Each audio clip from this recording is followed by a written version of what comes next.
Welcome to round 5 of the Master Mac FAB-Racing Minibike Championship here at the beautiful Rowrah Circuit in Cumbria. We are in this beautiful quarry here. We can see bikes already going out on track. So let's have a look at the paddock and see what's going on. Hello there, young man. How are we? Good. And what's your name for the people at home? Finley Styles. And Finley, it is great to have you here with us once again. How are you feeling coming into this weekend? Good. Just good? No better, no worse? Well, like, I feel really good, so, like, I feel like both. That's okay, that's perfectly fine. Feeling really good on the one side, though. That is the main thing, and that's really good to hear. So, how well do you think you're going to go this weekend? Good. Awesome stuff. And any words for anyone watching? Your mum, your dad, maybe your friends? Anything to say?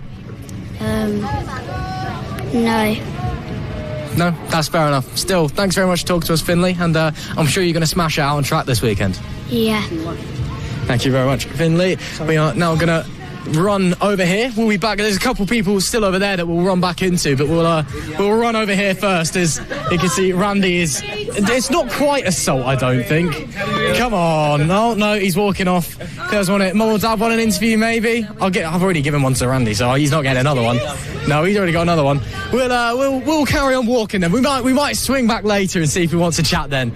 Again, it's part of the joy of Fab Racing. Some of our junior riders, a little bit more shy, not the most talkative in the world, but still, it's great to see. As always, we've got a very, very busy grid and a very busy paddock here this weekend at Rowrah. As I can see a couple of other riders just down here. Hello, how are we? Any chance of a quick chat?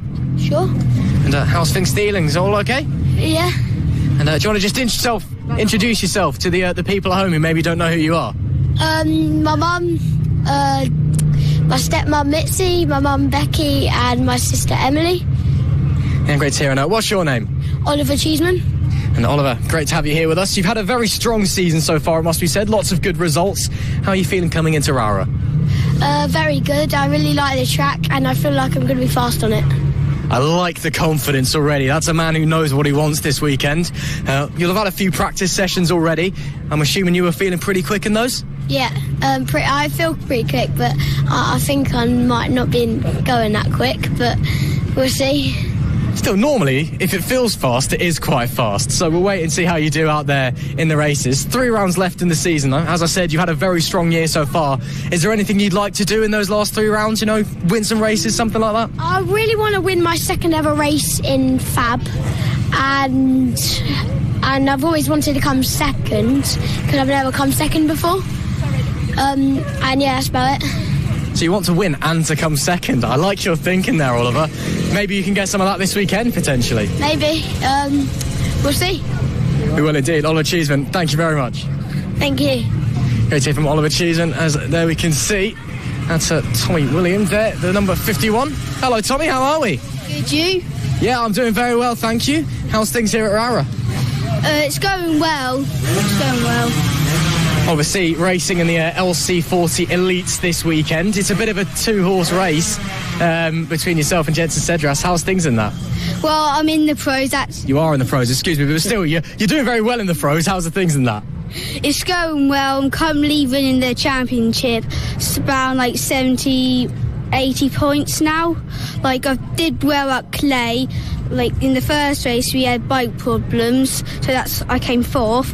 Then in the second race, I won, only won by 0.0016, I'm pretty sure, against Joey, because I just did him on the line. And in the last race, I won by 5 seconds.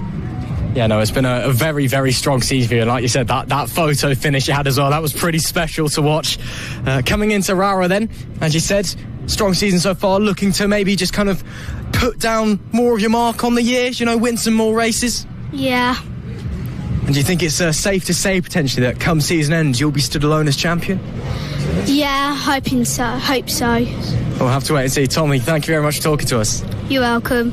Great to hear from Tommy Williams there. We're going to head down this way because I can see a man who I know will definitely want to talk to us because he just loves talking. It's all that he does. Hello, Pit Bike Sonic. He's going in to grab something. Jamie King, how are we? Not too bad. I'm not going to lie, I'm a bit burnt out. This is my 3rd race weekend in a row now, so yeah, it's been heavy, but it's always good coming to Rowrah, and for once we've got no rain, so it's very good, even though I wouldn't mind a bit of rain, to be honest with you. Yeah, no, it's nice, beautiful skies at the moment, which is great. So, yeah, 3rd race weekend in a row, though. What have you been doing up and down the country? So we had Clay 2 weeks back, didn't we? And then last weekend I was a free tech for a 10-hour race round Red Lodge, which Red Lodge isn't the easiest track to ride on a pit bike. And when you go round on 17-inch wheel, basically a moto team bike, it's really hard work. But we did all right. I think we came 8th out of 21 and 3rd in class, and we're a brand new team. So, yeah, it went pretty well. Now we're here at Rowrah for round 5 now. So, yeah, looking forward to a good weekend.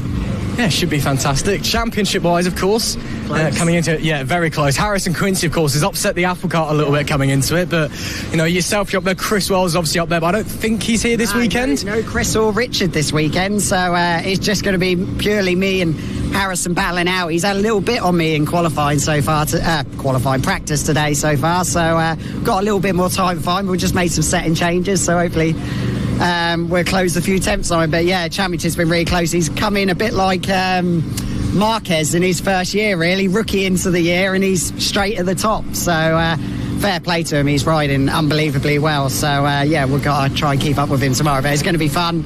It's not going to be so close tomorrow. As you've seen, the pit bike racing this year has probably been the best of all classes this year, but it's going to be a bit quieter this round. But I'm sure me and Harrison try and put on a show.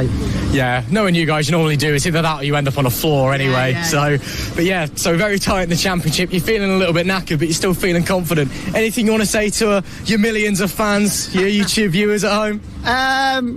I don't know, really. Just that we're going to try as hard to win this championship, but there's a lot more different stuff we're doing before the end of the season. So I've actually got a weekend off next weekend, which is going to be nice. And then we're at Snetterton on a Ninja 300 for kind of like my big bike comeback after, I think, 16 years. And then we're going to be doing some flat tracking, and then we're going to be going over to Spain in the winter. So the content, even if the championship don't go our way, the content's going to keep coming. It's going to be amazing. Jamie King, you're a busy man, but we'll see you out on chat this weekend. Best of luck. Cheers, guys. Thanks for doing a great job. Great to speak to Jamie King, as always. Just going to head in. I can see someone getting ready to go out onto the track. Any chance of a quick chat? Yeah. How are you feeling? Good. And you've got a helmet on, so the people at home can't see who you are. So what's your name? Claudia Dudman. Claudia, great to have you here with us this weekend. Saw you had a little bit of an off earlier today. You feeling okay after that? Yeah. That's good to hear. I did see you got straight back on the bike. But Claudia, you're racing in the LC40 Elites this weekend. How's things on that? Pretty good. Yeah? You just about to head out onto the track?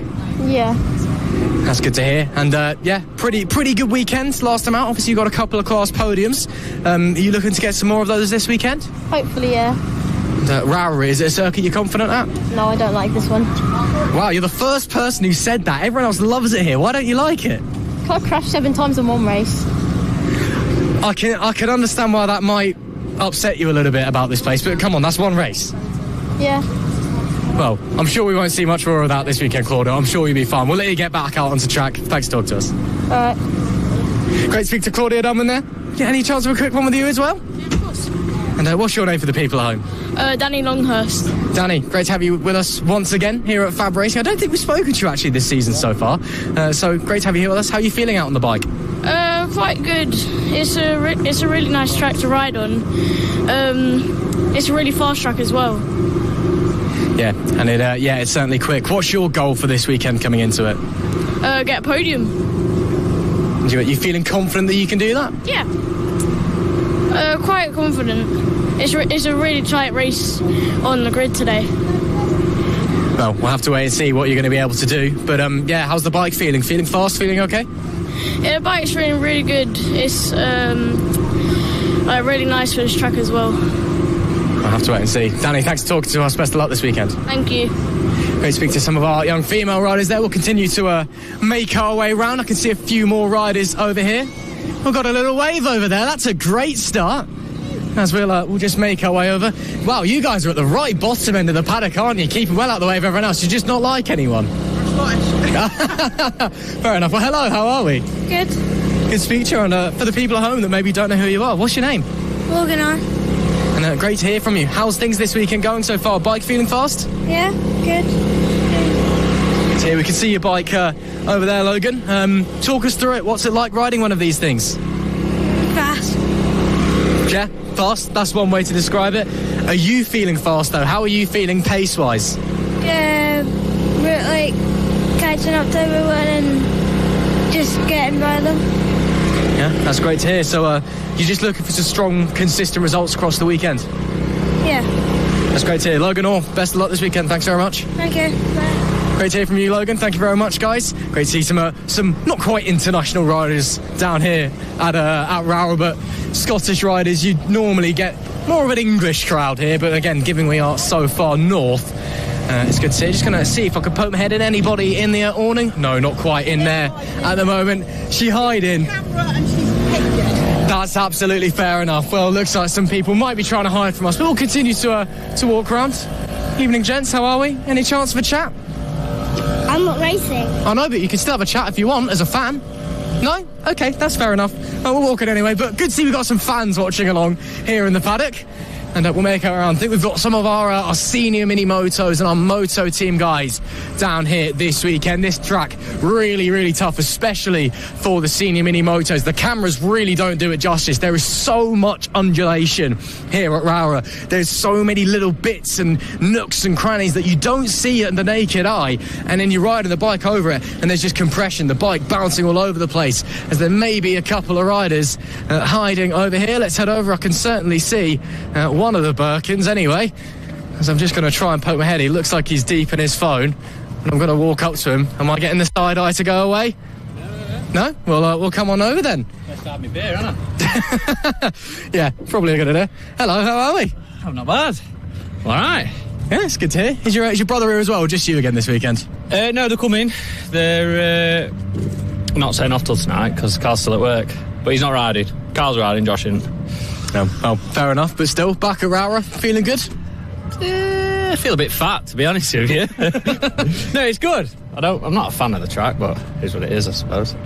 I mean, I think you won all 3 races here last year, didn't you? It was something very close to that. So no, you're David won 5. I only won 1. But was that it? I only won 1. Yeah. I take it back then. You're clearly terrible round here. David smashed me up.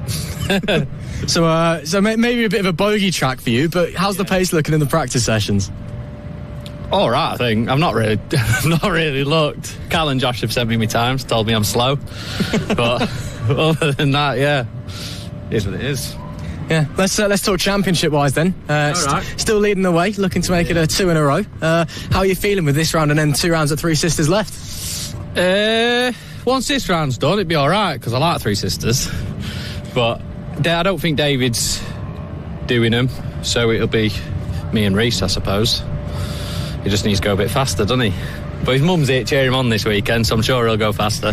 Yeah, he's got the family support, and again, if you're maybe not quite up to your normal standard around here, that could be something to watch out for. Yeah, he'll go all right. But, yeah, I don't know. I don't know. And, well, any final thoughts and comments before we leave you be? Let's have a good drink tonight. Yeah. That's what we'll be doing. Wise words. Yeah. Thank you very much, Matt Birkin. We'll see you out there on track this weekend. As we'll shimmy our way out of the chaos of the Birkin camp. Shame to say that Josh isn't racing this weekend. Of course, we did see him last time out at Clay Pigeon, but still good that he's coming. And of course, Callum White, the other Birkin boy, their cousin, also joining us this weekend as well, as he often does. So great to hear that as we're just making our way through some of the senior mini moto guys. Looks like some of the moto team guys as well. Let's maybe poke our head in. Good afternoon, gents. Any chance for a quick word with someone? If you want. I can say no if you really want, but we're here now. Okay, go on and speak to you then. No? Well, any words for the camera at least? Anyone to say hello to at home? No one's at home. They're all up here. No. Yeah, hello. That'll do. Thanks very much. We'll leave you be then. Yeah, as you can tell, some less talkative members of the paddock there, but I can see 3 blokes who are very much talkative members of the paddock. That is perfect timing for the O'Keeffes. Hello, gents.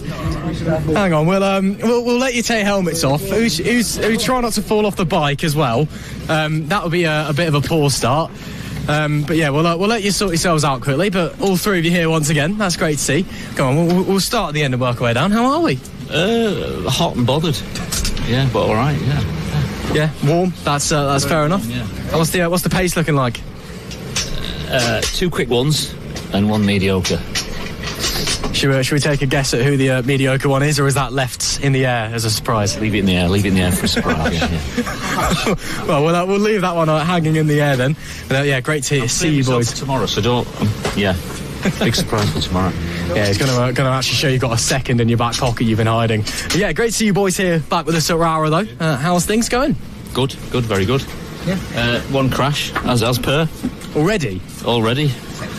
You know who it is. Well, we'll head over and ask about the crash then. What happened? Are you hurt? Are you okay? Is the ambulance called? Gary sorted the bike out for me. The crash was purely Harry's fault. Overtook me inappropriately. Shouted a rude word at me, which I won't repeat and made me fall off. So I'm a little bit perturbed. Won't be cooking him dinner tonight. Yeah, that's I think that's a fair punishment, to be fair. Hey, have you seen my dinners? Not really. Still though, even with a little off, you feeling confident on the bike this weekend? Yes, very confident. Probably incorrectly so. Confident I can beat Harry. Confident. That's a man of commitment there. Harry though, no dinner for you tonight. How are you ever going to recover from this situation? Hey, well, I don't know. I think I'll drink lots of water, keep hydrated, stay calm, and see how we get on. Obviously going to have to retaliate tomorrow and Sunday with a bit of elbows out racing on track, I presume. Oh, we've already had elbows out. We'll do our best to keep it clean. There's never any really inappropriate overtaking, but hey, we do what we do. Well, business is business. As well, this is father and son, because sometimes on the commentary people think we're brothers. I know we look alike, we look like the same age, but we're not. This is always like racing with my dad. It's pleasure to race against him. He's just had it hard. Yeah. I am. Tough paper round. I've had a tough life. Well, him as my dad, what you expect? Yeah. Still, boys, any where are we aiming to finish this weekend? Wins, podiums, maybe, or just out there having some fun as normal? Potential podiums, I think. Definitely having some fun, and go home safely, I think. That's what I hope. Yeah, I would say the same. Hope for a podium. Try and get back in one piece. No insurance claims. I do believe I'm going to win this weekend. I'm looking for 2 firsts and a second. I do believe I've got it in me. So if you... just watch and see. Watch and see, that's all I can say. Well, there's 2 boys in the camp being like, oh yeah, let's just not smash anything up so we don't have to pay for it. And there's one man who believes he's going to go out there and win. And, I think the reaction from the other 2 was harsh. But, we'll wait to see if it's fair tomorrow. I'll tell you what, come back and speak to us on Sunday. Let's see what happens. When I've got 1 win in the bag already, yeah. Oh, you could always come down to the commentary box to prove us wrong or something if you want. But, Keith, lads, thank you very much for speaking to us. Pleasure. It's always a pleasure as well, guys. We'll see you out on track. Thanks, man. Take care. Cheers. Thanks, Bud. Thank you.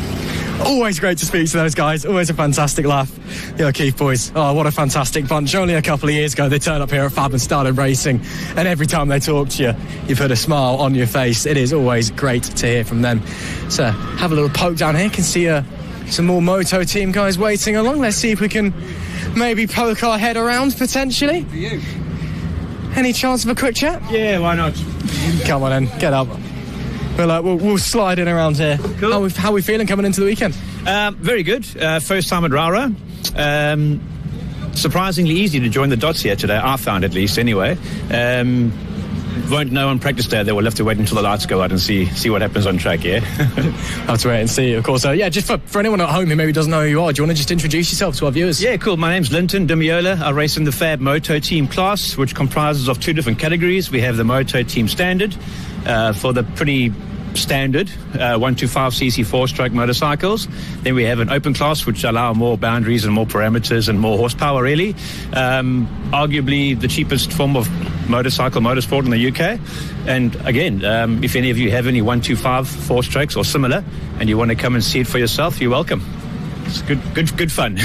Getting the promotion in as well, getting people involved, I like it. Why don't you talk us through your bike over here, the number 41 machine, the Suzuki? Yeah, sure, I'll do that. I'll go on the other side there if you like. So yeah, absolutely. This is a GSXR 125.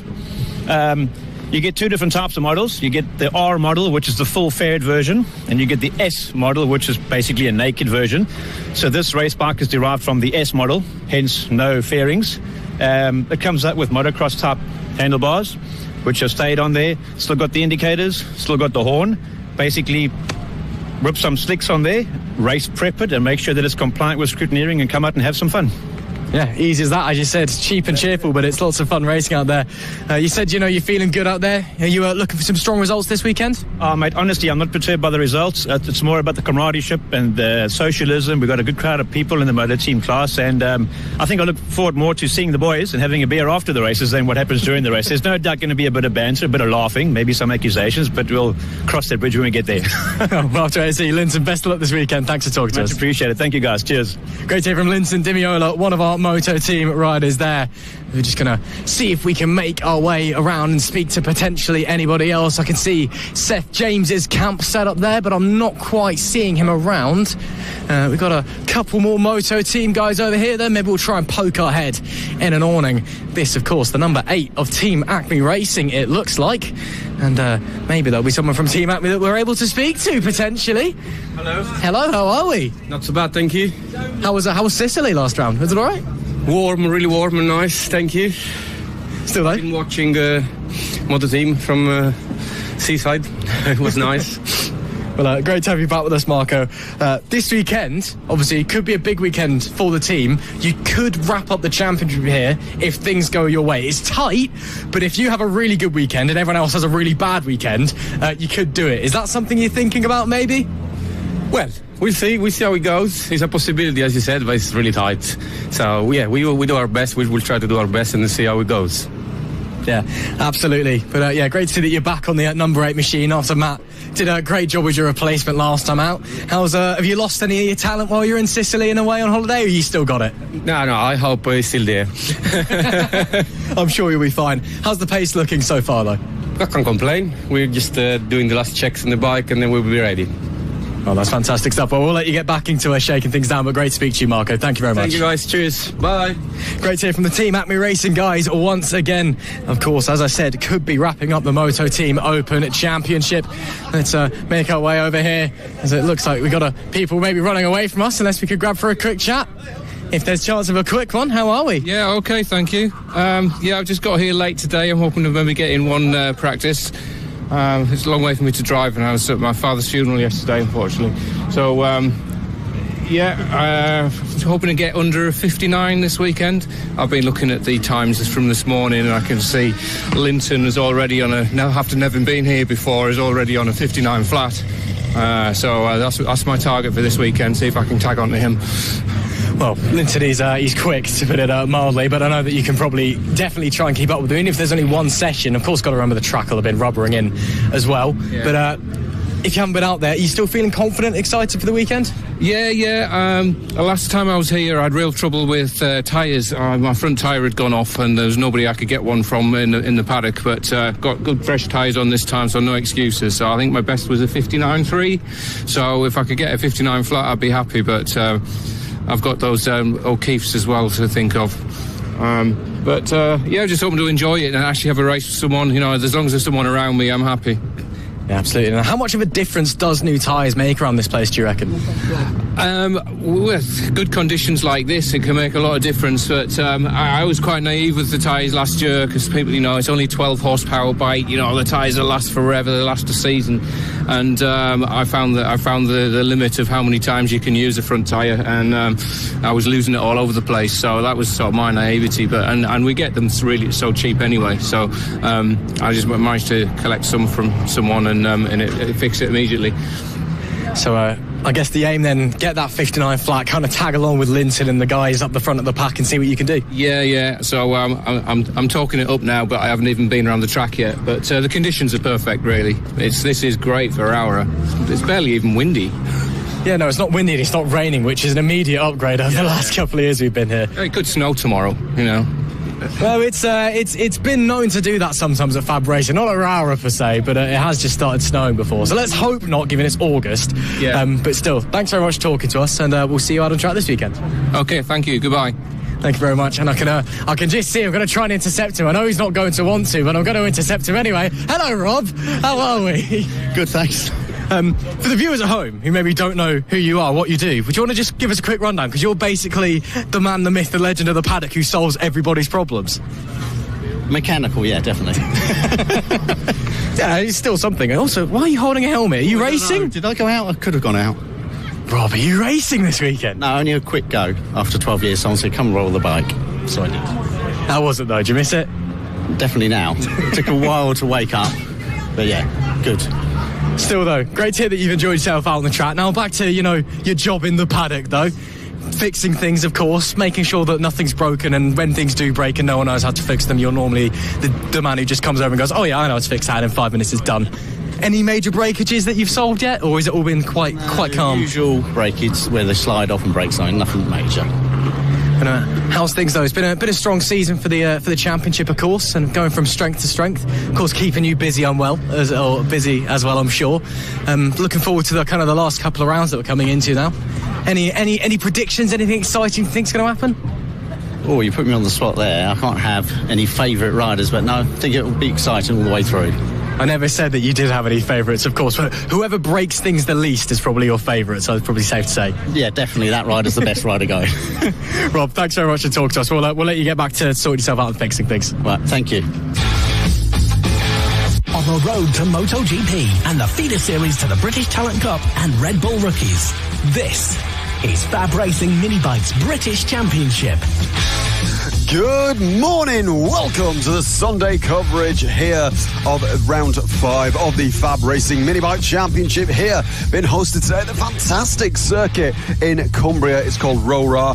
It's in it's in a old quarry, as well as we see our first race of the day. It will be the AC40 Pros, and here we go. We have a roving cam. Here we are on the grid so far. So let's have a look. So we are just going to let these riders get lined up on the grid, and then we're going to take a formation lap, and then we're going to go racing. So there's lots of fun coming up. If you tuned in yesterday, you'll have seen a lot of action yesterday, which was very interesting. So Jensen Cedras will start on pole. Maxwell Keats, we've just seen him there. That is Logan Orr in the 144. There is Tommy Williams, the number 51, alongside him on the second row of the grid. There is the poleman Jensen Cedras just going to the front of the grid. That's Reed Sachs will be on the left, Joey Atherstich on the right, Freddie Taylor there on the left, 26 Danny Longhurst on the right giving away, Claudia Dudman on the left,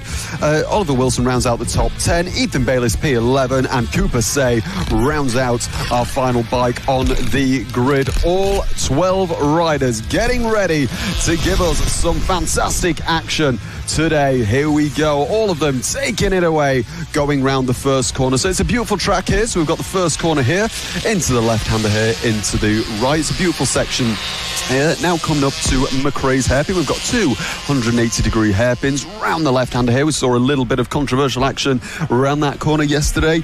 Now coming through to Iredale's here, through the lovely right-hander there. All of these riders getting through nice and safely. Yeah, we had quite a bit of action yesterday, especially quite a controversial one in the Rookies Cup around McRae's. But just as is the case with Fab Racing, anything can happen with bike racing, and so often does. So they're going through the Stuart S's now, a little bit of a straight line, and then we'll get round to the St John's corners here. We can just see them going around the S's now, through St John's. Here we go, through the right-hander, through the left-hander here, around the final corner as well.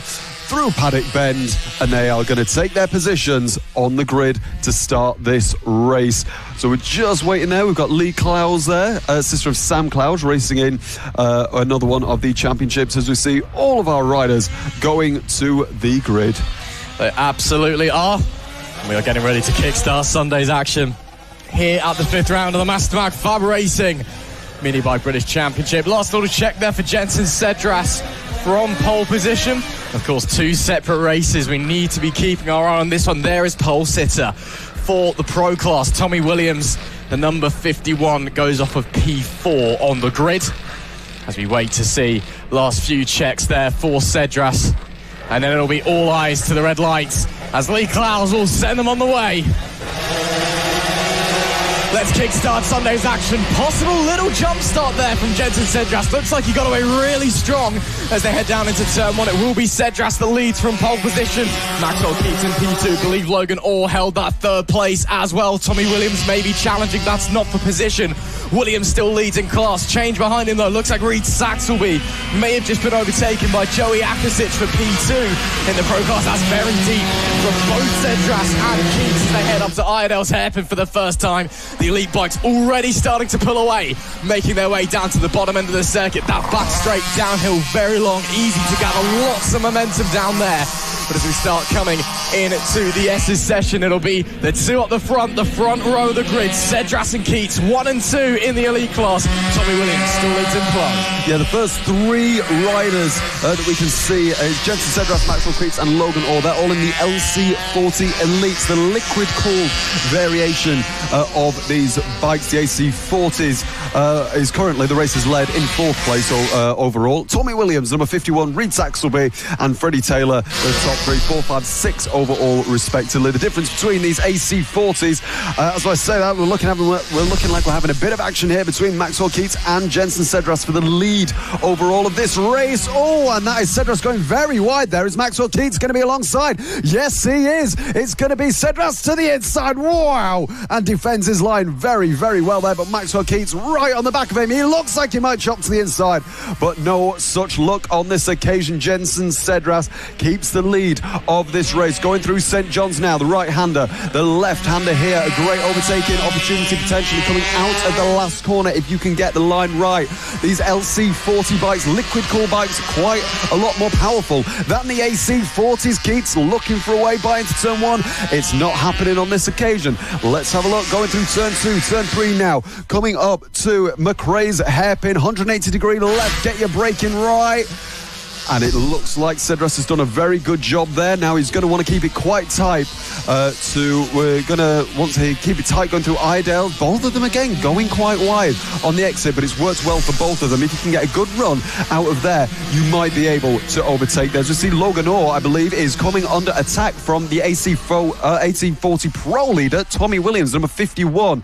The beautiful blue and white bike there in the middle of your shot. There we go. That is Logan Orr ahead on the 144. He is on the LC40 Elite, so no matter even if these riders manage to overtake him, he'll still be 3rd overall. And that's the 51 of Tommy Williams going on the inside and overtaking Logan Orr, but he's done an amazing switch back, a slow entry and a quick exit. Great defensive riding there for him. Yeah, nice stuff there from Logan Orr. Again, not for position. These are 2 different classes. Orr is still 3rd in the elite race, regardless if Williams gets through or not. But Orr, the Scottish rider, seemingly struggling for pace compared to his class compatriots. And those AC40 Pro bikes hot on his tail. They're almost holding him up like a mobile chicane. Tommy Williams, he'll be feeling the pressure from Reed Saxelby behind, and he'll be wanting to try and slide on through. And as I say that, looks like Williams may be under a little bit of pressure there potentially from Saxelby in the white helmet. Looks to the inside briefly, coming down to the Stewart S's. Of course, we don't actually use the S's section here in FAB-Racing. It's just a bit more of a straight line, a bit more of a slight wiggle, but it's still called that anyway. Williams once again again potentially attacking into Sunny Bend. Again, this is not for position with soon to be 5 laps left to run. These guys, 2 different classes, all in the elite class. Williams and Sachs will be in the pros, but all holding up Williams. That is for the lead of the race in the pro class. That could potentially be changing things. 5 to go then as they head through the opening chicane, or a little bit slow at the mid corner, and Williams once again had to get off of the throttle. Still no way through. Sachs will be still putting the pressure on as well.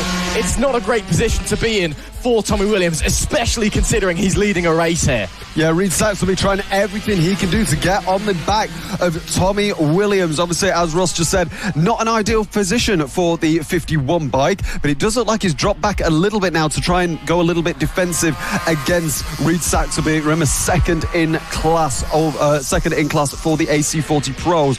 So the difference between the AC40 and the LC40, the AC bikes is air-cooled, and the LC40s are liquid-cooled. The liquid-cooled, obviously, a lot more efficient than air-cooled bikes, and we have 3 classes: the AC40 Pros, the AC40 Inters, and the AC40 Rookies. And the AC40 Pros run a 14mm restrictor on the exhaust. The Inters are a 12mm, and the Rookies, our youngest riders, run a 10mm restrictor. As it looks like, Tommy Williams very, very close to getting by Logan Orr. He's just probably going to get quite frustrated now because Logan Orr's putting his bike exactly where he needs to. He might be going a little bit slow on the entry, but as long as you've got a good exit, there we go, just like that, you can get away and defend for position. But again, they're not fighting for position. It's more just in between classes and different races. This is the closest battles on track, it seems, so far.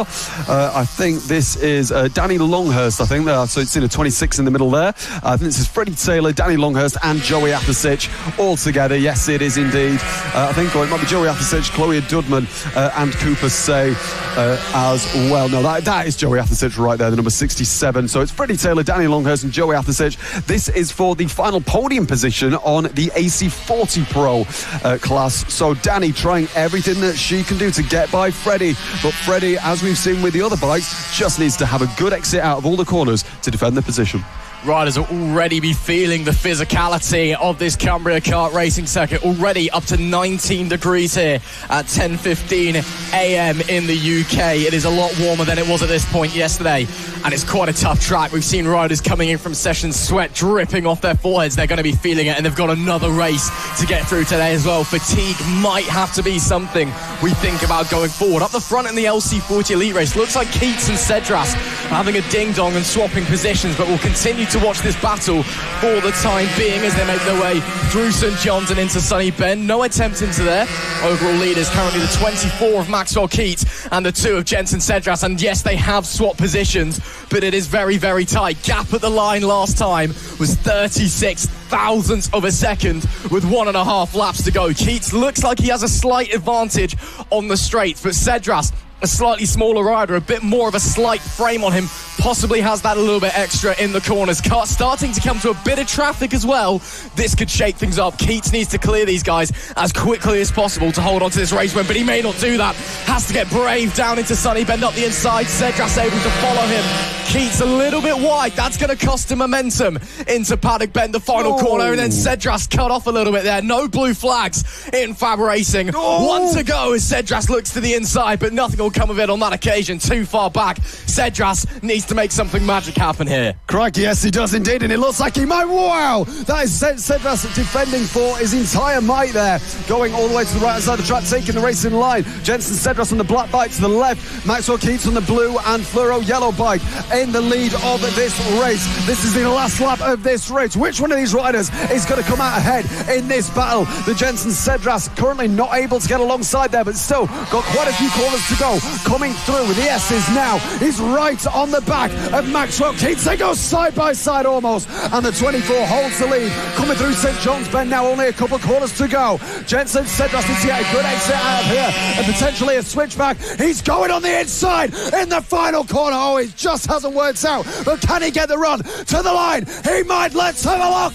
Oh, it's a dead heat. 6 thousandths over the line. Maxwell Keats wins from Jensen Cedras by 6 thousandths. thousandths of a second. Absolutely brilliant. As we're having a look, this is the 144 Logan Orr. He will be third for the LC40 Elite and third overall, but it will be the 51 of Tommy Williams that will finish first in the AC40 Pro and fourth overall. Reed Saxby takes second, and Freddie Taylor holds on to third position there. Wowie, 6 thousandths over the line, Ross.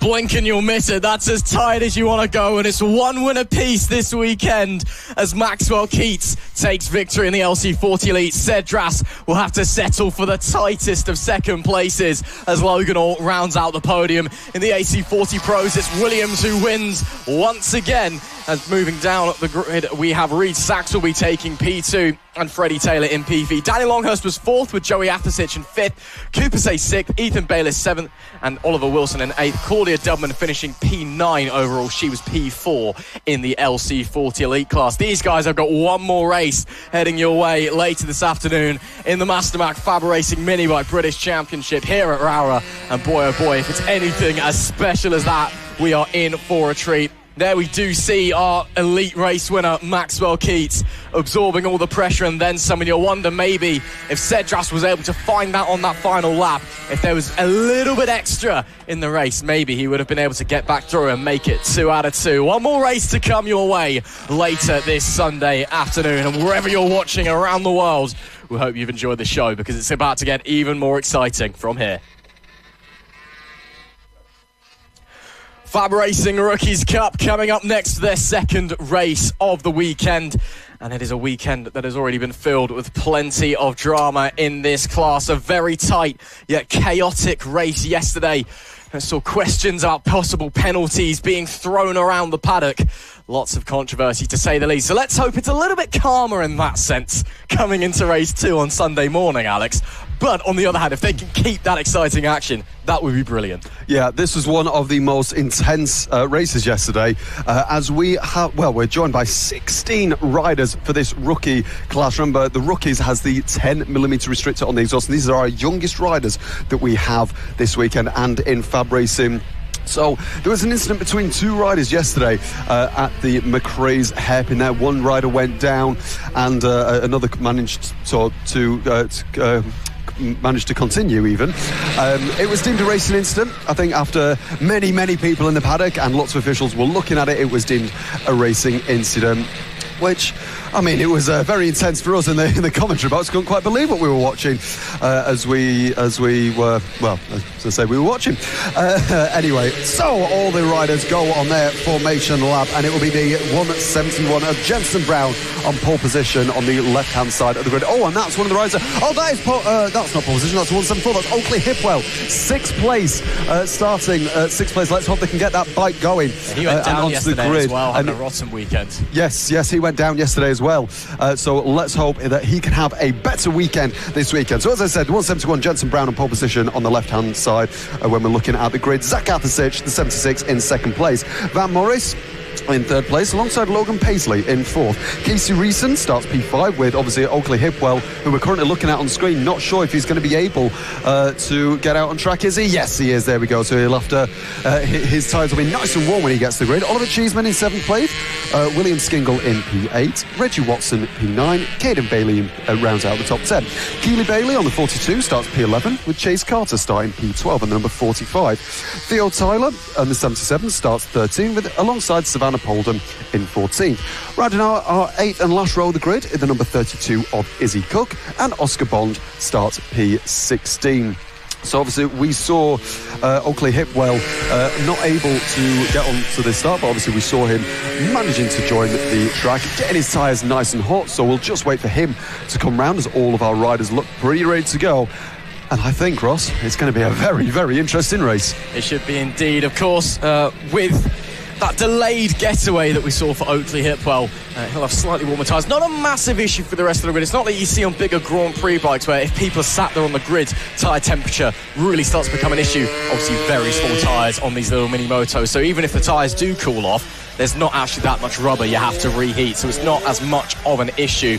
And again, the track temp won't be massively high because it's still quite early in the morning, but given the air temp around 20 degrees, you'd expect it to be around 25, 26. It was about perfect for Minimoto conditions. So it's not a complete disaster for those guys out there. But looks like Hipwell comes in and the bike is pulled off the grid. No. And the bad luck for Oakley Hipwell continues. We hope to see if we'll be able to start this race. Lee Clowes is going to send them on their way as Hipwell stands at the side of the track.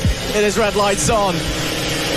We go racing with only 15 in the second race of the Rookies Cup. Good getaway for Rastasic. But Brown with the inside isn't able to defend. Lovely sweeping move around the outside to take the lead from second on the grid as the rest of the riders make their way through the chicane for the first time. Again, doesn't look like we're going to be getting Oakley Hipwell in this one. So a DNF and a DNS. No, he is going to be able to get going at least. That is great for Oakley Hipwell. Even if it's going to be more of an unscheduled test session than a race for him, you got to think at least it's great he's getting out on the track. Through Iredales for the first time, lots of different lines able to be used through there. Athersic a little bit defensive going down the straight, maybe just trying to break the toe of the pole sitter Jensen Brown, but not under any pressure too much early doors in the race. Brown, he's a very patient rider. I think he's very happy just sitting in the tracks of that 76, just watching his opponent, figuring out what he can do to try and get back through. But Van Morris right behind him, 57. We know how quick he is, exploding into FAB-Racing last time out at Clay Pigeon and taking a race win on his birthday as well. So P3 finished P2 yesterday. Let's keep our eye on him. Lap 1 completed though. It's Athersic that leads. Absolutely, Zach Athersic leading and setting the fastest lap on that previous lap on Jensen Brown, who obviously had the pole position, is wasn't able to defend it off the line, but as we say, great move. Oh, I say that. Has he got on the inside? Yes, he has, but I think Athersic is going to be able to get the switch back. Yes, he is. Oh, just no, he's not. Zach Athersic stays ahead. Coming into Iredales now. You want to keep quite a tight line here and a quick exit to be able to defend from whoever is behind you. The 171, Jensen Brown. In fact, Van Morris, number 57, the bike with the white helmet at the back of the shot there, is keeping pace with these front two riders. Only a second split these three. So Zach Athersic leads from Jensen Brown. Is Jensen Brown going to be able to take the lead? Actually, he's dropped back a little bit. Van Morris now, the 57, is planning some sort of attack on Jensen Brown into the final corner. Let's have a look. Oh, he's not too close enough on this occasion, but we've seen just in that last race actually that if you get a good exit out of the final corner, you can actually go side by side over the line, and sometimes that's all that you need. So Zach Athersic leads. Van Morris on the last lap, setting the fastest lap as well. Are they going to go side by side again? Yes, they are. But is Zach Athersic going? Oh, and there's contact. Oh, there's contact. That's Van Morris down. Van Morris is down in McRae's hairpin. Let's hope that he can get back on track immediately. I'd say he does like that corner, doesn't he, from yesterday and today, but that'll be Van Morris down and not potentially out of the race, but certainly out of contention for the lead or a podium. I believe that promotes the 25 of Logan Paisley up into the podium position. So already drama. We said in the AC40 Rookies there's always drama, and indeed there is again. Yep, switch at the front then. Brown back into the lead after that incident. Looked like Athersic just tried to play it super defensive. Basically parked it on the apex coming through McRae's. I don't think Brown expected it. So we saw a bit of contact there as he tried to get out of the way, and then unfortunately for Van Morris, just nowhere for him to go. But great to see he was straight back up and on the bike. Played it smart as well, waiting for the other riders to come through. Already showing racing experience at such a young age. Hopefully the bike is still straight and not all out of whack. It looked okay to the eye as he got going once again. So it is once again Jensen Brown that leads. The 171 lost the lead going into turn 1 from pole, but after a small bit of contact, which I'm sure will get deemed a racing incident, it was to me anyway, he gets back into the lead of the race. But Athersic, we know he's feeling racy. We know he's fast here this weekend as well. Of course, the race 1 winner yesterday. Let's see what he's got in his locker. Let's see if he's able to try and work his way back through with 4.5 to go here at the Cumbria Kart Racing Club. Zach Athersic trying to make an attack now on Brown. Obviously that incident with Van Morris, I think it was actually Brown and Athersic, he just made a little bit of bump, and Van Morris just unfortunately sort of lost his balance just at the back of it, not expecting that incident to occur. But he's okay, he's still in this race, but he is now down quite a few positions now. I think is he in last place? I'm not too sure. Oh no, it's 13th. So the battle at the front, it's still only 0.2 of a second between these two riders. Zach Athasic trying to chase Jensen Brown, the 171 defending from the number 76, coming up to Iredale's now. Who is going to get the best exit here? Let's have a look. Zach Athasic sort of maybe needs to go a little bit wider and get a quicker exit, because if you can go side by side coming up to the S's, then you'll be able to take the lead, fingers crossed. Obviously, as we said earlier, we don't use the S's section, but that is the number 9 there of Caden Bailey and Reggie Watson, I think, having a bit of a get-together there. And Caden Bailey, really late break in there. It's a nice hit of Reggie Watson, going to be able to do the switchback. Do you know what? I think that white line might have actually worked for the number... No, it hasn't, no. But it will be Reggie Watson that overtakes Caden Bailey. I think overtook, made the move on the last lap, but the number 9 not taking it, sitting down, as it were. Well, on a bike, I should say. And just behind these two, we can see there the pink bike. That is Savannah Polden, as well, sister of Daisy Polden, the 127 on that small bike there, with Keely Bailey just behind. This is the battle for 7th place. So Reggie Watson leads this battle from the number 9 of Caden Bailey, the pink bike and the pink suit of Savannah Polden, with Keely Bailey with the green and blue helmet and gold bearings and everything like that. So that is a battle for 10th place. Van Morris has actually moved his way up from 2 riders and is now P11. Yeah, right on their tail as well, and he'll be looking to make his way through Bailey and Polden, and does so in one fair swoop, almost not quite. Looks like Polden was able to cut back across. Great to see Savannah and Keely doing so well, P9 and 10 respectively at the moment. Some of our fantastic young female riders. That is huge. 2 riders down after contact up into Iredale's. Great to see that Polden straight back up. Van Morris is second off of the day. That is a big one, and that could have been a lot worse as the bikes almost at their top speed into that section, but Polden is up and trying to rejoin the race. Looks like Morris trying to do the same as well. That is fantastic to see. A bit of the commentator's curse there, unfortunately, as I was talking about how well Polden and Bailey were doing, and it looks like Morris will be out of the race after a second incident. Yeah, you can see the handlebars are bent massively, it looks like. So that'll be a bit of a repair job for race number 3 later on. Athasic back into the lead at the front, the 76, now ahead of the 171 of Jensen Brown on the previous tour, with 1.5 roughly left to go. That is a real shame, both for Morris and Polden. Down and out of race number 2. Absolutely, second incident at the race weekend as well. So whether that'll be a little bit of a controversial incident, we will see. But this is the 95 here. That's Casey Reeson having a battle with Oliver Cheeseman, I believe, just behind. And it's going to be very interesting. I think I might actually be with Logan Paisley, actually the 25 and the 95 together, both having a great battle. And now this is Zach Athasic and Jensen Brown. I think Zach Athasic got ahead of Jensen Brown a couple of laps ago. He has indeed. Crikey, we were so busy looking down the order, we missed the leaders swapping positions once again.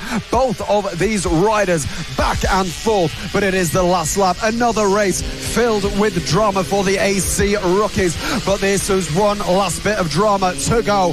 We have one more race this weekend for these, but who is going to win race 2? Zach Athasic, number 76, leads from the 171 of Jensen Brown. Is Brown got an answer for Athasic's amazing ride so far? Remember, he started P2 and managed to have an amazing sweeping move around the outside of turn 1 on that opening lap.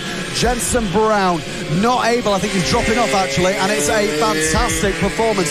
Best lap time so far this race from Zach Athasic as well. Round the final corner, it's a brilliant drive from this young rider. Zach Athasic wins race 2 of the AC40 Rookies Cup. Second place from Jensen Brown and Logan Paisley. It looks like, I mean, there were only 2 tenths. Logan Paisley and Casey Reeson, who is going to come out on third in this race at 25. Oh, and there's a big crash in the final corner as well. I think the rider is straight back up as well. So Logan Paisley will take P3 in this race. And what an end to this race. This championship is filled with so much drama as well. Crikey Moses, as we see the final couple of riders come over the line. Wowee, what a race filled with drama again. Zach Athasic wins just by over a second from Jensen Brown in second place. Logan Paisley rounds out the podium with Casey Reeson in fourth place. Oliver Cheeseman on the 35 finishes P5 and William Skingle in P6. Reggie Watson in P7, Caden Bailey P8, P9 Keely Bailey, a top 10 finish for her, and Theo Tyler rounds out the top 10. P11 was the number 45 of Chase Carter. Savannah Polden, obviously with that incident with Van Morris as well, she continued after it but finished P12. Izzy Cook P13, Oscar Bond P14, and Van Morris and Oakley Hipwell both didn't finish that race.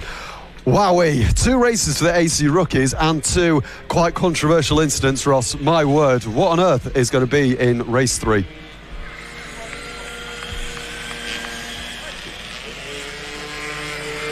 Coming up now, it's the one that many people watching along are waiting for. It is race number 2 of the AC40 Inters. But of course, the big story of yesterday, Nelly Knuth. It feels cruel saying disastrous, but it's the only way I can describe it. Mechanical issues are miles off the pace for the 44. Coming into this round, joint in the championship lead with pole sitter Finley Styles, who did take the victory. So now there is a bit of a gap brewing there, and Styles, for the first time in 2025, into the championship lead in this all-new class for this season. The Inters with the 12mm restrictor on the exhaust. So whatever issues are befalling Nelly Knuth, we'll have to wait and see if they've been solved. It was potentially mechanical issues that caused her to struggle in the last 2 races at Clay Pigeon a couple of weeks ago. And it seemed that more bad luck struck her yesterday. Sometimes the racing gods they giveth, and sometimes the racing gods they taketh away. She will start from P7, but we'll wait for the rest of the riders. Only a 7-rider grid here in the AC40 Inters, but a grid that is stacked full of top talent that may be making their way up to the Metra Kits, up to Avali's, and up maybe to the RNG British Talent Cup and beyond in a couple of years' time. Of course, this class brought to you by Britson Electrical Services, as there we see Nelly Knuth getting a last little chat there from her dad, just making sure everything's okay, reassuring, checking the bike's all straight, which it does appear to be, and a little bit of lean training as well, getting that knee out. Interesting that she's just warming up the legs before going into the race. And of course, we've been seeing lots of comments online. Again, Nelly Knuth, a bit of an international superstar. I know she gets a lot of love from the States.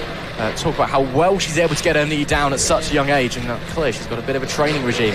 Back to get going on our sighting lap then, and Alex, this one is all about what is going to happen to Nelly Knuth. Is she able to get over those issues coming through, or is it going to be Finley Styles taking a victory once again? Yes, that's what we are hearing as well, that the 119 Daisy Grayson may be missing from this grid, so we might only have a 6-bike grid. Let's count 1, 2, 3, 4, 5, 6. Yes, I believe we only have 6 bikes on this grid so far. So yesterday, obviously Nelly Knuth not having the best of races, but if anything we know about Nelly Knuth, she's a fantastically talented rider, and if everything goes her way, hopefully race 2 is another race. Oh, as we see, quite a late send there just on this warm-up lap, trying to practice some race moves already. So Finley Styles, number 19, he took the race 1 win yesterday. He starts on pole position. Austin Dilks alongside him on the 85 bike starts P2. Noah Barfoot starts P3 with Randy Carter alongside him. Daisy Grayson, we're hearing, may be missing from the grid, so P5 will be empty. Seth James lines up P6, and rounding out our bikes will be the number 44 of Nelly Knuth. Who are you supporting in this race? If it's Nelly Knuth, send us lots of comments, send her lots of love, and wish her good luck for this race, because if hopefully they have sorted the mechanical issues, she will be on a comeback ride like we've seen so many times before. So Finley Styles on pole position behind the massive pole that we have on screen. Austin Dilks, as we can see on the right hand side, just getting a couple of words of advice, just getting comfy on that bike. Then just behind him, Randy Carter in P4. On the left hand side, just behind pole position, that's Noah Barfoot as well. P5, Daisy Grayson missing. Seth James in 6, and Nelly Knuth there at the back of the grid. The good thing is she doesn't have any bike in front of her, so as long as she gets a good start, she could be on a flyer. So let's have a look. The lights are on and the lights are out. Everyone seems to get a very good start. That is the number 19 Finley Styles that keeps the lead of this race. Nelly Luke already making a position up to 5th place, obviously, with that gap from Daisy Grayson there. The number 19 defended from Austin Dilks in 2nd, going on the inside. But is the number 19 going to be able to get a run? No, he's not. Austin Dilks takes the lead on the first lap of this AC40 into race 2. Coming into the hairpin of Iredale's now. Nelly Luke, is that one more position that she's taken? No, she's still in P5 and gaining on Randy Carter ahead. But the battle that we are focusing on right now is these two. Finley Styles in 2nd place, trying to chase Austin Dilks for the lead of this race. There she is, Nelly Luke,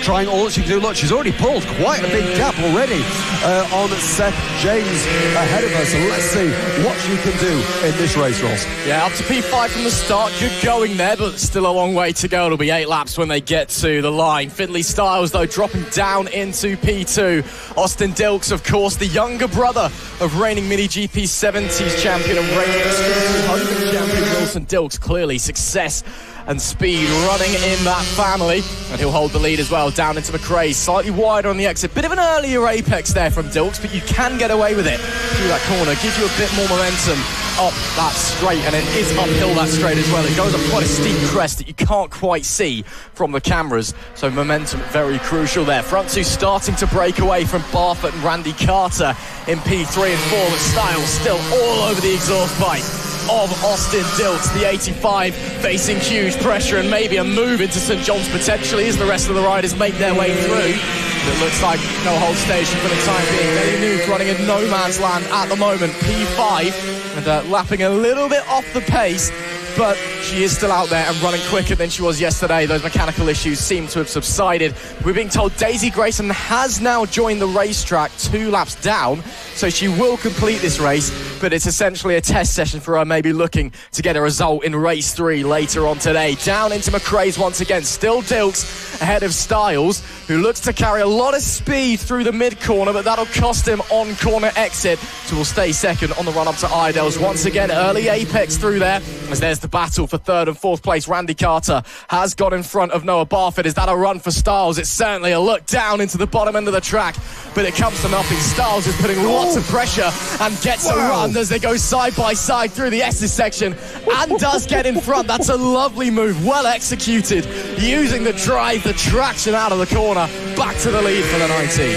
I was going to say, Finley Styles had an amazing run out of Iredale's, which just absolutely complemented his run all the way down the back straight to the S's and gave him the lead of that race. So he just took a lot more speed through that right-hander as opposed to Austin Dilks. So Finley Styles setting the fastest lap of the race of 57.858 on that last lap. They got 2/10 between him and Austin Dilks, but he sends it to the inside, does Dilks. But it's the number 19 going to be able to get the switch back. They go side by side into Iredale's, and it's going to be the 85 that takes the lead from Finley Styles. What racing, wow! As we now see the number 19 Finley Styles getting a quicker run, trying to get the slipstream on the back of the 85. He pulls to the inside. Is it going to be enough? Not on this occasion, but Austin Dilks takes the lead once again. Another going to switch positions where they did last time. The number 85 now defending. Finley Styles now cuts to the inside of St John's. Oh, it's tight, but it's not close enough on this occasion. 85 now around the left-hand side. The number 19 dropping back at 1 or 2 tenths, coming into the final corner, trying to re-evaluate his race strategy here. He's just trying to send it and get a quicker run, and they go side by side of the line. It's turn 1, and the 85 still stays ahead, coming through the left-hander now. The right-hander, we got a little bit of back marker traffic, not too sure which rider that is. One goes to the inside, one is stuck behind, and that's the 85 of Austin Dilks, who still remains in the lead. The number 19 Finley Styles getting a little bit held up there, coming on the exit of McRae's, now coming into Iredale's. The 85 having a brilliant run. Let's see where they can go here, as the 19 got the pace to go on the inside or the outside. Let's have a look going into the SCs, and it's going to be the 85 that still stays ahead, but this is where they like overtake him. Yes, Styles held up there. That was Daisy Grayson, the 119, 2 laps down, of course, after not making the start of this race. Styles, big look to the inside there at St John's. Dilks, I think, made a mistake. That wasn't intentionally leaving the door open. That's not really a place you can make a move, but that certainly is into the final corner. Wow. Ben beckons, and that is a wonderful move from Finley Styles. Back in front once again. These two trading places like it's going out of fashion here in race 2 at Rowrah in the Britain Electrical Services AC 40 Inters. The 19 leads. Once again, the race 1 winner, the pole sitter, is facing huge pressure from Austin Dilks behind, and neither of these two giving each other an inch. It's aggressive racing, but so respectful, and these opponents knowing exactly what each other are going to do out on the racetrack. It's not so much a game of chess, it's just having fun, even racing for a win out there. 3.5 to go here in race number 2 at Rowrah, and these guys are lighting up the Lake District down into St John's. Once again, Sunny Bend, anything for Dilks maybe on this occasion? No, but he does close in the accordion effects just though. Not really gaining any pace. Paddock Bend, Styles will be too far ahead with 3 to go. Has Dilks got anything left, or has Finley Styles just turned up the wick and got that little something extra? Going over the line there, we're now looking at Nelly Newth. She's still in 5th place, but it has gained 2 positions from her starting position. So she is still on the hunt for a Noah Barfoot ahead. I think it's about 6 seconds the gap, so maybe mechanical issues still plaguing that number 44 bike. But we've still got one more race in race 3, but I don't want it to end yet, because this battle between Finley Styles and Austin Dilks is sensational. The number 19 now defending on Austin Dilks, but both of them are going to know this is where the overtaking spot is for the both of them. The 85 now trying to take a tighter line, coming on the exit of the S's. The number 19 defending, putting his bike in the middle of the track, but is the 85 going to be able to take more speed on the exit of St John's? Let's have a look. They both put the throttle on. The number 19 picks up the throttle nice and early, coming through the final corner now of Paddock Bend to start. 2 laps to go and start the penultimate lap of this race. Is that all that Austin Dilks has, or has Finley Styles, as we say, turned up the wick? Or is Austin Dilks maybe starting to feel a little bit of tyre wear or a little bit of tyre overheating, because these two are pushing like there's no tomorrow? I say that the number 85 goes on the inside and goes very wide. The number 19 will get the switch back. They go side by side. The 19 keeps the lead on this occasion. Coming into Iredale's now. This is where Austin Dilks can get a very good run out, and potentially, the number 19 had a very good run out of Iredale's there. Coming now into the S's. This is Styles, Finley Styles on the number 19 on the white bike. Behind is Austin Dilks in the blue bike, fighting for the win on this occasion. There we go. The number 19 ahead on the left-hand side of our shot, being chased by Austin Dilks. Now through the left-hander. We've got 1 lap to go in this race. 1 lap, all or nothing. Is Austin going to be able to finish ahead of Finley Styles? Let's have a look. So, last lap, here we go. Finley Styles now coming through turn 1 and turn 2 very nicely. Austin Dilks trying to chase and follow through. Is he going to be able to get a run into this corner here, which is McRae's, a 180-degree hairpin bend? Finley Styles manages to have a very good defensive line in there. Does Austin Dilks have the pace? This is the corner that could potentially win him the race. A very quick exit is needed, and it looks like Finley Styles has got that. It looks like Austin Dilks dropping maybe 3 tenths back on this lap. Number 19 now through the S's, followed by the 85. This is where the overtaking was happened, but has Finley Styles just pulled a little bit of a gap? Yes, he has, on the back of Austin Dilks. Going through St John's now, the right-hander, the left-hander, and it's been a miraculous race for both of these incredible riders. Finley Styles comes round the final corner, and I think, yes, he is going to take the win and win race 2 of the AC40 Inter Championship.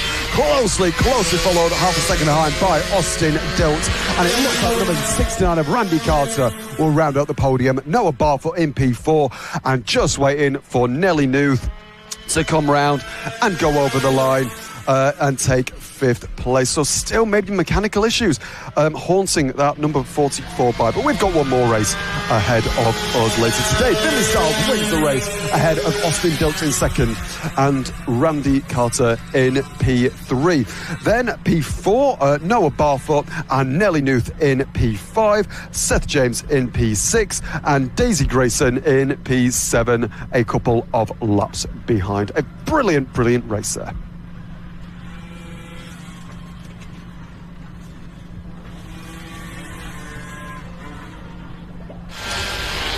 The senior mini-moto race number 2 awaits us on Sunday morning here in Cumbria, and it is a race where everything is up in the air as mechanical issues led to some crazy drama in race number 1, with Keaton Payne taking his first senior mini-moto win since Three Sisters last year. Matt Birkin pole sitter. Engine went bang once again. Luckily, his brother Josh is here, not racing this weekend, but he did have a couple of parts with him, so he spent last night bolting Josh's engine into his bike. We'll have to wait and see if that's going to give him any luck. But Keaton Payne, as I said, race 1 winner, but it wasn't just handed to me that he was looking very pacey. But the number 1 on Matt Birkin, new motor underneath him. He's added the word maestro to his number 1 plate as well, again, just to rub it further into his brother. So we'll wait and see how he's going to be able to do. Holly Harris as well, a fantastic finish yesterday. P2 for her best result in the senior mini-motos in a long time. So a huge congratulations to her. But we'll wait and see how it's going to unfold as the riders make their way down to the grid. A big grid here, 13 senior mini-motos joining us this weekend. And the seniors at Rowrah, it's always one to keep your eye on. And especially with the drama that was yesterday. There we see the front row, Matt Birkin, Keaton Payne, having a little chat on the grid. Of course, these guys, best of friends off the racetrack, but when the lights go out, it's all visors down and all focus. It is Birkin, the reigning champ, the championship leader. He starts from pole. Race 1 winner, Keaton Payne alongside. Reece Gentry, another one of our mechanical failures yesterday. From P2 he was at the time. Oh! He starts P3. There's 2 riders down. Oh, wow. At the chicane. They haven't even made it through one corner on the sighting lap. Guys, come on, there's 4 of them involved. There's Nick Bennett, you can see on the 711. The 85 of Chris Yeomans, he's starting from P6. That looks to be the 99, I believe, of Carrie Eldridge. Yes, it is. And someone else maybe not even raking the start. I think that might be Rob Gentry, potentially. No, it's Lamar Morgan. Oh, what a shame for the 216. Lamar Morgan, he's going through so much at the moment. We know his personal struggles, and now the struggles translating to the racetrack, down and out of race 2 before it even starts anyway. So Lamar Morgan was set to start 9th. Hopefully he's able to join the grid, but we'll go once again. Gentry, again, mechanical issues in race 1. He starts P3. Holly Harris starts P4. Row 3, George Rennicks and Chris Yeomans. Callum White, the other Birkin boy, is 7th with Harvey Jeremy, P8. Lamar Morgan would be starting P9. Gary Eldridge rounding out the top 10. Rob Gentry is 11th with Steve Johns 12th, and Jerome Richards 13th.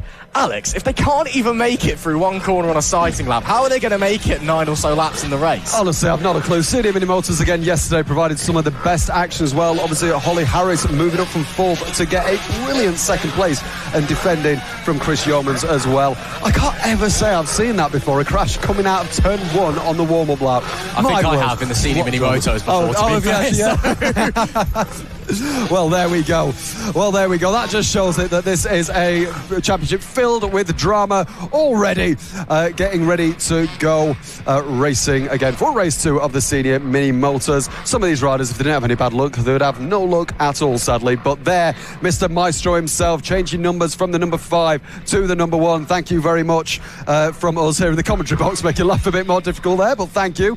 And we are getting ready to go underway. I think the final couple of bikes are maybe coming up to the grid. Obviously, a few of the bikes. There we go. We're just having a sweep from everything that happened in turn 1 there. Just before we go racing, we can see the marshals just getting the final bits of bodywork, trying to not give any penalties. The thumbs up is given, so here we go.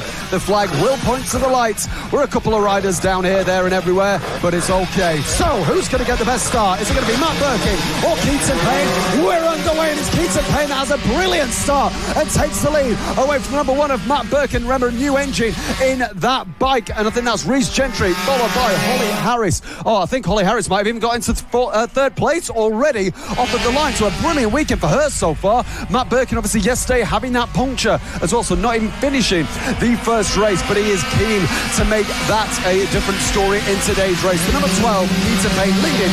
Matt Birkin, Holly Harris in 3rd, Chris Yeomans and George Rennicks as well going over the line. So already Keaton Payne, the number 12, making a few tenths between him and Matt Birkin there. Yeah, you can already see there's quite a big gap there opening up. And in fact, Holly Harris is actually on the back of Matt Birkin as we come round St John's to finish our first lap. It looks like Reece Gentry actually didn't make it onto the grid, so problems potentially for the number 100. So Holly Harris was starting alone on the third row, but has held it to her own and keeps that P3. Payne, though, leads after lap 1. Birkin holding his tail, only 5 tenths between him. Even if Birkin doesn't win, I think he'd still prefer to finish the race rather than DNF, but already maybe starting to size up his opponent. Of course, when you stick a new engine in the bike, especially one that your brother uses, different engines, you know, have a bit of different tuning to it, you've got to think about how does this affect the bike? Is there any changes to what I normally run? So it might take Birkin maybe a couple of laps to get up to speed. Of course, they did have a warm-up session this morning, but track temps have changed. The temperature much hotter now. We're looking at 20 degrees already this morning, and it's not even 11 o'clock here in the UK. So how does that affect the machinery underneath you? Payne and Birkin starting to pull away from Harris herself with a nice healthy gap ahead of George Rennicks.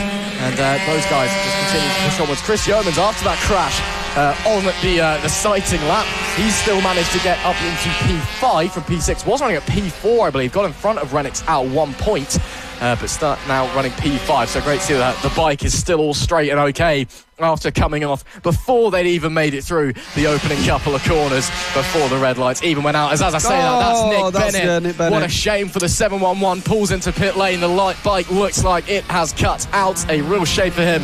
Hopefully he might be able to rejoin, but I think that could be curtains for the 711. We'll push onwards anyway. 7 laps left to go. It's Payne, Birkin, Harris, your top 3. Yeah, certainly no luck for Nick Bennett, obviously involved in that, well, I can't even say lap 1 incident, but that pre-race incident as well, so no luck for him in this race as well. But Matt Birkin and Keaton Payne both pulling away from Holly Harris. Here she is on the number 15 bike. A great result yesterday. Obviously qualified P4 and now up into P3. She got that P2 yesterday, so she's on an incredible run of form this weekend, which is brilliant to see. So Keaton Payne is currently leading with the fastest lap so far. Matt Birkin just behind at 2.9 seconds is the gap between Matt Birkin and Keaton Payne. So maybe something's happened to Matt Birkin there, because he was right on the back of Keaton Payne, but now 3 seconds adrift from the number 12 to the number 1, and in fact dropping into the hands of Holly Harris as well. So maybe Matt Birkin has a problem, not sure. But this is P5, 6 and 7. Chris Yeomans ahead of the 45 of Harvey Jeremy, and Callum White just behind on the 322. That is the 85 trying to defend from Harvey Jeremy, going to the outside, the number 45. The 85 takes a very good line, but is the 45 going to be able to pull back in?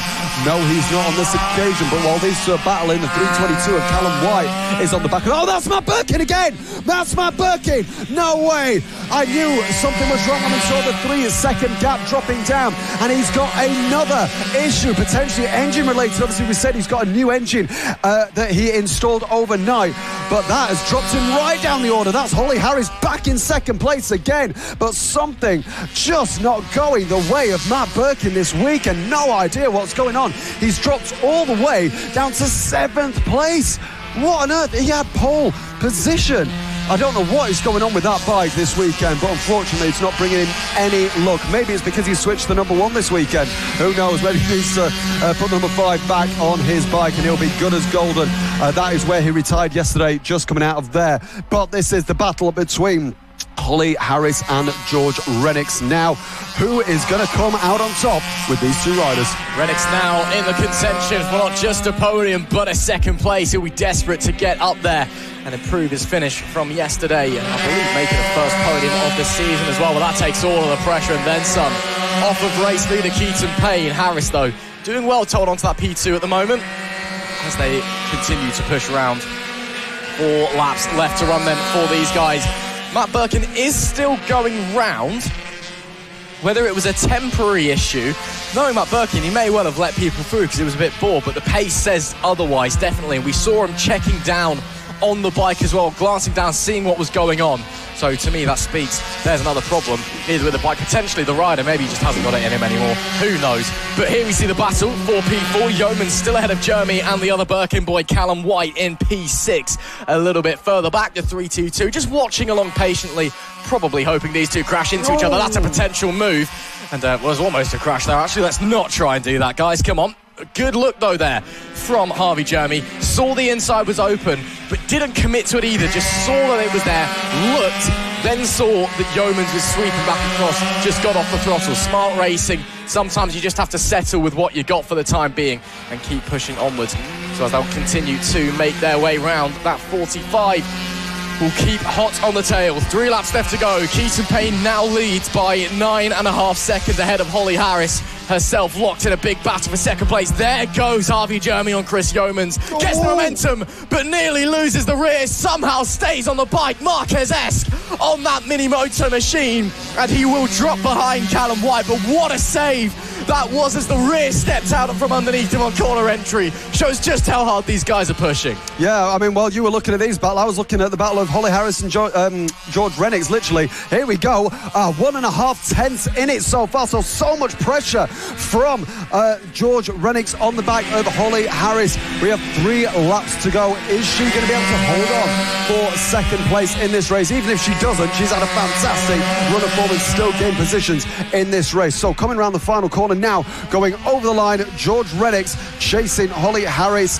The gap has dropped back by about 1/10 of a second, 0.245 of a second. Coming through turn 1, turn 2 now, we've got a little bit of a straight here. This is usually where the switchback can happen. Holly Harris takes a nice tight line, but it looks like George Rennicks might get the switch back. They go side by side down into Iredales. I think there's quite a big weight advantage here in the way of Holly Harris as well. But let's see who has got the better top speed. Obviously Holly Harris a little bit lighter than George Rennicks, which will be able to benefit her. So George Rennicks coming round. All the S's there, a little bit of a bump there from Holly Harris, but she's managing to stay ahead of George Rennicks so far. Yeah, great riding there from Holly Harris. Rennicks with the clear visor, though. You can see through his eyes, see how hard he's concentrating. And you saw him glancing over Holly Harris. I think he's a bit frustrated at just how fast she is this weekend. But up the front now with a gap of, they still haven't crossed line. Now they have 12.1 seconds. The ride of a lifetime from Keaton Payne. Yes, that challenge from Matt Birkin faded with his issue. Birkin now down to P8.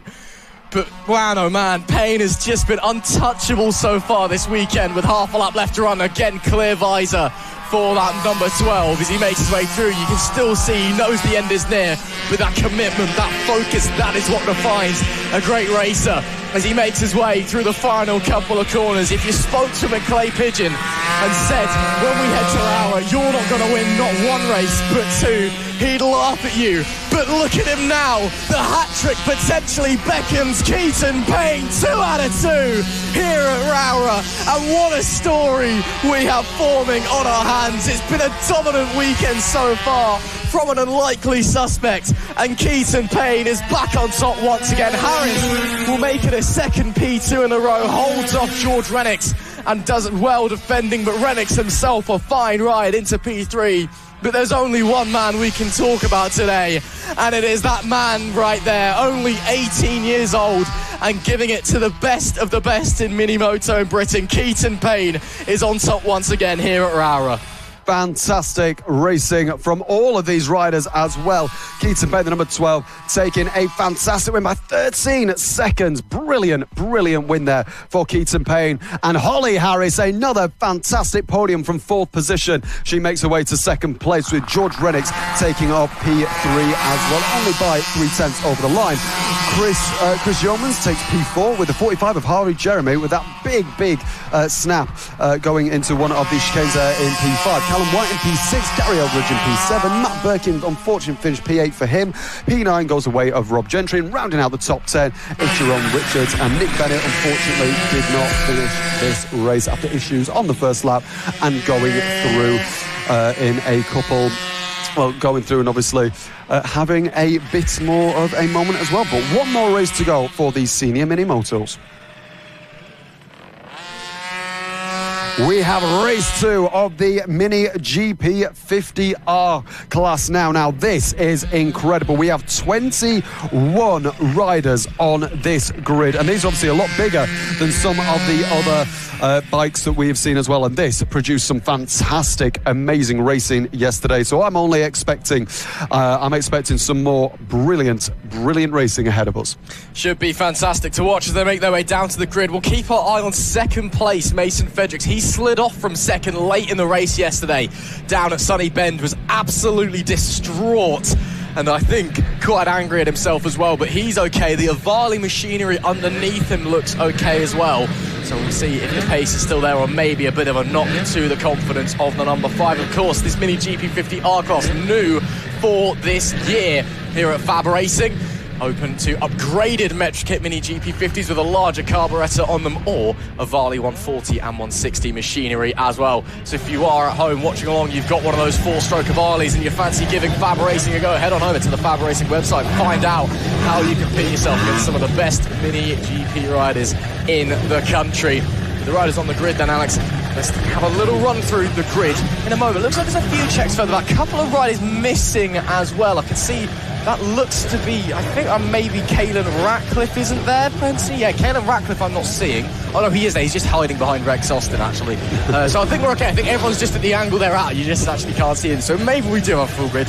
Maybe I'm just struggling with my vision a little bit. As we get going on sighting, Alex, let's have a look at the grid. Indeed. So P1 is Super Seb as always. Number 64, Sebastian Kozlowski on the left-hand side. In pole position, Mason Frederick in P2. Frankie Watson onto the second row of the grid, starts P3 alongside Bradley Curtis in P4. Tommy Keats starts P5 alongside Rex Austin in P6. Josh Perkins starts P7 alongside Caelan Ratcliffe, hiding behind Rex Austin there in P8. Emilio Pereira returning.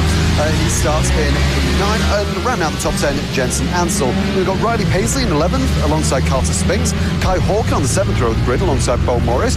Max Johnson in P15 with Daisy Polden, obviously bigger sister to Savannah. Savannah Polden in P16. Austin Dilts in P17. Daniel Tanson in P18. 10th row of the grid is Harry James and Claudia Dudman. And rounding out our 21 riders is the 111 of Callum Maxwell. Fascinating race. This is a track that seems to prefer the 4-stroke motors a little bit better than the 2-strokes, opposite of what we saw at Clay Pigeon, where it was very much 2-stroke territory. But it must be said, Kozlowski on that 2-stroke Metrokit, still rapid as always and taking the win in race 1 yesterday. Can't win the championship here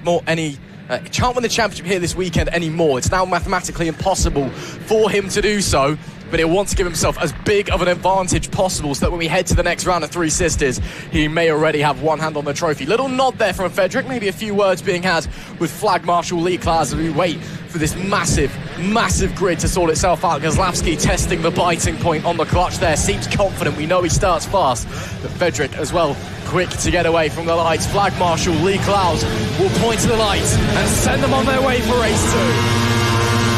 It is lights out and we are on the way. Great start there from Kozlowski. Watson away as well.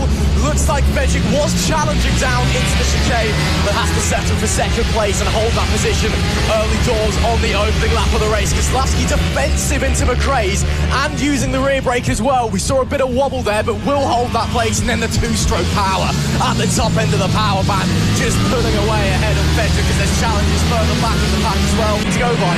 You can't let Kozlowski get away after a couple of laps, because as soon as he gets comfortable, as soon as the bike comes underneath him and he starts going, he just disappears. Absolute championship leader on, coming into this round, 257 points from Frankie Watson on 179. So he really is a dominant rider, as we've seen all of them. Look at that, looks amazing coming through turn 1. That change of direction as well looks brilliant on these GP50Rs. The 64 leads from Mason Frederick, setting the fastest lap on that first lap. And we've got these 2 types of the bikes as well as always. See Mason Frederick trying to get a good run, and Kozlowski cutting to the inside now at the top. Oh, it is close, but no cigar for Mason Frederick. Yeah, we've got 2 types of bikes here. We've got the Metrokit, which is the 4-stroke bike, and the Avalis, which are the 2-stroke bikes as well. So you can see the 4-stroke bikes have got a much deeper sound. You can hear one going by there as well, and the 2-strokes are a lot sort of whinier and a higher pitch as well.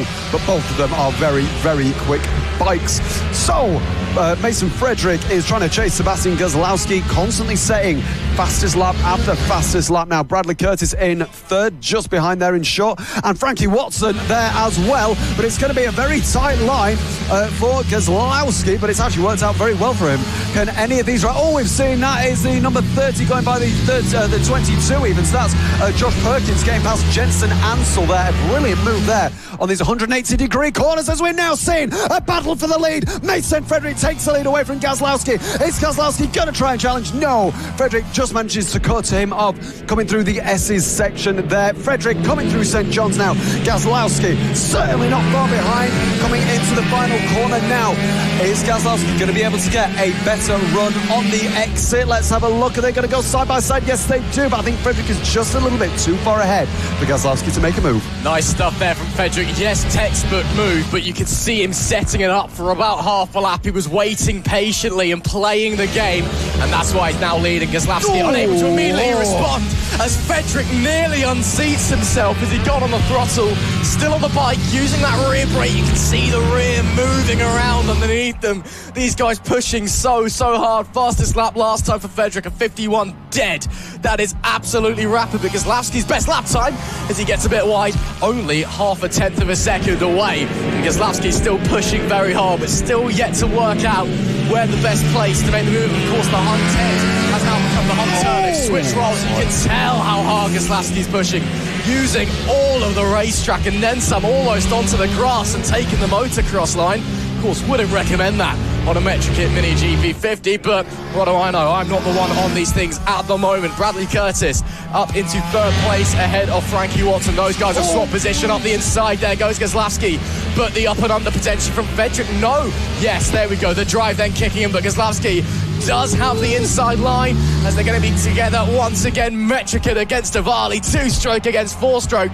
Kozlowski and Frederick still side by side. Wow. But Frederick, the same move once again, dropping back briefly. But Kozlowski was never able to confirm that position. Frederick holds the lead. He does indeed, but I don't know how long for, because Kozlowski's right on the rear tyre of him. Look at that, almost going wheel to wheel, as we say, almost taking the motocross line on the exit there. There's barely any millimetres of track that these two aren't running on for now. Kozlowski, it seems, going on the inside of turn one. No, not on this occasion. It'll be Frederick that keeps the lead. Bradley Curtis setting the fastest lap of the race on that last lap of a 51.014, so close to break it into the 50s, as we've seen a couple of riders coming through turn one now, sweeping to the right, sweeping to the left, and sweeping to the right again. We've got a big battle here. The 22 of Jensen Ansel being chased by Riley Paisley and Tommy Keats there as well.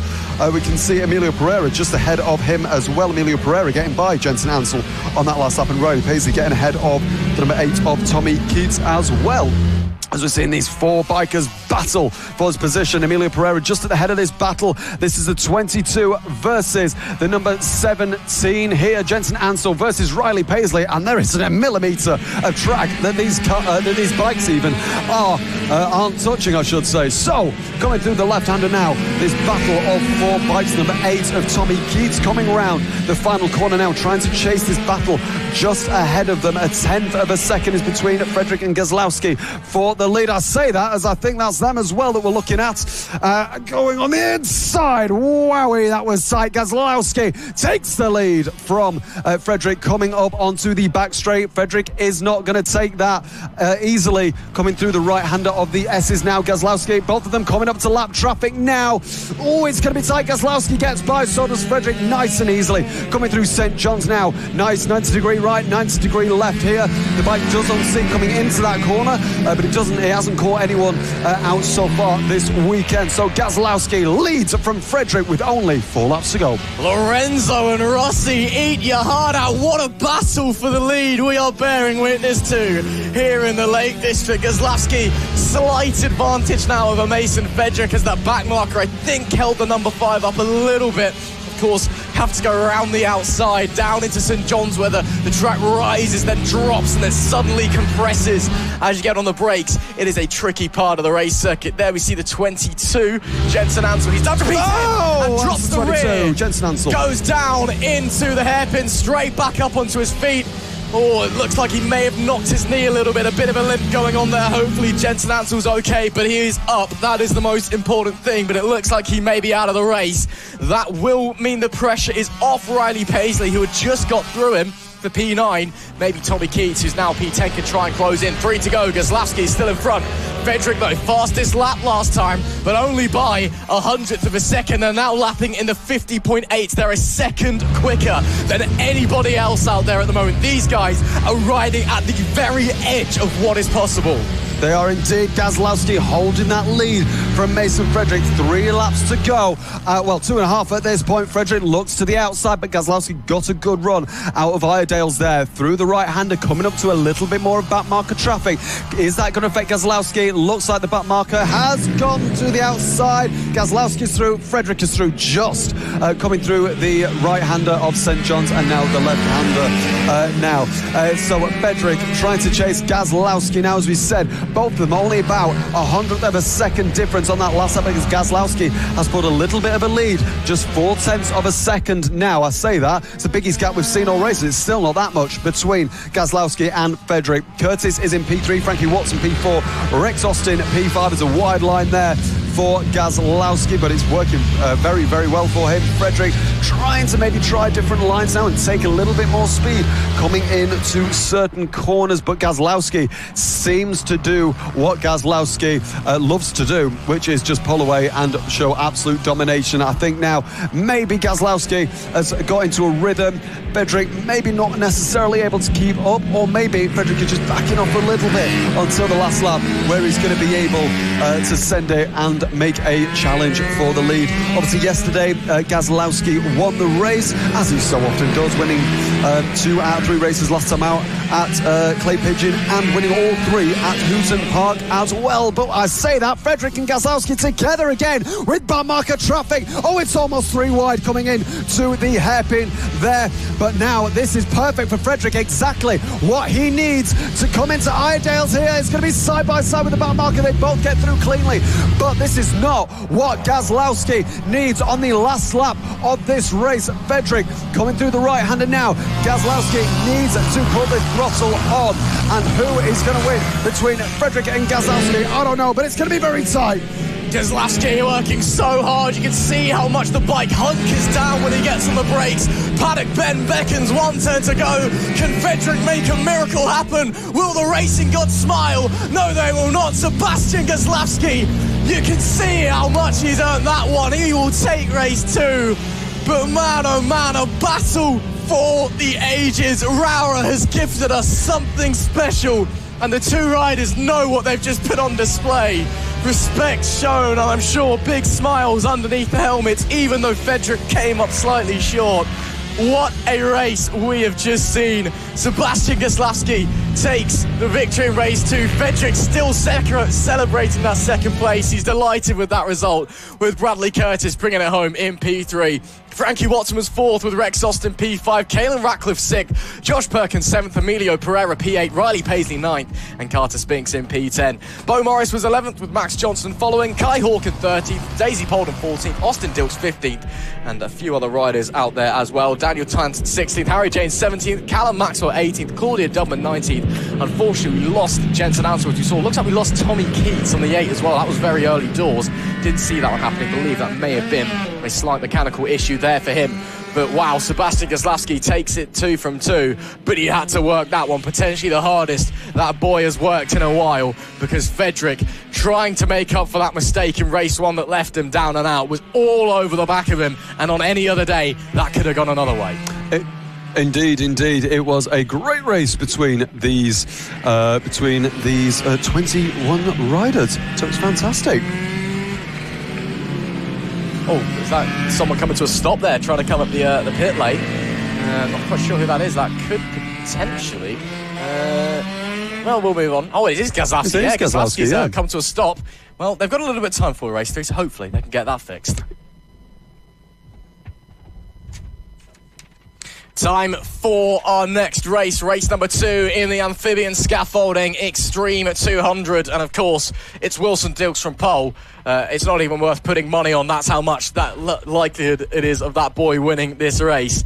after we saw his younger brother Austin putting on a display earlier on this morning. But he still had a bit of pressure yesterday. The likes of Harrison Day, Travis Shaw, Logan Cousins getting involved, and some great racing action to enjoy as well. So plenty to look forward to in this one.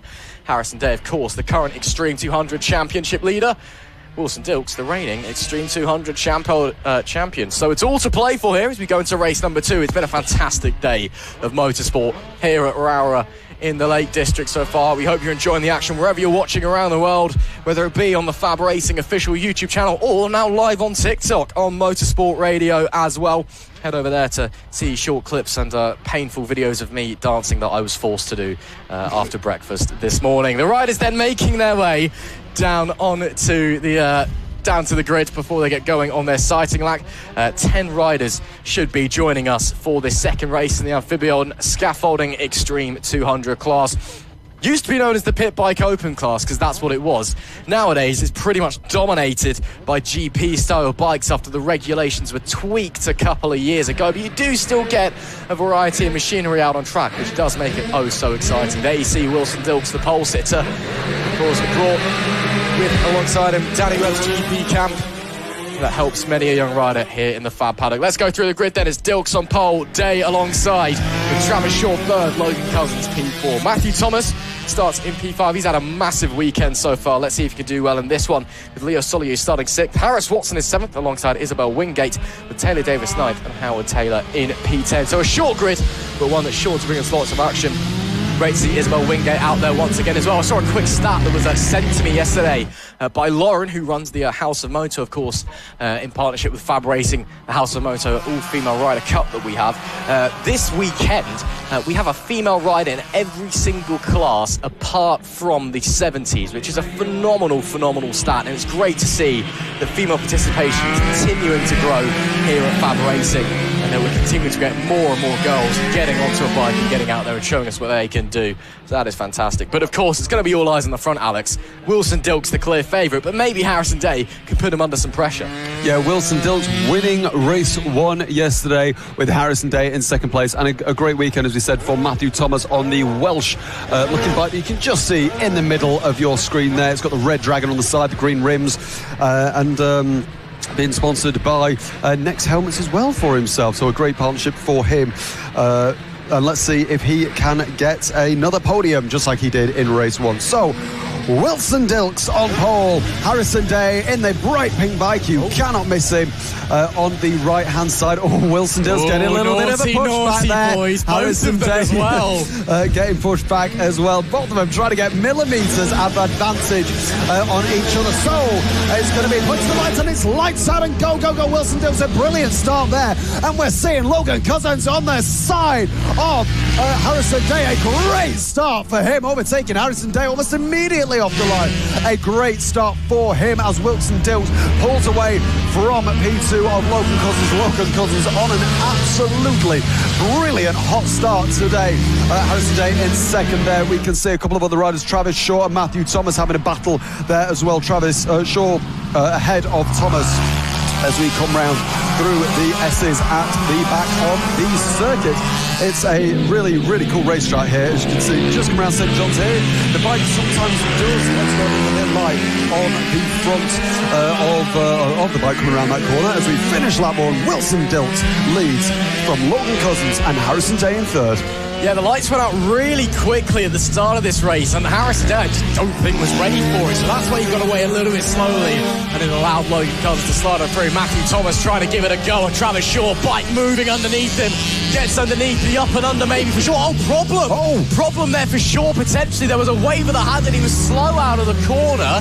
Now, was that a what are you doing, mate, or there was potentially an issue with the bike or a missed gear, because he got back going once again.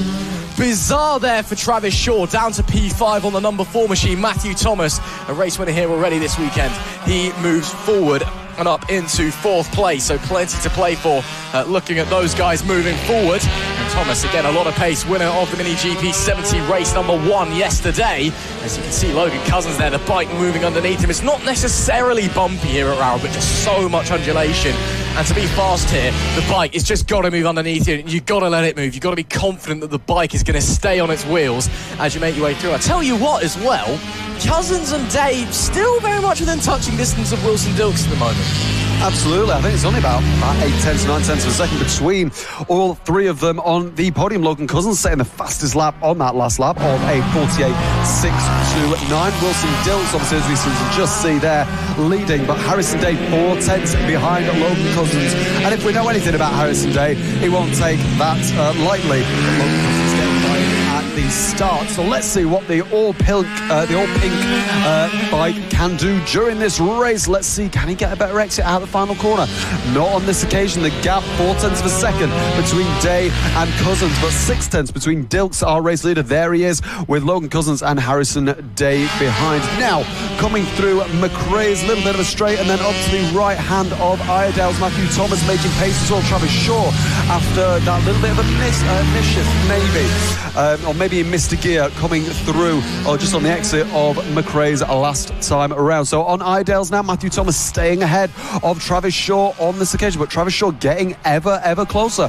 3.5 between these two riders on that last lap. Matthew Thomas goes to the left-hand side, getting a nice wide entry for St. John's, and again getting a nice exit coming out there. Travis Shaw repeating what Matthew Thomas ahead is doing. The number 4 versus the 47 over the line now. Has the gap come down at all? Let's have a look. Yes, 0.2 is the gap between Shaw and Thomas. Shaw getting much closer now. Going to maybe try and send it on the inside here. No, I think he's going to maybe try a switch back, but Matthew Thomas covers it off very well. Coming out of McRae's now into Iredale's, this long sweeping right-hander hairpin. Travis Shaw trying to get a better exit. Is he going to be able to? No, he's not alongside on this occasion, but still trying to weave left and right, trying to maybe put Matthew Thomas off a little bit, but let's see what can happen between these two riders. Still looking to push onwards then. Shaw trying to put the pressure on whatever issue he's had, clearly overcoming it. Yeah, Wilson Dilks still leads up the front, not going away. In fact, Logan Cousins starting to set a couple of fastest laps. It's a 48.4 on the previous tour for Cousins there. So as he moves forward, in fact, Cousins is putting the pressure on Wilson Dilks. The last time Wilson Dilks didn't win an Extreme 200 race was race 1 of round 7 at Ella Park last year.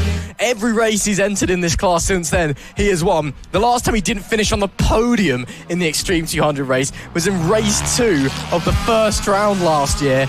Down in Kent, I believe it was, off the top of my head somewhere. They continue to push onwards anyway, so Cousins and Day still alive as it stands and still pushing onwards. There's going to be 6 laps left to go. Oh, that's Harrison Day down goes Day into the final corner. Straight back up is the bike all right, because it's gone into a bank of dirt. Marshall running over to help. Looks like Day is all okay. Bike seems okay. His hands in the air. He can't quite believe it's happened. Oh, handlebars really bent there. Hammered back into shape. But there must surely be a little bit of damage elsewhere as they try and get the motor going. Day will rejoin the race, but he's down and out from third place. So now it's just Cousins and Dilks up the top. Yeah, it's very rare to see Harrison Day make a mistake like that. Obviously, the bike dropping just in that final corner. We have seen that in a few races already this weekend, actually. That final corner can catch a couple of riders out. But that means that this is the battle for the lead then. Wilson Dilks and Logan Cousins, obviously, with Harrison Day dropping down. We've got a yellow flag in the last corner. Harrison Day has managed to rejoin, but he's just been lapped by Dilks and Cousins. Going over the line, 2 cents is the gap between these two riders. Oh, it's very close there between Wilson Dilks and Logan Cousins. Logan Cousins looking like he's got a lot more pace now. He's just looking a lot quicker going round quite a few of these corners, but obviously there's a bike in front of him, so he can't go flat out around a lot of the corners. But Wilson Dilks doing a brilliant job so far, now going defensive, cutting to the outside to take the racing line. The number 7 on the back of Wilson Dilks. Have we got a back marker ahead? I think we do. That could play into Logan Cousins' hands, as we've seen already quite a few times this weekend. Traffic can make or break a race. Logan Cousins very close there, as we see. Wow, Wilson Dilks taking a massive risk and overtaking on the exit of one of the corners there. I think that's Howard Taylor on one of the pit bike looking bikes. So coming through turn 1 and turn 2, Wilson Dilks, Logan Cousins, 0.2 of a second between these two. The number 7 following the 85. Nice and carefully, just making sure that Logan Cousins can see him over his shoulder. That's what he wants, as he wants to maybe try and go for a move. As we now see the number 7, is he going to be able to get past him? No, not on this occasion, coming up to the S's. Wilson Dilks holding on, but Cousins is right there alongside him. Dilks doesn't look like he's riding out of his skin, though. Seems comfortable. Again, just getting off the bike into the corners. That's a big look there from Cousins. And that was risky, and it's cost him time as a result. Sunny Bend is a place where if you pull something off, you can reap huge rewards, but if it doesn't work out, it does cost you. And I think Cousins, that was a little too opportune. He didn't set it up. He just saw the gap and tried to go for it. And ultimately, it's dropped him back and drawn the pressure away from Wilson Dilks. So 3 laps, soon to be 2.5 left to run. Cousins now has to build that back up again. Looks like Harrison Day's already back up into 3rd place. No, he's not. He's in fact a lap down, should I say. But he's running kind of in 3rd place because he's ahead of the actual 3rd place of Matthew Thomas and Travis Shaw. So these guys now fighting for podium places. Thomas still holding firm. Shaw doesn't really have enough pace, I think, to challenge at the moment, but maybe as he makes a little mistake and runs wide down the bottom end of the circuit, maybe. Oh no, that's Cousins. That's Cousins. That's a huge one as well, and the throttle's stuck wide open. That's coming down at St John's. What has happened there? Is there been contact potentially? Has he high-sided? Could be a possibility, but we'll push onwards anyway. 2 laps left to run. The yellow flags will be waving down in that section, but the race continues. Dilks leads, Thomas up to 2nd, and Travis Shaw up into P3. There we see Lee Clowes, the flag marshal. Words being discussed with race control, preparing the last lap flag. We're going to push onwards anyway, as we wait to see where everyone else is. There we see, oh, red flag. It's going to be a red flag. Red flag. Our first of the weekend here at Rowrah, the 5th round of the 2025 Mastermark FAB-Racing Minibike British Championship. Red flag brought out in the 2nd race of the amphibian scaffolding Extreme 200 after Logan Cousins has a big off coming through St John's. We will update you with what's going on. We will let you know that everybody is okay as soon as we know that they are okay. But for the time being, we will have to wait and have this delay. And what a shame, because we, as a result of that incident, it's been robbed of what was set to be an absolute Hollywood finish. Yeah, absolutely. I mean, 2 incredibly talented riders there going down in that race. Harrison Day and obviously Logan Cousins as well, which obviously brought out the red flag. But I tell you who it has worked out very well for. It's Matthew Thomas, obviously winning the first race of the GP70s yesterday, and now up to 2nd place in the Extreme 200 class as well. So I'll tell you what, I don't know what he's got in that helmet, but it certainly brought him some fantastic luck this weekend, as we're all the riders just coming into the pit lane now. But I think that's probably going to bring an end to that race.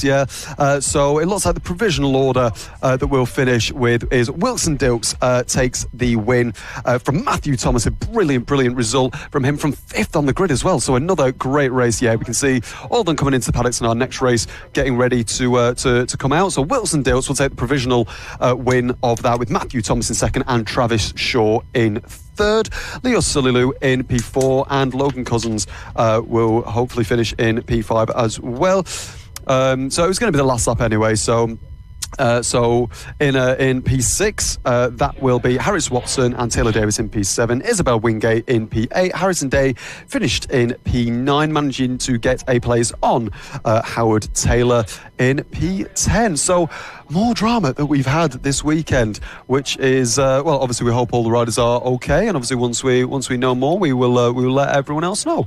But yeah, it's certainly, as you say, we were robbed of an incredible finish there between Wilson Dilks and Logan Cousins, but maybe Logan Cousins just getting a little bit frustrated maybe, but yeah, fantastic race regardless. It was indeed. It's been a fantastic morning of racing as well. Rowrah always brings us the best of racing when Fab turns up into town here in the Lake District.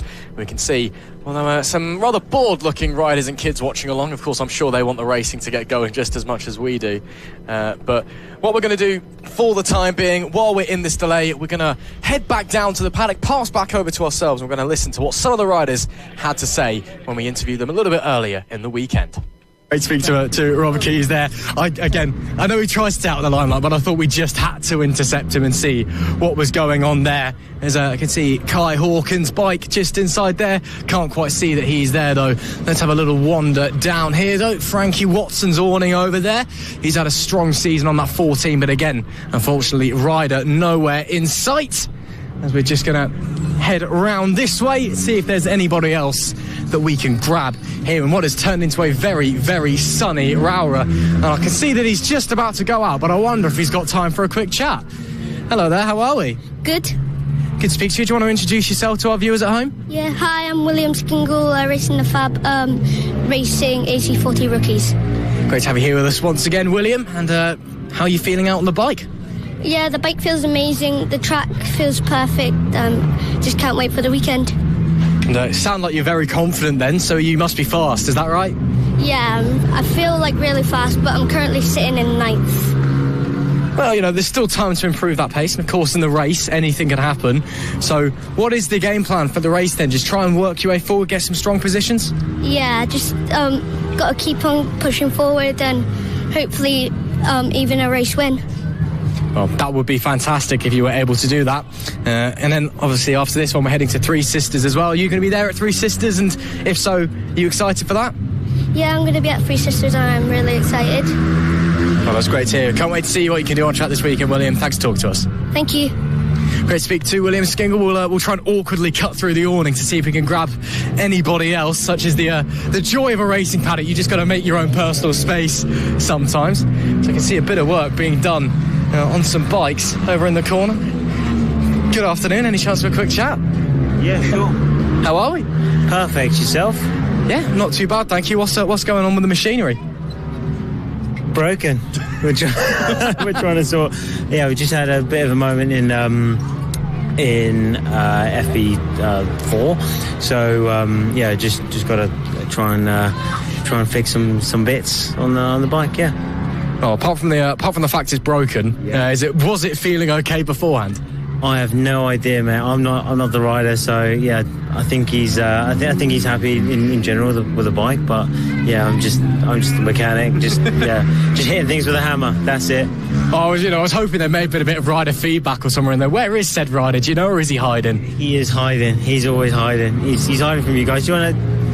Hold on 2 seconds. We'll see if we can try and grab him. If not, it's okay. But again, speaking to the spanners. Anything? No? Not going to happen? That's all right. No worries, guys. Still. I'll send him over to you. I'll send him over to your guys like way tomorrow or something like that. Yeah? That works for us. Well, best luck fixing things. Thanks for talking to us, mate. No worries. All good. See you guys later. Bye. You can see some of the mechanical work that goes on here in FAB-Racing as well. It is very much a team effort. Let's see if we can knock in. Oh, well, I've just been told you don't want one. Does anybody here want one, or is that all a no? That was an aggressive "we don't want one," which I'm gonna take that as I'm not gonna get one. And now he's being told by his dad it's all right if he doesn't want to. There's more of the hair. Hey, good player to be fair. I mean, it's okay if you don't. You can if you want. You don't have to. Well, I'm sure we'll get there eventually. So is the helmet going on because we're going out or because we don't want to show our face? He's going out. Yeah, that's fair enough. If he's going out shortly, we'll let you be. Any chance of a chat with anyone else though? Go on then. Yeah, there we go. We can at least get something out of someone. How are we? Yeah, good, thanks. You? Yeah, not too bad, thank you. And what's your name, what you're riding in for the viewers at home who maybe don't know who you are? Riley Pearsley, and I'm in the 50s and 50R. Riley, great to have you joining us once again. Rowrah, track you enjoy? Yeah, it's my local track and I always go well here, so yeah. So, potentially getting some good sides of things to come. Just had a shout from the awning over there. Who's your favourite rider? So I will ask, who is your favourite rider? Not Benny Grayson. Well, that was a very confident answer there. But yeah, so you're feeling confident. As you said, it's your local track. Final 2 rounds of the season, going to Three Sisters. Track with maybe mixed memories for you. But, you know, looking forward to it at least? Yeah, well, I was at B&B 2 weekends ago when it was Clay Pigeon, because I'm higher up in B&B, and I got 2nd overall. So, like, I'm building my confidence back at Three Sisters, so yeah. Yeah, that's fantastic to hear. So, you know, you can just get on the bike and get straight back on it without any issues, you reckon? Yeah, well, that's the whole point, like, just getting back from injuries and struggles and just coming back better. So, that's what I'm trying. Yeah, absolutely amazing stuff, mate.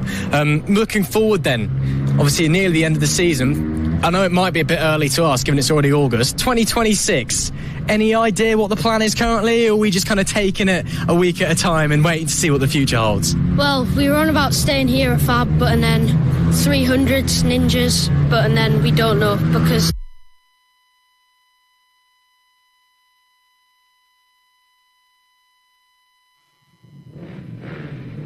Welcome back then to the live action here on Sunday at the round 5 of the FAB-Racing Minibike British Championship. A brief delay after a red flag in the previous race. Logan Cousins is all okay and up on his feet, which is the most important thing. But now it is time for Moto Team. Let's run through the grid. It is Sam Clowes, race 1 winner in the open class, on pole position. Marco Pandolfo on the Team Acme, number 8. It starts from P2. Ian Jackson is 3rd, with Linton Di Meola on his brand new Suzuki. He starts 4th place. Harrison O'Keefe is 5th, with Phil Joyce in P6, Ben O'Keefe 7th, Gary O'Keefe in P8, and Madison Marley starts in P9 to round out our grid. To join myself, Ross McIntyre, Alex Grizzoli, still alongside myself in the commentary box, and a brief delay with that incident, but great to hear that Logan is okay, up on his feet and walking about. Now we can get back to the racing. Absolutely. Motor Team always produces brilliant racing as well. And, you know, we've had a lot of drama this weekend as well. But let's see. The Motor Team always likes to be a little bit dramatic as well. So the first race was won by, or overall, was Sam Clowes, bringing an end to Team Acme or Marco Pandolfo's run of form. So let's see. A little bit of squeaky brakes there for Marco Pandolfo. He starts P2 on the right-hand side. And the 1-3-3. There we go. We're just seeing him line up iron pole position. Sam Clowes, obviously brother to Lee Clowes, our lovely flag bearer and start marshal as well. So let's see these two. We can see the blue bike there. That's Marco Pandolfo, the Team Acme Racing 1-3-3. Sam Clowes alongside. We're getting ready to go racing. The lights are out, and let's see, is it Marco Pandolfo and the 1-3-3 who takes the lead away from Sam Clowes? A brilliant move there. That's what he needed to do yesterday, but Sam Clowes has been on another level this weekend. Let's see what he can do. Whether he's down. He's down. That's Sam Clowes down at turn 2. Oh, wow. What drama from hero to zero yesterday, winning the race and now down. But the good news is it's the first lap, so everyone, if there's a yellow flag, you might be able to bunch up a little bit to the back, but that will probably be the race win. As well, I think. Is it? Yeah, a little bit maybe of smoke as well. I think a foot peg might have come off. He's looking down his left foot, so either the gear lever's been knocked or the foot peg. Let's have a look. Yeah, it looks to me the gear lever's been knocked a little bit, and you can see the foot's at a really awkward angle as well, so big damage to the 1-3-3. Will race on up the front anyway. Hand goes up from Ian Jackson. Oh, no. And more mechanical drama. The 27 on lap number 1. The Suzuki of Ian Jackson's come grinding to a halt. We saw the hand go up as he came through St. John's, and that thing has come to a halt, and looks like the engine's just gone. He's trying to get it restarted, trying to find a gear maybe. But has he found anything yet? Maybe just box of neutrals maybe. Well, he's got going again anyway. That is bizarre. Early drama here in Moto Team. Clowes goes down with damage to the left-hand side of the bike. We've got now Ian Jackson, the 27, potentially with gearbox issues. So Team Acme Racing now clear up the front overall and in the open class as well. Linton Di Meola, the South African, on his return now leads in the standard class ahead of Harrison O'Keefe. But these guys are going to put on a great show for us. I know they are. So big drama here. 10 laps left to go. Anybody's guess what's going to happen. It's just curveball after curveball. It is indeed. Both of our Moto Team winners yesterday, open and standard class, down and potentially out. Well, not out, but down with issues on the first lap. Obviously Sam Clowes and then Ian Jackson as well. But right now it will be the battle between the Italian and the South African. Team FAB-Racing leads the open class. Obviously Gary O'Keefe in 7th and Sam Clowes obviously down in 9th and last place. So it should be a fairly easy win for Marco Pandolfo. Obviously Sam Clowes breaking his winning streak yesterday, but this is the battle that we're looking at on track. So it is Linton Dimiola and Harrison O'Keefe, which is both in the standard class. So this is the battle for the lead and 3rd place in Moto Team Standard. So we can see that lovely new Suzuki bike of Linton Dimiola, the South African, being chased by Harrison O'Keefe, one of the 3 O'Keefe brothers in this race. P2 is Harrison O'Keefe. Ben O'Keefe is just behind him in 3rd, and Gary O'Keefe running in the open class, currently P2 in class or 7th overall.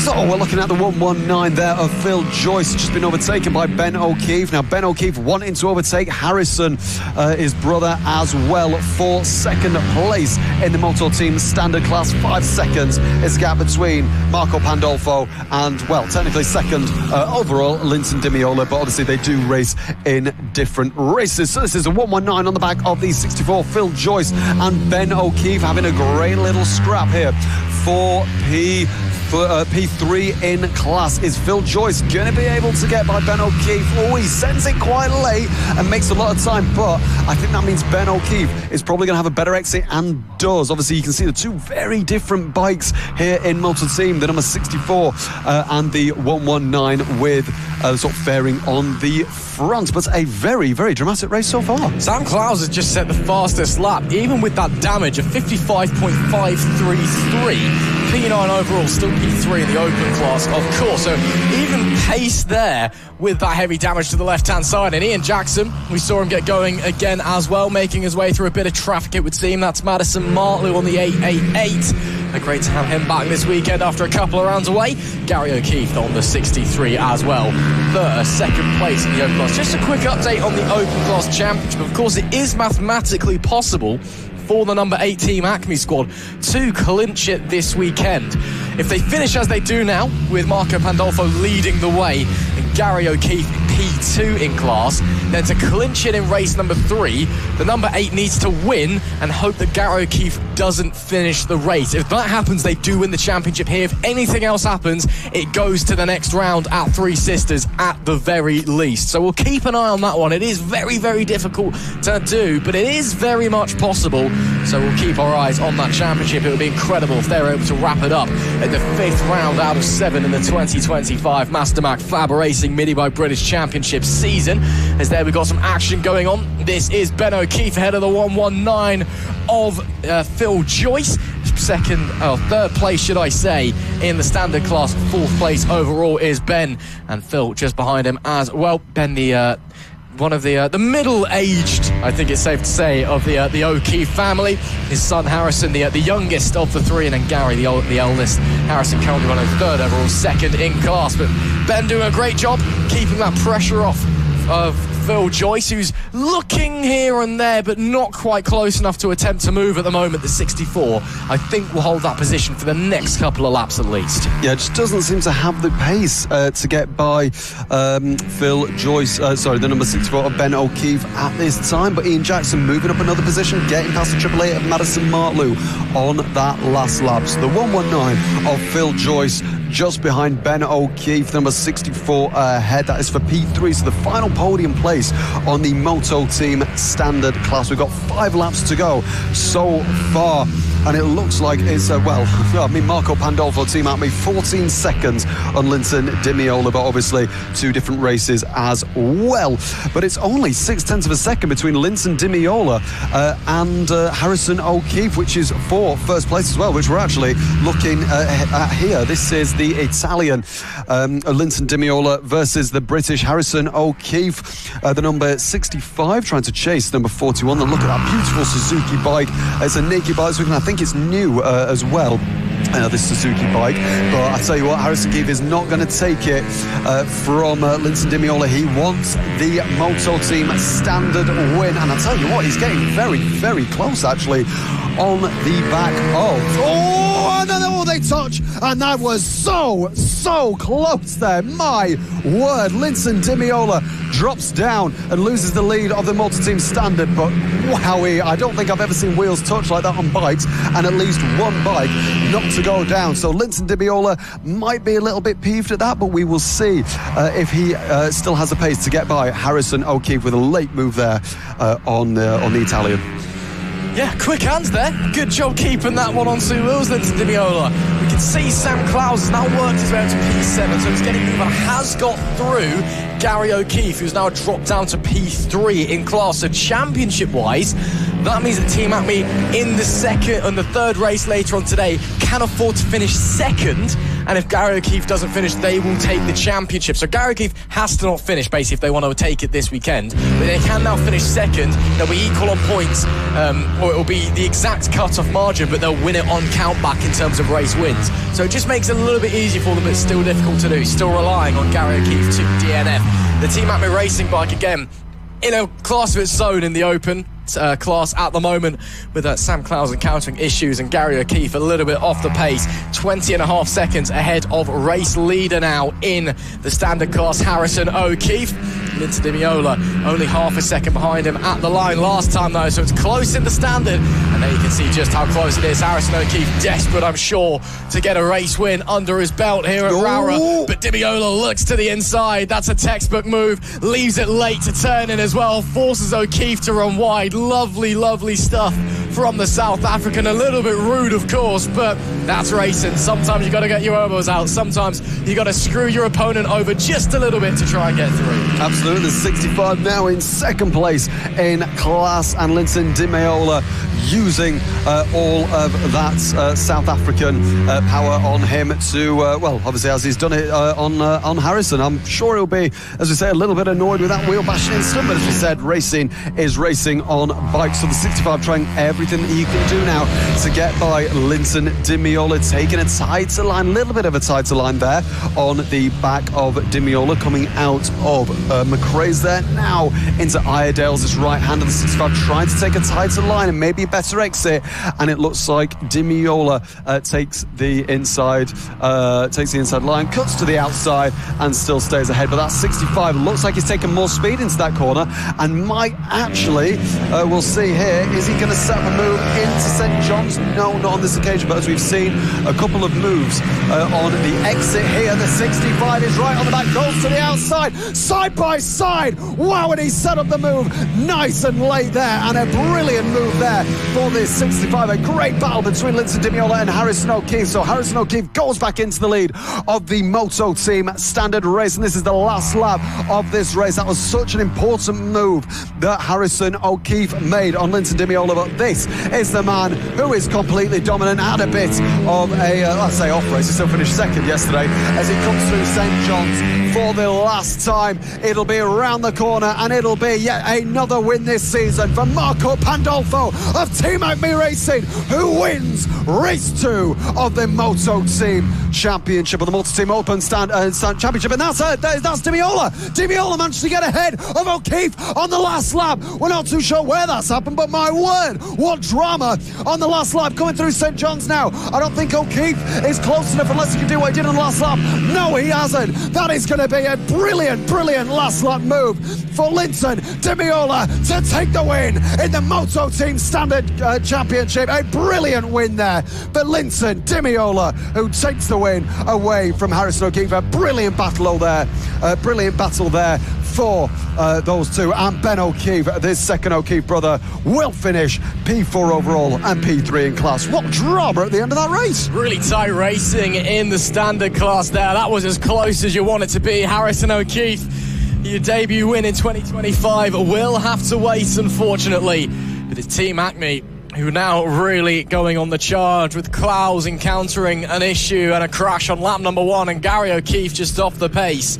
They can now, well, all they have to do, in fact, is just finish the race in race number 3. And if Gary O'Keefe fails to finish, they are champions. If not, it goes down to Three Sisters. It's Team FAB-Racing taking the win in the open class, with Sam Clowes recovering to second, Gary O'Keefe in P3. Linton Dimiola takes the win in standard by less than half a second from Harrison O'Keefe. Ben O'Keefe rounds out the podium with Phil Joyce P4, Ian Jackson 5th after that issue earlier on, and Madison Bartley in P6.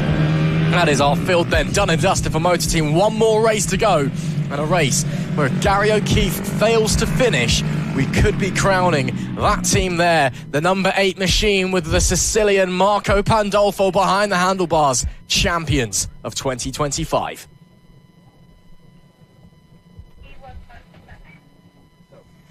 Now we have the mini GP50s. We've had the GP50R. Now we've got the GP50 class here. Some fantastic racing between these young riders yesterday, and I've got a feeling we're going to get some more. We have 16 riders on this grid, which is a recipe for absolutely brilliant racing. So much drama this weekend already in so many other championships, and more drama to come today. So who are you supporting this weekend? Let us know on Facebook, let us know on TikTok, because we're live on there as well. What drivers are you supporting up here in Cumbria this weekend? As we now see, there he is, Sebastian Gazlowski, Super Seb, lines up on pole position and just waiting for Rex Austin to line up alongside. They'll go out for a formation lap, and then we will be able to go racing for yet another incredible race. And there he is, Rex Austin in the blue 991. So, oh, look at that, a lovely fist bump there between these two riders. Such good camaraderie between these riders. So the 64 with the white helmet is Gazlowski. Rex Austin with the sort of Italian and British looking helmet as well. He's the 991 of Rex Austin alongside him. These two are absolutely tooth and nail together. This is the Mini GP50 standard class, sponsored by King's Two Wheels Centre, as well as we see all of the riders making their way around the track. Sebastian Gazlowski won the race yesterday with Rex Austin in second and Caelan Ratcliffe on the 96 bike in P3. So basically, as they started, they finished. But let's run through the grid. Sebastian Gazlowski on pole position alongside Rex Austin in second. Caelan Ratcliffe in third with Emilio Pereira in P4. Josh Perkins in P5 with Tommy Keats in P6. Jensen Hansel on the fourth row of the grid in P7 alongside Max Johnson in P8. Kai Hawkin is in P9. Ryder Paisley rounds out the top 10. Bo Morris in P11 and Daisy Polden, older sister to Savannah Polden, on the 127 in P12. Harry James starts P13 and Bojan Blazewski starts P14. Callum Maxwell in P15 and Oliver Wilson rounds out our 16 bike grid for this race. It's going to be a brilliant race. It's going to be drama filled. It's going to be filled with close racing, as so often is the case. We're seeing all the riders take their positions. There's Gazlowski getting a final word of advice, same with Rex Austin, just making sure that everything is okay on the bike, and the riders that themselves getting themselves prepped into race mode as we're waiting for the final few riders to join the grid. Doing a little bit of practice starts there just before we get underway, and any second now we will get Leah Flag Marshall pointing to the lights. There we go, everyone getting ready to go. A 16 bike grid. Oh, and looks like we've got one of the riders, that's the number 20 or the number one of the riders anyway, having trouble starting, but there we go, they've got the bike started. There we go, a point to the lights. Who's going to get the best start? Let's see. A long start there. It's Rex Austin that gets a brilliant start alongside Gazlowski. He takes the lead. Coming into the first corner, few riders going side by side. Oh, and there's a little bit of a touch there, but no contact goes down. Nobody goes down in the first corner, but a great start there for Rex Austin. Sebastian Gazlowski goes side by side, coming out of turn 4 there. Let's have a look. No, he's just not close enough to make a move on this first lap. Rex Austin through and leads this race so far from Gazlowski and Caelan Ratcliffe in third place. Great start there from Austin. You saw how close together on the grid himself Gazlowski was. Gazlowski all the way over to the left-hand side of his grid box, wanting to try and get the best entry into turn number 1. And then Rex Austin all the way up to the right-hand side. It was from the number 96, keeping them well in check. Emilio Pereira still P4 as well. Josh Perkins and Tommy Keats. Looks like they swap places. I think Jensen Hansel may have been involved in that lap 1 incident that saw him going a little bit straight over the grass at the chicane. Potentially a drag race up there. Gazlowski to the inside, almost touching knees, but Gazlowski gets the inside, pulls off the block pass and gets back into the lead. But as these guys are fighting, look at Ratcliffe right there. He'll be watching along intensely, but now that the number 64 is in front, is he going to bolt away into the distance, or can Rex Austin stay with him?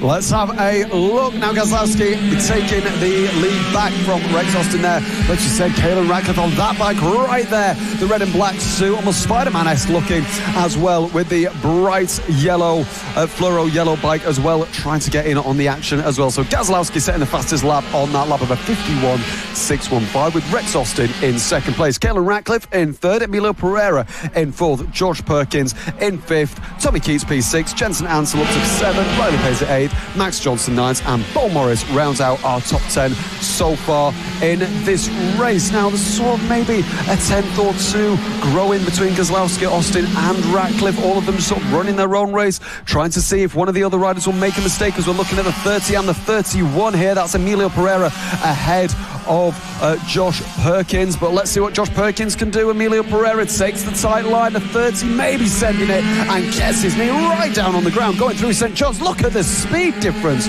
between the 30 and the 31 of Emilio Pereira. Emilio Pereira is going to have to be very, very careful now, looking over his shoulders to see where Josh Perkins is going to maybe make his move.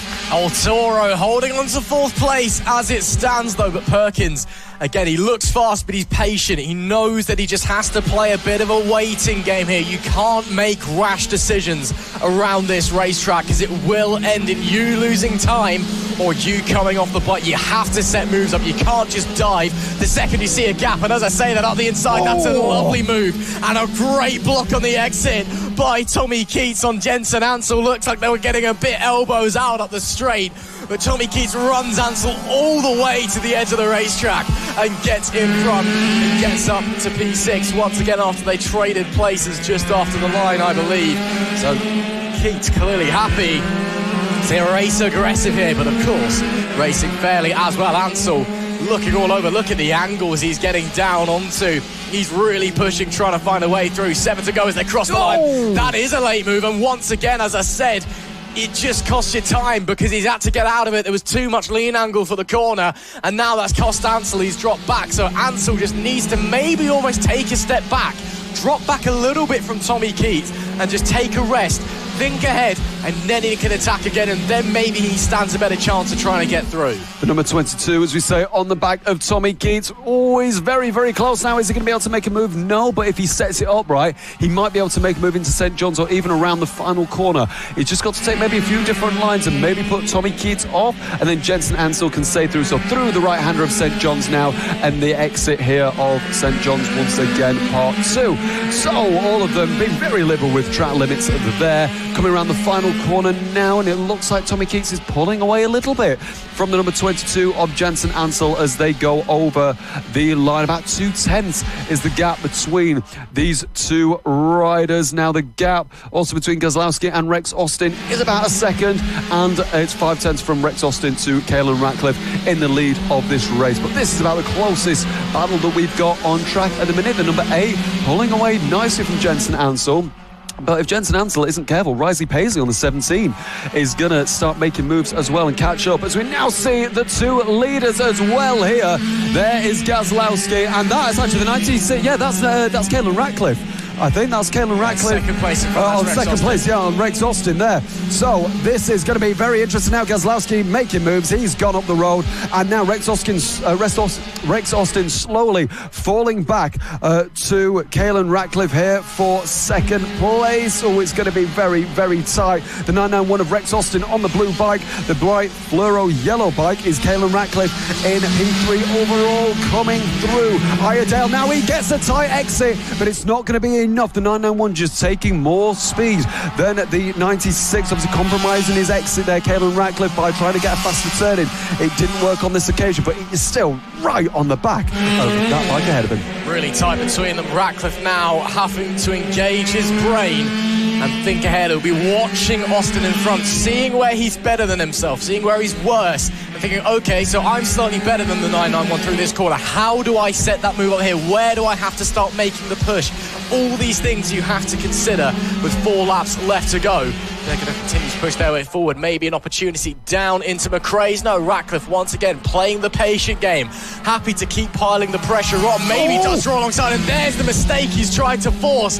That's his easiest overtake you can ever make, is just pressure your opponent into getting it wrong and slide on by. That's the 96 up into second place with a healthy gap as well. I wonder maybe if Rex Austin might have missed a gear on corner exit because it was really slow coming out of McRae's. But either way, it's a change of position. It'll be 3 laps left to run when they break the beam next time. Goslavsky leads, Ratcliffe now in second, Rex Austin P3. It's going to be very interesting to see if Rex Austin can catch on the back of Caelan Ratcliffe. We know that Rex Austin has got pace, obviously finishing P2 in yesterday's race and is a P2 in the championship as well behind Goslavsky. Speak of the devil, there he is, coming through McRae's now and coming up to Ibels. He's got a very healthy gap. He's got a 3.2 second gap to Caelan Ratcliffe in second and 6th tenths on the back of Rex Austin as well. Emilio Pereira still stays in P4. Josh Perkins rounds out the top 5, but it's quite an easy race for Goslavsky so far. Obviously Rex Austin made that move at the start of the race, but ever since then he's just been cruising away. So this is the battle between Tommy Keats and Jensen Ansel, which is still raging on with 2.5 laps to go of this race. The number 22 Jensen Ansel looking at Tommy Keats, seeing where he's weaker than him, or maybe going to make a mistake, pressuring him to maybe go deep into a corner where the number 22 can then go tight and maybe take the position away from the number 8. But it must be said, Tommy Keats is doing a brilliant job absorbing all of this pressure. I mean, Jensen Ansel for the entire race has been behind that bike as close as this, and the number 8 still soaking up all that pressure like a good sponge and going round. And let's see if he can absorb the pressure here. It's tight there, but the number 8 just makes a brilliant defensive line. That's exactly what he needs to do, but the 22 is looking to the inside, making a nice move there. The number 22 taking a bit of a different line there. Is he going to be able to get throttled down early and have better speed, trying to get in the slipstream of that number 8? No, it's not going to work on this occasion with 2 laps to go in this race. Really tight racing between these guys. Keats looks like he still has a slight advantage. Of course, in front, doesn't have to defend too hard, but as I say that was a very opportune look from the 22 of Jensen Ansel, who's maybe starting to turn up the wick and see what he can do as he once again draws to the inside, but has to stand the bike up just a little bit. Final lap of the race though, and Sebastian Goslavsky 5 seconds clear of Ratcliffe in P2. A little check back to see where his opponents are, and he'll be thinking, oh, that's lap traffic. They are nowhere in sight. Once again, it's an absolutely dominating performance from this young rider who in the last couple of years has really come into his own, and then this season has absolutely exploded. A rider that is surely destined for the RNG British Talent Cup and beyond. And a rider who's going to make it 2 from 2 and look to sweep yet another weekend in 2025. It is Sebastian Goslavsky who takes the checkered flag here in race 2 of the Mini GP 50s, brought to you by King's 2 Wheel Centre. And another fine performance from that young man who celebrates. He's very quiet off the bike, but when he's on the bike he does the talking and celebrates hard. As there was a bit of a hand signal there from someone. Was that Emilio Pereira or Josh Perkins coming across the line, I think? Potentially waving to a camera or frustration, maybe. Either way, it's Goslavsky on top, Ratcliffe second. Rex Austin brings it home in P3. Can anybody even touch that man this weekend? He is just so fast. It's Goslavsky who takes the win with Ratcliffe second and Rex Austin P3. Josh Perkins fourth with Emilio Pereira P5. Tommy Keats in sixth. Jensen Ansel seventh. Bo Morrison eighth. Riley Paisley 9th and Daisy Polden rounding out the top 10. It's Max Johnson in P11 with Bojan Blajewski in P12, Harry James 13th, Kai Hawken 14th, Callum Maxwell in P15. And that looks to be all the right. No, Oliver Wilson, in fact, finishing P16. So that's it then for race number 2 in the Mini GP 50s, brought to you by King's 2 Wheel Centre. They'll be back out for race number 3 a little bit later on today.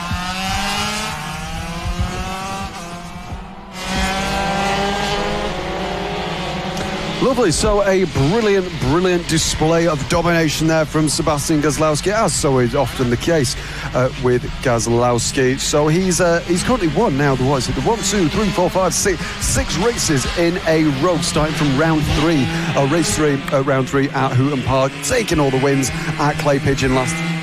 And then, obviously, Gazlowski winning both rounds so far today in Rowrah as well. So a brilliant performance from him, as well as Caelan Ratcliffe and Rex Austin as well. Now we have our premier class here at FAB-Racing Minibikes. It's the Mini GP70s. Now, not too many bikes on this grid. It's only 8 bikes, but I tell you, it is some of the best racing that you will see. Mini GP70s here. As I said, our premier class here, and it's going to be brilliant to see these riders and what drama that we can expect to see from all of these riders. We have seen some incredible racing already this weekend. Matthew Thomas taking his maiden win. Fantastic to see in the Mini GP70 class, with Harrison Day in second and Logan Cousins in third as well. Obviously, Harrison Day going down in a couple of races before, as well as Logan Cousins as well. But there he is, number 7. Brilliant to see that he's okay after going down earlier in what brought out the red flag in one of the other races earlier. There is our pole man and race 1 winner there with Harrison Day on the left there. So let's run through the grid. There's number 4, Travis Shaw as well. And the number 54 of Harris Watson on the right. So we are about to go for our formation lap. There we go. Lovely stuff as all the riders make their way off the line nice and cleanly. So Matthew Thomas in the 47 on the 47 bike, obviously maiden win yesterday. Let's see if he can repeat it again today. P2 earlier on today as well in another class. Frankie Watson lines up alongside him on the number 14. Harrison Day starts P3 with Logan Cousins in P4 alongside him. Travis Shaw on the number 4 starts P5 alongside Leo Sullivan in P6. Harris Watson starts P7 and Taylor Davis on the number 11 bike. Oh, and we have a rider that looks like he's stalled there. Just trying to have a look. That is one of the, I think, is that Harris Watson? Yes, it is. Starting P7 on the grid. It looks like he might not start this race unless he can maybe just get a little bit of a jump start. Oh, he's absolutely frustrated with not being able to start his bike. Let's see if one of the marshals can help him start the bike, but I think that might be a did not start so far. Oh, let's see. Oh, he's just trying to make sure the bike doesn't fall over. But this could be a delayed start potentially. Let's see if he can sort of maybe bump start the bike into life. It hasn't worked on the first time. Let's have a look. Oh, the marshal's trying to push that bike, but I fear that may be a do not start, unfortunately, for the number 54 of Harris Watson. Well, we'll have to wait and see if he is able to get going again, but because he's in the middle of the track, they're still going to hold them on the grid for the time being. Of course, Matthew Thomas taking his first Mini GP70 British Championship victory in race 1 yesterday after a fantastic last gasp effort in qualifying 2 to stick himself on pole position. And let's see if he's able to make it 2 out of 2, or maybe the likes of Harrison Day or Frankie Watson. Logan Cousins can get involved. There we go. Harris Watson needs a little bit of a bump start there, but the 54 has got going. But is Harris Watson going to be able to actually take part in the race? We'll have to wait and see. But while this is happening, everyone's sat there on the grid. Engine temps rising, tyre temps, brake temps cooling. This could make it a very interesting getaway and run down into turn 1. Because we know those 2-strokes run very, very warm. And you can see them trying to rock back and forward, keep the clutch engaged, try and not have the engine overheat, because that, of course, can lead to a seizure if you're not careful, and a very big accident as well. As the temps will continue to just climb and climb and climb as they're sat there stationary, climbing over 20 degrees here now in Rowrah, just past midday in the UK.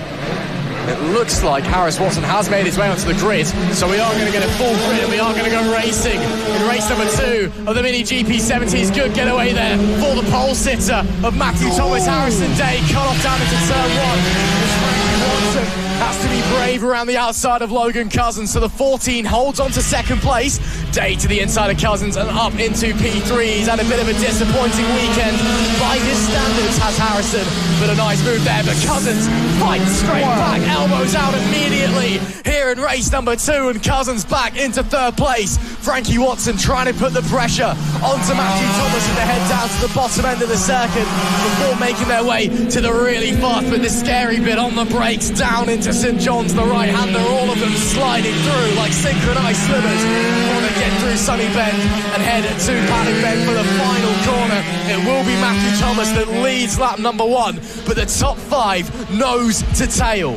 Absolutely. I think it's 1.2 seconds between all 5 bikes at the start of this race. Fastest lap for Frankie Watson there as well. We're seeing an amazing battle between Harrison Day and Logan Cousins there, both obviously going down earlier today, but both of them, certainly the spirits have not been broken, as both of them are going wheel to wheel, both absolutely wanting to get that position away from each other. Obviously Harrison Day in 4th, trying to chase the final podium position of Logan Cousins in 3rd place. Matthew Thomas leading this group of 5 bikes away. Number 14, Frankie Watson 2nd, and Harrison Day in P3.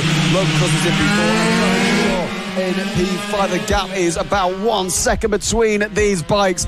Oh my, I've got a feeling our premier class here, the GP70, is going to provide some brilliant entertainment. Harrison Day sets the fastest lap of a 49.618, the fastest of anyone by about a 10th or 2 of a second. Matthew Thomas putting a brilliant performance in so far, just doing everything. That lap of a 49.618, the fastest of anyone by about a 10th or 2 of a second. Matthew Thomas putting a brilliant performance in so far, just doing everything to put a move in and going around the final corner. But now Harrison Day and Logan Cousins are smelling blood of Matthew Thomas. Now they want that position, they want the podiums, they want the podium position and the win. In fact, look at this, going over the line, 0.6 of a second between the top 4 even. My word, just over a second. Look at this, side by side between all the riders, and we've got to write it down as well. My word, we had 2 by 2 by 2, and that is Thomas dropping down behind Harrison Day. We still go racing. Frankie Watson leads from Harrison Day there, and the next maybe to get past Matthew Thomas will be Logan Cousins on that blue and fluoro yellow bike. Just behind is Travis Shaw there, I think that was a rider down through St John's there. Yes it was, I believe that is Taylor Davis, who is looking like he's going to retire from this race so far. 9 laps to go in this race, and my word, we've only had 3 minutes of racing. It's only some of the best ones we've had this weekend. Brilliant stuff to kickstart the action here. Frankie Watson starting to extend that gap, now over half a second between himself and Harrison Day, but of course that can change in the blink of an eye. But he's also started lapping in the 48s, 48.997, only rider in that second bracket. Took his first Mini GP70 British Championship win in race number 1 at Ella Park earlier on in the year, and I'm sure he'd love to add a second to that number. Cousins, another big look to the inside. He's been really aggressive with his overtake attempts, has that number 7, really just diving down the inside. Yellow flags out, of course, for that incident that we just saw. I believe it was Taylor Davis on the number 11 who's gone down and out of the race with 8 laps left to go, 7 shortly as they come to the line. And Frankie Watson not breaking away just yet, because Harrison Day is still right there with him as the bike's all moving around underneath them. It's another fastest lap, 48.832 for Watson, but Day now lapping in the 48.9s as well. So the lap time's getting quicker and quicker as they continue to push onwards and onwards, and maybe the front 2 starting to break away. We'll keep our eye on the lap record round here. It's a 48.699. That was set by Ethan Sparks back in 2022, the now British Talent Cup rider. Maybe we'll be seeing that shattered today. The 47 trying to do everything he can. He had a big moment and a big switch coming out of the final corner. Still yellow flags. Oh, they're going a bit quick through there to say it's yellow flag conditions, but we will see. We will see if they'll slow down next lap around. Number 7 trying to chase Matthew Thomas. Then number 47, the 7 trying to chase the 47, coming into the first corner, coming through the left hand now on the right. Travis Shaw on the back of Logan Cousins as well. So Logan Cousins needs to watch out because he is trying to attack Matthew Thomas for that final podium position and yesterday's race 1 winner. But if he's not careful, Travis Shaw might be getting by him. What we will see is a little bit further back from Logan Cousins. Logan Cousins is closer to Matthew Thomas than Shaw is to Cousins, but still coming round the S's now. Harrison Day pulling away a little bit, but Frankie Watson actually 7/10 of a second now on the back of Harrison Day. All of them still a yellow flag conditions. He's still going through there. But number 4 of Travis Shaw still just trying to see if any mistake is going to be made by Logan Cousins, trying to overtake Matthew Thomas coming into turn 1. It's a late send, but it has to back out. No move in sight there. 47 doing everything that he needs to do to defend from Logan Cousins. Harrison Day now is chasing, well, Frankie Watson, 1.2 seconds the gap between first and second now. But this is the battle for the final podium position. New lap record for Frankie Watson. Ethan Sparks' time has been smashed, a 48.562, a record that has stood for 3 years.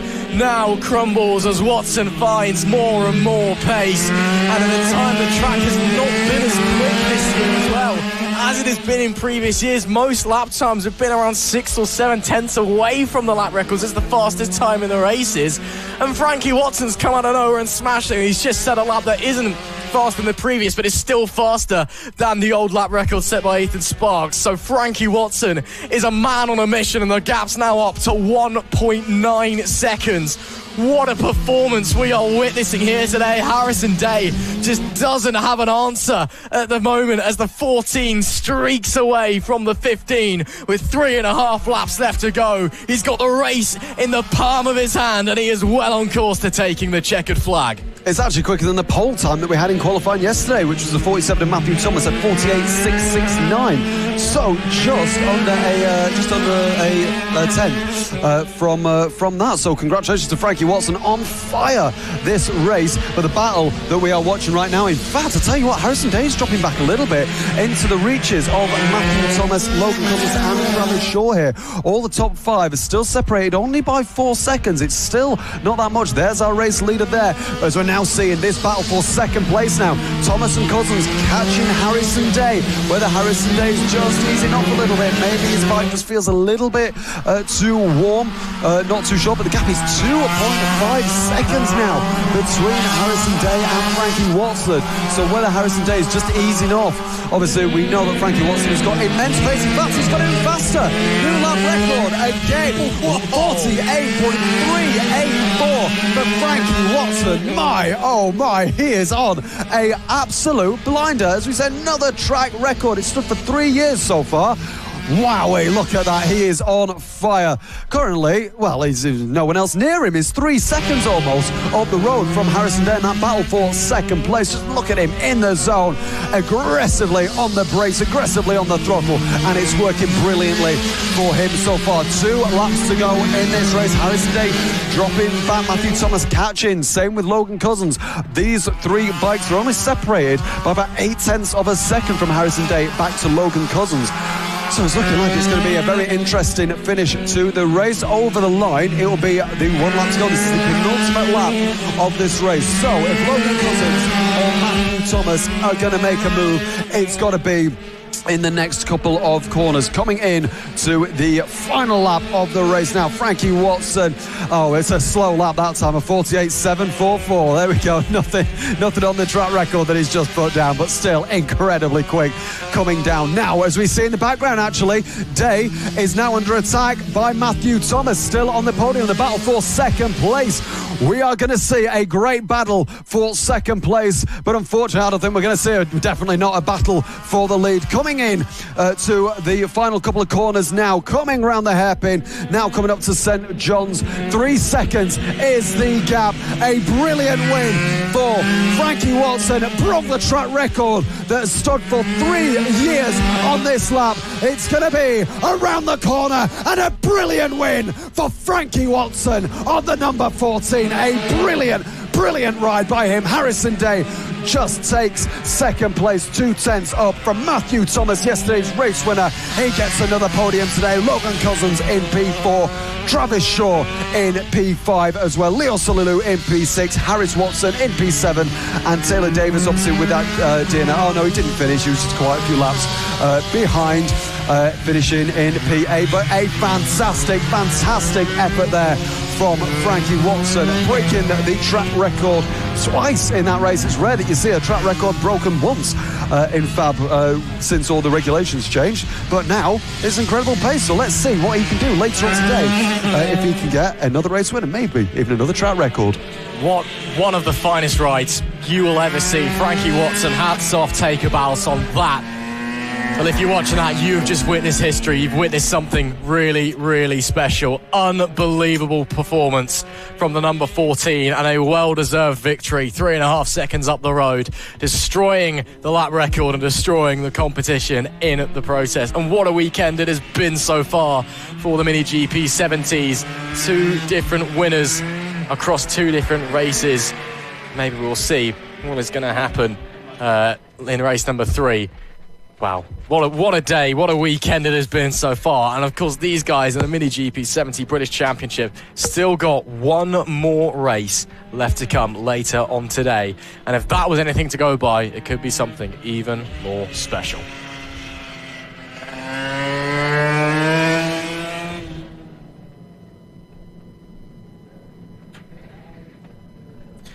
Time for our final race, number 2 of the weekend, and who else would it be but the Pit Bike 140s? And even though a smaller grid than normal, with only 7 riders making it this weekend, it has still been a fantastic race won yesterday. And as the riders making their way onto the grid, it looks like we may be missing someone. I'm only seeing 6 out there at the moment. Looks like we might have no Robert Leverage potentially, but we're going to get going on our sighting lap anyway. It is championship leader Harrison Quincy that leads them away on this tour of Rowrah, with Jamie King in 2nd place. Keaton Payne starts 3rd, Matthew McLean in P4. Adam Thornborough starts 5th, with Matt Lindley P6. Robert Leverage set to start P7 on the number 96, but I'm not seeing him out there on the racing surface at the moment. Yesterday, a bit of a less traditional and less eccentric Pit Bike 140 race, shall we say. It was a bit more just tense racing, everyone trying to run their lines, but there were some fantastic battles going on. Harrison Quincy, of course, extending his championship lead, but JD King finishing 2nd, and a solid 2nd as well, so still keeping the points totals close.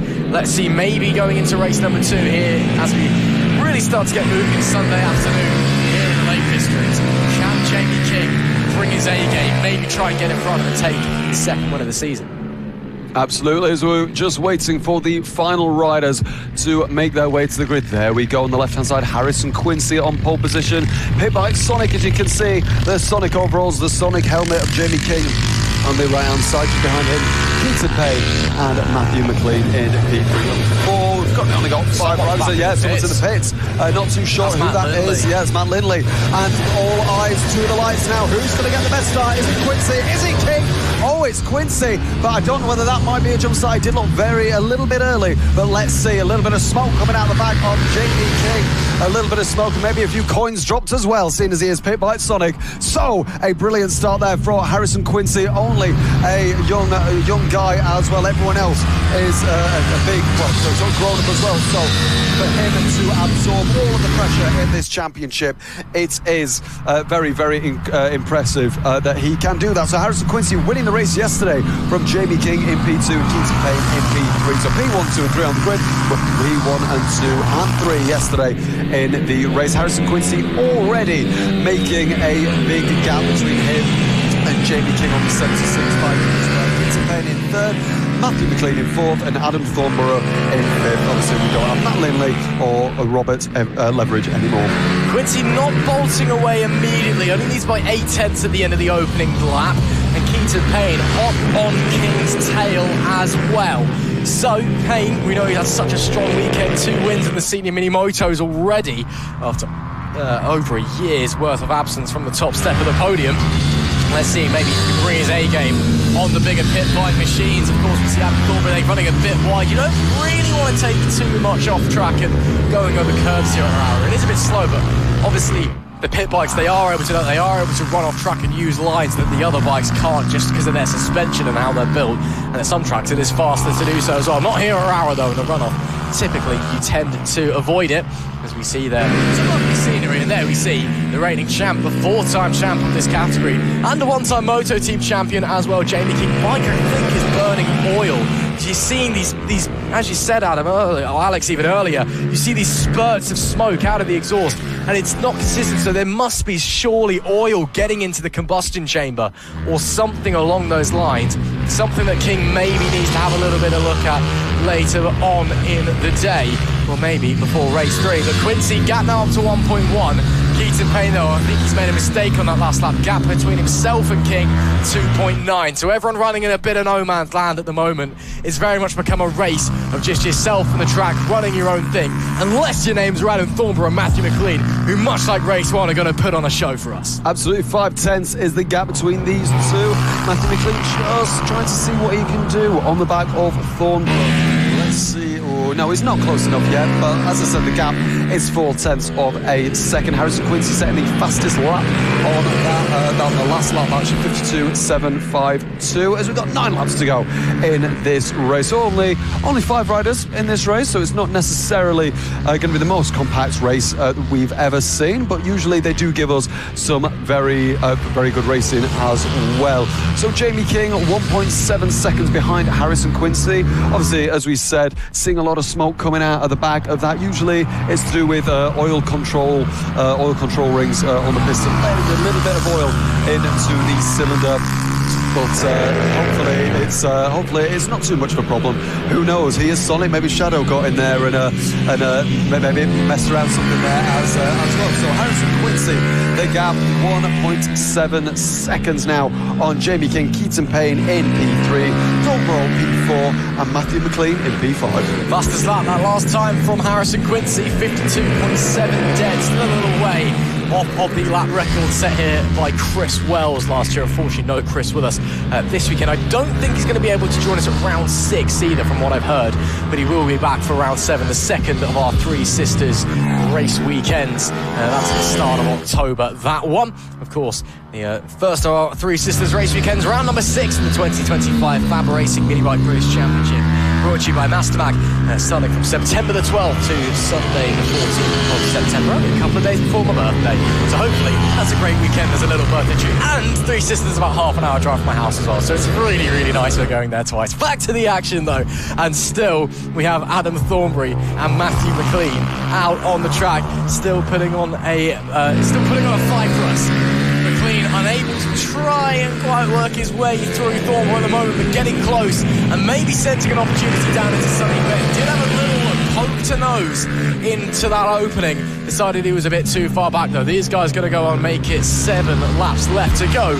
Quincy, the next time he crosses the line, it will be 6. But a big battle for P4 and P5. Even though, it's got to be said, even if you're 5th in this race though, you know, there's only 5 riders, you're going to feel bad because you finish last, but P5, you're still getting a good deal of points out of that, so, you know, it's not all bad when the grids are small. Absolutely, yeah, as we say, obviously, even if you finish in 5th, you're still collecting 5th place points, so you're not necessarily in last place. But if you want to join in the fun, and maybe you even want to try out a pit bike for yourself, head over to the FAB-Racing website, and if you are watching, let us know where you're watching from. Are you watching from Europe? Are you watching from the Americas? We've got lots of people showing their interest. Obviously, quite a few new riders at Clay Pigeon and this weekend as well. So we're just getting more and more riders, whether they're young riders from age sort of 6 around there, to if you want to be an adult as well on a mini bike as well. You can come down next time. As we said, the next 2 rounds will be at Three Sisters in Wigan as well. A brilliant track, especially for mini bikes as well. We're looking at the 112 there. I think that's probably Keaton Payne there, of the number 12.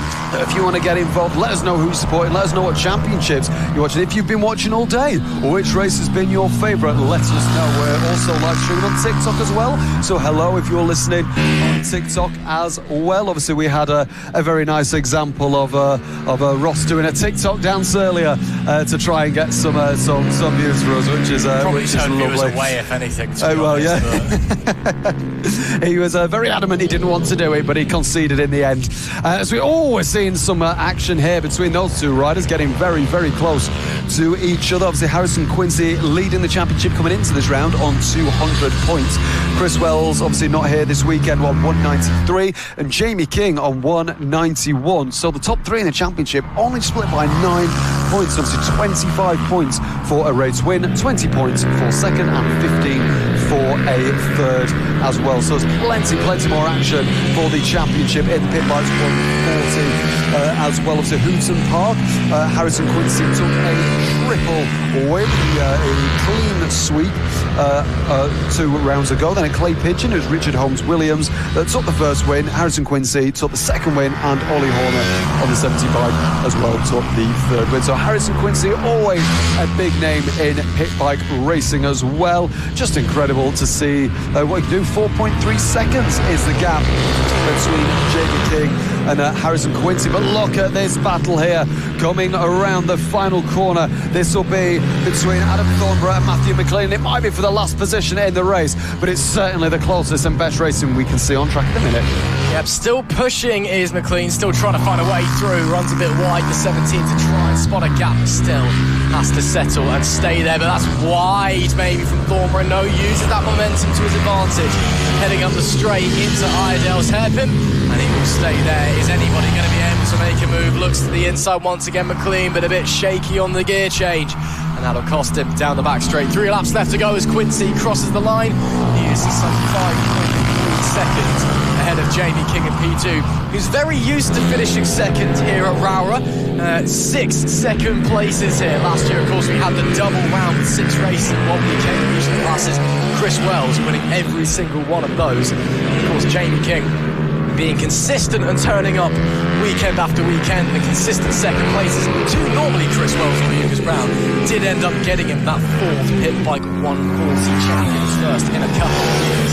So King, it's a familiar position here as to the inside, making the move potentially around the outside. It goes McLean. No, not quite. The switchback also not working. Just can't get that drive out of the corner at all against Thornborough. Thornborough's tyres just gripping up that little bit better when he gets on the throttle, and still staying in P4 is the 960 with 2 laps left to go. Quincy 5.6 clear. He was doing a little bit of qualifying laps for a while, but he's now backed off. I think he just wants to see the end of the race. Yeah, we've got 1 more lap to go after this on the penultimate lap now. They are so close coming on the exit of St.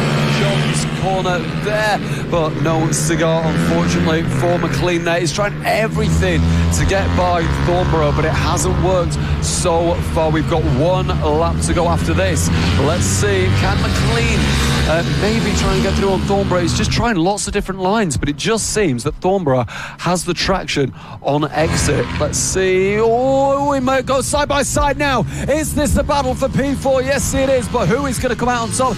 It's just Thornborough again. He's just able to get a lot more traction out of these corners, but McLean still on the back of Thornborough. Adam Thornborough on the 961, being chased by Matthew McLean for 4th position here. 17 is his number. Let's see what he can do. We've got just under 3/10. We are on the last lap of this race. Harrison Quincy just goes over the line, 5.8 seconds, over 6 seconds on the back of Jamie King, who has 15 seconds to the back of Keaton Payne as well. It's the last lap between Adam Thornborough and McLean. They've just gone over the line, less than a 10th between them, but this is the rider who has had a sensational weekend so far. It's absolutely brilliant. He won race 1, coming round to win race 2. It's going to be Harrison Quincy that wins from Jamie King in 2nd and Keaton Payne in 3rd place. And the battle still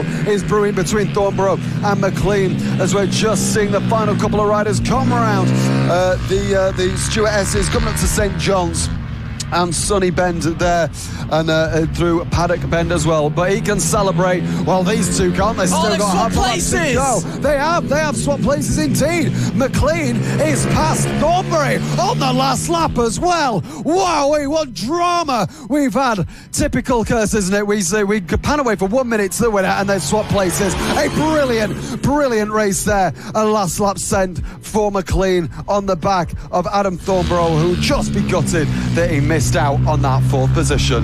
What a race. Talk about leaving it to the death. Matthew McLean gets into P4 after trailing Thornborough for the entire race.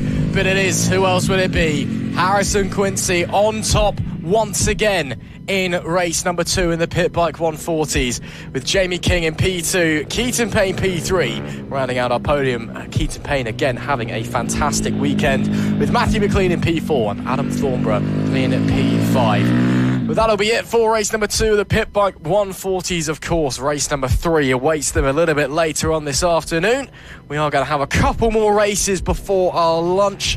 Slight change to schedule. We're going to try and get, I believe, 2 more races in before our lunch break as we continue to head round. But that's it for race 2 of the Pit Bike 140s. Again, a little bit less eccentric and a little bit less chaotic than our normal pit bike races, but one that still provides lots of intrigue. And you can really see the difference in pace when the riders are just out there on their own. The differences in machinery and what they're able to do is what is underneath them. It's Quincy on top once again, reigning champ Jamie King in P2 and Keaton Payne in P3.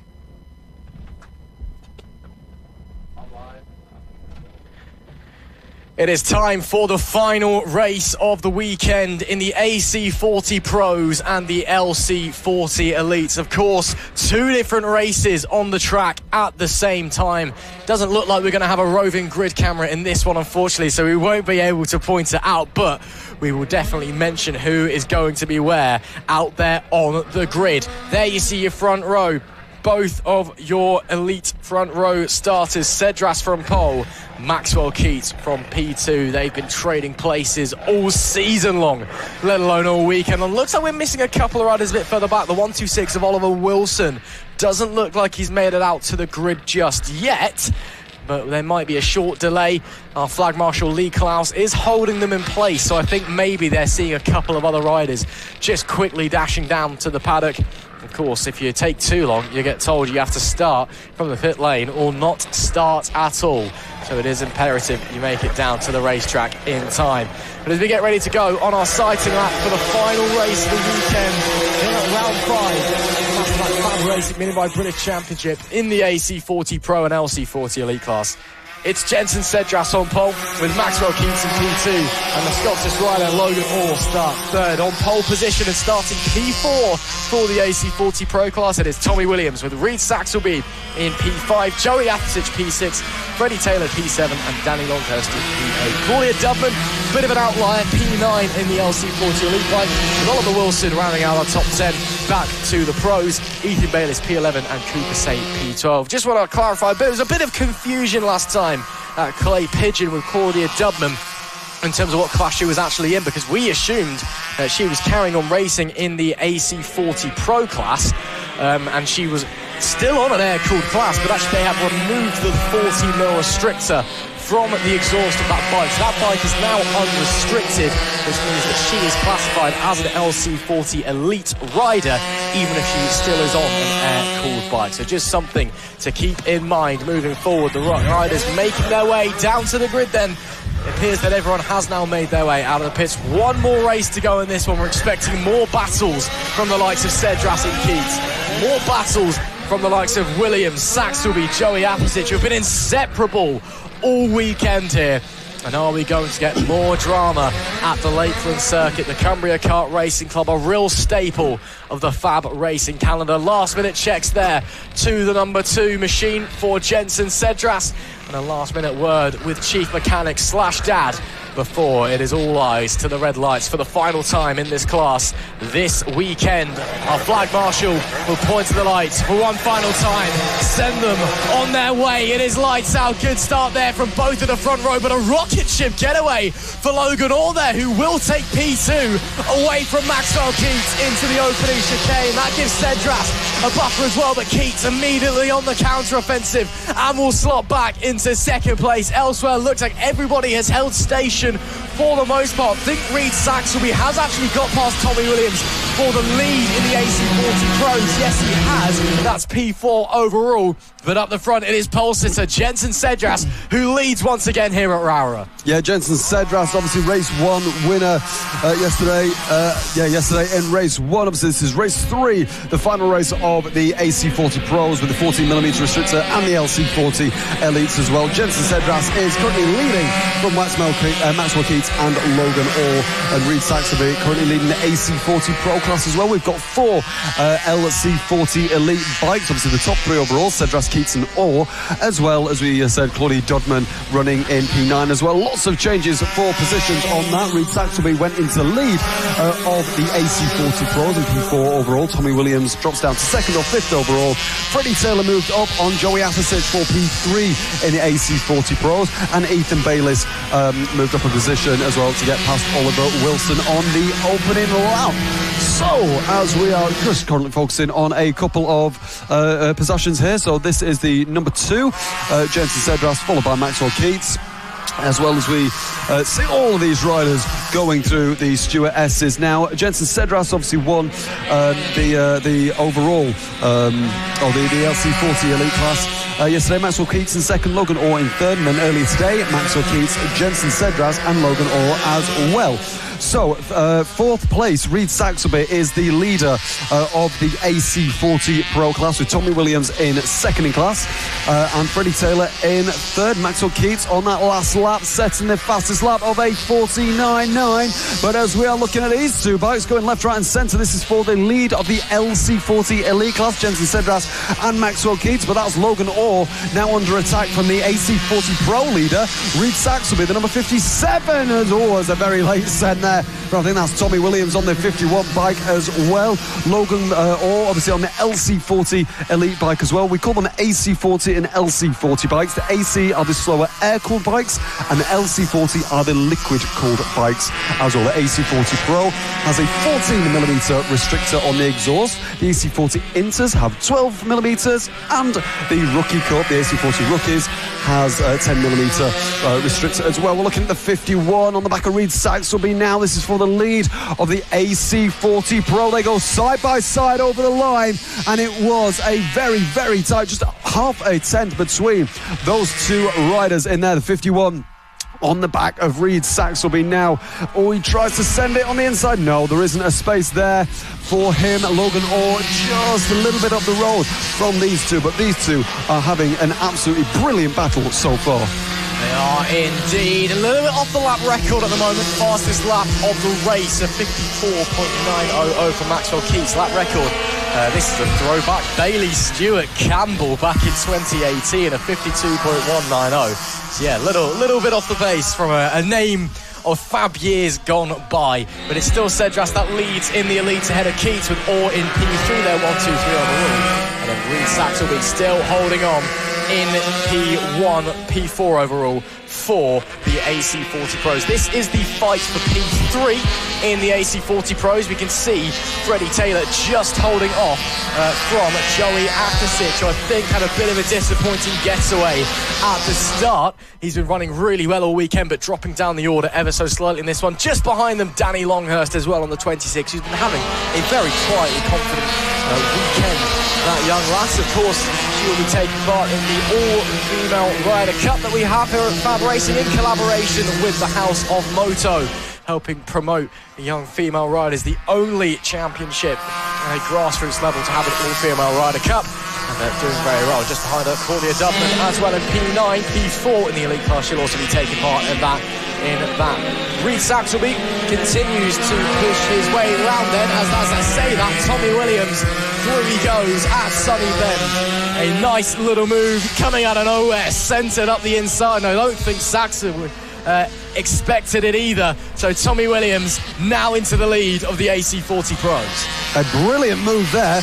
Just when we were trying to look at a few things here in the office, they obviously switched positions. But brilliant news there for Tommy Williams. Jensen Cedras slowly bringing that fastest lap down, a 54.423. Reed Saxelby Reid Saxelby telling us last week or a couple of weeks ago that he hasn't actually won a race. He hasn't won a race just yet in the AC40 Pro, so this could be a very, very good day for him if he manages to get by Tommy Williams. It's the 51, the 57, the 51. We can see the bright blue bike there in the lead, followed by the white helmet and black and fluoro yellow bike of Reid Saxelby there as well. Now this battle is between Freddie Taylor, Joey Athasich and Danny Longhurst, I believe. And is that Danny Longhurst that has got past Joey Athasich? I think it might have been. Yeah. Yes, it is. A brilliant move for her. Going past Joey Athasich. Joey Athasich dropping down the order, started P6 in this race. Now dropping down to P8. Danny Longhurst started P8 and is now up to P7. So a brilliant race from her. But I say that, Joey Athasich is not taking that line down as he is trying to go really wide and get a much wider line. But Danny is trying to get on the back of Freddie Taylor as well in the 118. So we've got the 118 of Freddie Taylor. Danny Longhurst looking like she's trying to set up a move on Freddie Taylor with Joey Athasich just behind. This could get very tasty. Freddie Taylor's had a very quietly good race, it must be said, on that 118, but Danny Longhurst, what a story it could be if she could slide onto the podium here in the final race of the weekend for the AC40 Pros and the LC40 Elites. The three of them neck and neck. You couldn't fit a cigarette paper between them. Athasich pushing like there's no tomorrow as there's a change in the LC40 Elite lead, but Keats slow up the corner and Cedras almost into the back of him as he reassumes P1. Oh, and he's got but then they trade once again as Keats tries to slide up the inside, but Cedras using that momentum, using the drive in these direct drive single gear bikes to just keep pushing, keep the revs high, and the speed will follow. Bit of lap traffic to negotiate as they're about to head onto the final lap of the race, and it's all holding up into the inside again. Maxwell Keats forces Cedras wide with a brilliant move there. That was out of nowhere. That was and with amazing. 1 to go, Keats leads the race. That was absolutely sensational there for Maxwell Keats. I think that's got to be my move of the weekend so far. As they're coming up to lap traffic as well, Maxwell Keats can be thrilled with that. Jensen Cedras will be very, very annoyed there with the number 86 of Ethan Bayliss there, just been lapped by them. And already Maxwell Keats, he's taken that opportunity and he's absolutely sprinted away from Jensen Cedras on this last lap. Look at that gap already. It's a couple of tenths, but Jensen Cedras slowly gaining on Maxwell Keats on the last lap of this AC40 Pro and LC40 Elite race. Which one of these riders is going to win the final race of the day? They both have one win each this weekend, but I think unless something dramatic happens, it will be this rider, Maxwell Keats, as he comes round the final corner to take his second win of the weekend. Maxwell Keats will win this race, coming round the final couple of bends now. And this is the other the race for Tommy Williams and Reid Saxelby. Maxwell Keats wins the LC40 Elite, but this is the battle that we're looking. Tommy Williams on Reid Saxelby and Freddie Taylor around and across the line. Tommy Williams takes the win for the AC40 Pro class, with Reid Saxelby in second and Freddie Taylor rounding out the podium positions, with Danny Longhurst just falling foul of a podium there as well. What a brilliant race, as so often is the case in this championship, Ross. A really strong but late move from Maxwell Keats, and the point to the camera. He knows that was something special. Final race of the weekend then in the LC40 Elite. It's Keats who takes it at the death, with Jensen Cedras in P2, Logan Orr P3, and down unfortunately in P9 overall. Claudia Dubman takes P4 in that class. In the AC40 Pros though, it's Tommy Williams who takes victory. Reid Saxelby P2. Freddie Taylor does just about hold on to P3, but only by 0.2 of a second from Danny Longhurst. Joey Athasich hot on her heels as well in P5, with Cooper Say P6, Ethan Bayliss P7, and Oliver Wilson in P8. That is unfortunately it then for the AC40 Pros and the LC40 Elites. Of course, they'll be back in the second weekend of September when we head up to Wigan and Three Sisters for the first of 2 trips at the back end of the year. But what a display these young riders have put on for us this weekend, and we can't wait to see more of it as the championships start to hot up and we get more and more into the business end of the season. So next we have the AC40 rookies. I tell you what, we have had an absolutely incredible weekend so far with the AC40 rookies in both races, race 1 and race 2. We have had so many controversial moments, a very controversial move and contact in race 1 and in race 2 as well. The AC40 rookies, I would say this weekend has been the most entertaining series so far, but I tell you what, they've all been very entertaining. So we have 16 bikes on this grid. Look at all of them now coming around. Oh, that is one of the bikes there. That is, I'm not too sure who that is, but one of them is just having trouble. That's Oakley Hipwell, I believe. Is that Oakley Hipwell? Yes, I think it is. Yeah, 174. Yeah, the 174 not able to make the start so far unless, oh, there we go. Has they managed to get the bike started? Yes, they have. He was running P6, so he's actually really high up the order. So let's just wait for him to take his formation position. Then they'll go out on a formation lap, and then we can get racing. I've got a feeling it's always race 3, the contact-filled race. And if it's anything like race 1 and 2, my word, it's going to be a controversial one. So let's run through the grid for all you at home. On pole position is Jensen Brown on the 171 bike alongside Zach Athasic as well. Zach Athasic winning both races so far this weekend, looking to make it a triple. Then behind him, Van Morris, new at Clay Pigeon. A brilliant weekend out there. And this weekend, some controversial moments as well. Logan Paisley in P4. Casey Reeson in P5. Oakley Hipwell managing to make the start after getting his bike started. Starts P6. Oliver Cheeseman in P7 alongside William Skingle in P8. Reggie Watson starts P9. And rounding out our top 10 is Caden Bailey. In P11, Keely Bailey in P11. And Chase Carter in P12. Theo Tyler in 13. And Savannah Polden involved in incident in the last race as well. Sister to the 127, Daisy Polden as well. Izzy Cook in 15th place. And rounding out our 16 bike grid is Oscar Bond in 16. And my oh my, it's going to be a fantastic start to this race, and I'm really excited for this race to see which one of these riders is going to win. Obviously, in the first race we had Zach Athasic take the win from Van Morris and Logan Paisley, and in race 2 it was Zach Athasic, Brown and Paisley as well. So lots of drama. That's Zach Athasic on the right hand side of your screen. Jensen Brown, the 171 on pole position on that yellow bike with the white helmet as well. So the black helmet, Zach Athasic, the white helmet, Jensen Brown. So focus on these two riders as we get this race started. So just Jensen Brown's just having a final little words of advice there as we are getting ready to go for this race. As Leo starting Marshall points to the lights. Here we go for race 3 of the AC40 rookies. It's a very good start for Jensen Brown there. It's a terrible start for Zach Athasic. I think Van Morris has already got through already. A brilliant start for Van Morris, going to try and take the win away from Jensen Brown, and he wants that first place as all of these riders do. So it's a clean start for everyone so far in this race. Everyone getting around nice and carefully. A little bit of side-by-side action, a couple of corners behind, but Van Morris already on the back of Jensen Brown. Zach Athasic is going to try everything that he can do to get by Van Morris on this opening lap. Great start there by the 57 of Morris, and he's looking for more moves. Van is clearly in transit early doors in this race. Let's see if he can get up into P1, but Jensen Brown holds on to the lead at the moment. Zach Athasic still hot on his tail as well. So the top 3 starting to break away. Logan Paisley just behind as well, as we see the marshals making their way down to the far end of the circuit in the yellow high-vis. Of course, the roving marshals, parents and members of the FAB-Racing Panic that lend a helping hand for our youngest of riders. Of course, a big thank you to all the marshals this weekend for ensuring we can go racing as safely as possible.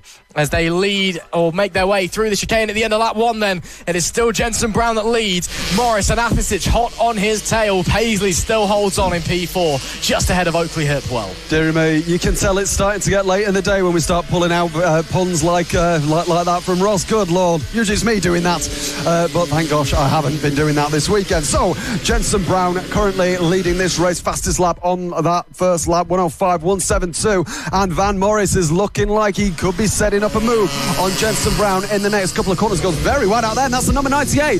That is the number 98 of Reggie Watson. He was running P8 and now unfortunately has come to a stop. So let's see if we can get his bike started, and then hopefully he can rejoin the race. But he was running P8, but unfortunately it has probably dropped down to the bottom end of the grid now. So Van Morris trying to chase down Jensen Brown, but I tell you what, Zach Athasic has actually gained so much time on Van Morris. 1:03.585 from Van Morris. Fastest lap record was set in 2018 by Henry McCartney, a 1 minute dead, 0.326. So still about 3 seconds off of the lap record, but Van Morris is pushing now, pushing, putting the pressure on Jensen Brown. Is he going to be able to make a move? But he may have made a little bit of a mistake there. I think that's Zach Athasic trying to make a move on the 50 on Jensen Brown. Is he going to be able to make a move? But he may have made a little bit of a mistake there. I think that's Zach Athasic trying to make a move on the 50 time, which is tricky to say the least. It'll be 5 to go as they cross the line this time by. Brown still leads, Van Morris P2, Zach Athasic, 2-time race winner this weekend and looking for the clean sweep, but only P3 at the moment. But maybe there's still time for him to try and make some moves forward. Only 0.7 of a second separating them at the line as they crossed it that time by. Into McRae's we go once again. Morris decides to run a little bit wider.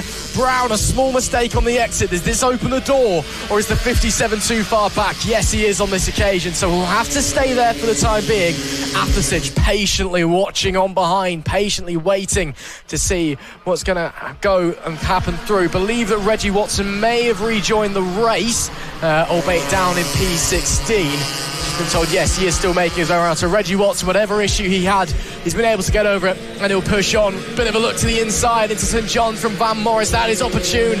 Maybe Sunny Bend. No, too far back on that occasion. But these two have started to break away now from Zach Athasic. So maybe Brown and Morris just slightly turning up the wick. You say that, Zach Athasic is right on the back of Van Morris now, coming around the final corner. He's actually closer to Morris, and Morris is to Brown at the minute. So this is going to be a very, very interesting sort of end to this race. We've got 4 laps to go, and the final race of the day for the of the weekend, even on the AC40 Rookies. That's an interesting line now from Brown versus Morris. Who is going to get the lead out of those two? Let's have a look. I think we're focusing on a different battle here as one of the riders just getting lapped there. Oh, I think that's the number 98 of Reggie Watson. Obviously stopped a little bit earlier on, but still pushing on in this race. Oh, and there's a big send there from one of those bikes. You've got 2 very different lines there in biking. Obviously, you can take a much wider line in biking, and then obviously a tighter exit. But this is currently the battle that we're watching. Here's the battle for the lead. The 57 still behind Jensen Brown, having a Jensen Button type performance instead of Jensen Brown this weekend. He's doing brilliant. Coming round the long final corner, the number 171 still under pressure from Van Morris. 4 tenths is the gap as we go over the line, and a little bit of back market traffic there. Zach Athasic now has started to drop off, but the 57 of Van Morris still on the back of Jensen Brown. Only 3 tenths of a second between these two riders. Now is a move going to be made here. Let's have a look. Oh, they're going very, very tight. Is the 57 going to be able to get a good run out of one of the hairpins there at McRae's? Now coming into Iredale's. No, unless he gets a good run out of here. No, he had a slow apex there. He had quite a slow apex, which means that Jensen Brown managed to keep the speed going through the corner. Both of these riders pulling away from Zach Athasic. Really tight between the pair of them, though. Give each other an inch and they'll take a mile as they're starting to get some more traffic. Looks like Brown will make his way through okay, as will Morris. Athasic might get held up even further, though. I think he's definitely out of the fight for the lead. Look how close the leading pair are as they come into Sunny Bend. It'll be the penultimate lap of the race when they cross the line next time by, and it's anyone's guess who's going to be taking the checkered flag first. Jensen Brown stands alone at the front as it stands from pole position, but yet to take a win this weekend, and he's under huge pressure from Van Morris. Can Morris find a way through, or is the 171 imperious in his defence and imperious in his focus and dedication to the cause as Morris looks to the outside? Maybe this switchback. No, decides to go the long way around. Try momentum up to the end and maybe up to Iredale's, then to the outside once again. He's clearly liking those wider sweeping lines, but he has to get off the throttle. A mistake from Brown there meant that Van Morris had to get off it as we've got Marshalls running, and that's a big one. That's 2 riders there. That's the number 6 by the looks of things that's gone down. That's Oscar Bond. and I can't quite identify who else there is gone down, but they're both making their way back, which is good to see, both continuing this race. That's awesome. Of course, main priority number one is the rider's safety, making sure they're okay, but not only are they okay, they want to get back into the action. Back to Paddock Bend we go, though. The 171 of Jensen Brown will lead the 57 of Van Morris on to the final tour of the Cumbria Kart Racing Club in 2025 for the AC40 rookies. Does anybody have anything special? Can Van Morris make a miracle happen? Very much last chance saloon for that young man, but Brown still holding on at the front. Once again, the wider line from the rider in second place.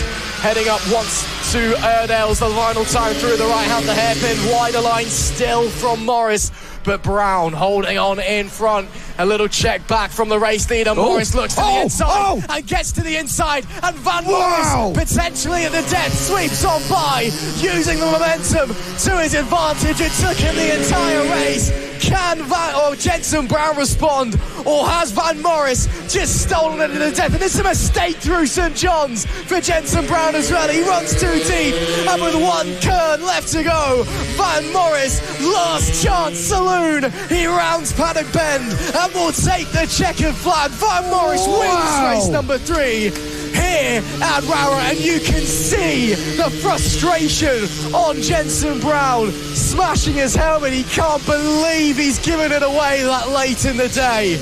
But there can only be one, and in race number 3 in the FAB-Racing Rookies Cup, Van Morris is that rider. What a win and what a ride. Jensen Brown so unlucky at the end there.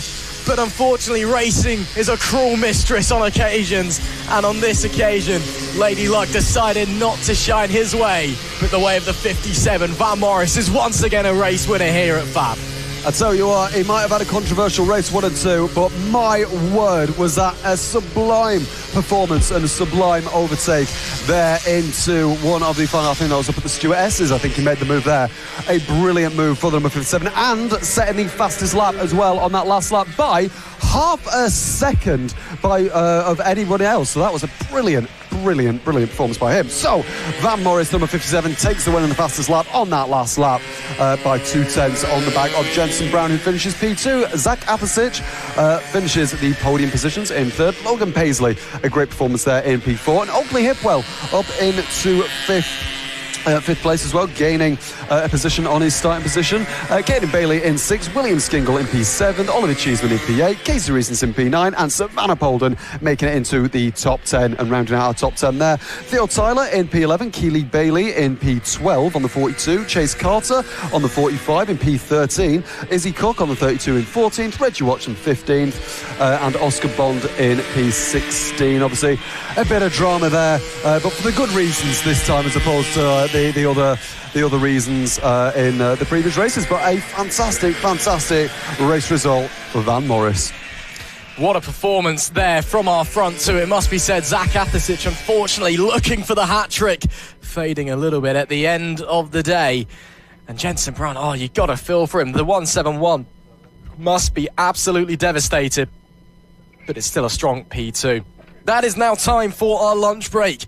Here at Rowrah, there's going to be a break in the action out on track, but don't you go anywhere, whether you're watching on the official FAB Racing YouTube channel or watching for the first time on the Motorsport Radio TikTok page, because we are going to head back down to the paddock while there's no action on track and speak to a couple of the riders and hear their thoughts before we came into the weekend.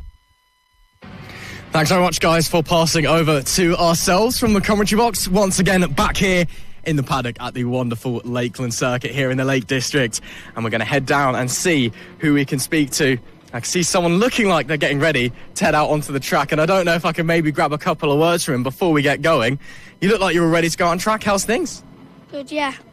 And time's all okay this weekend? Yeah, everything's going good. And what are you looking for this weekend? Lots of winning, I'm assuming. Yeah.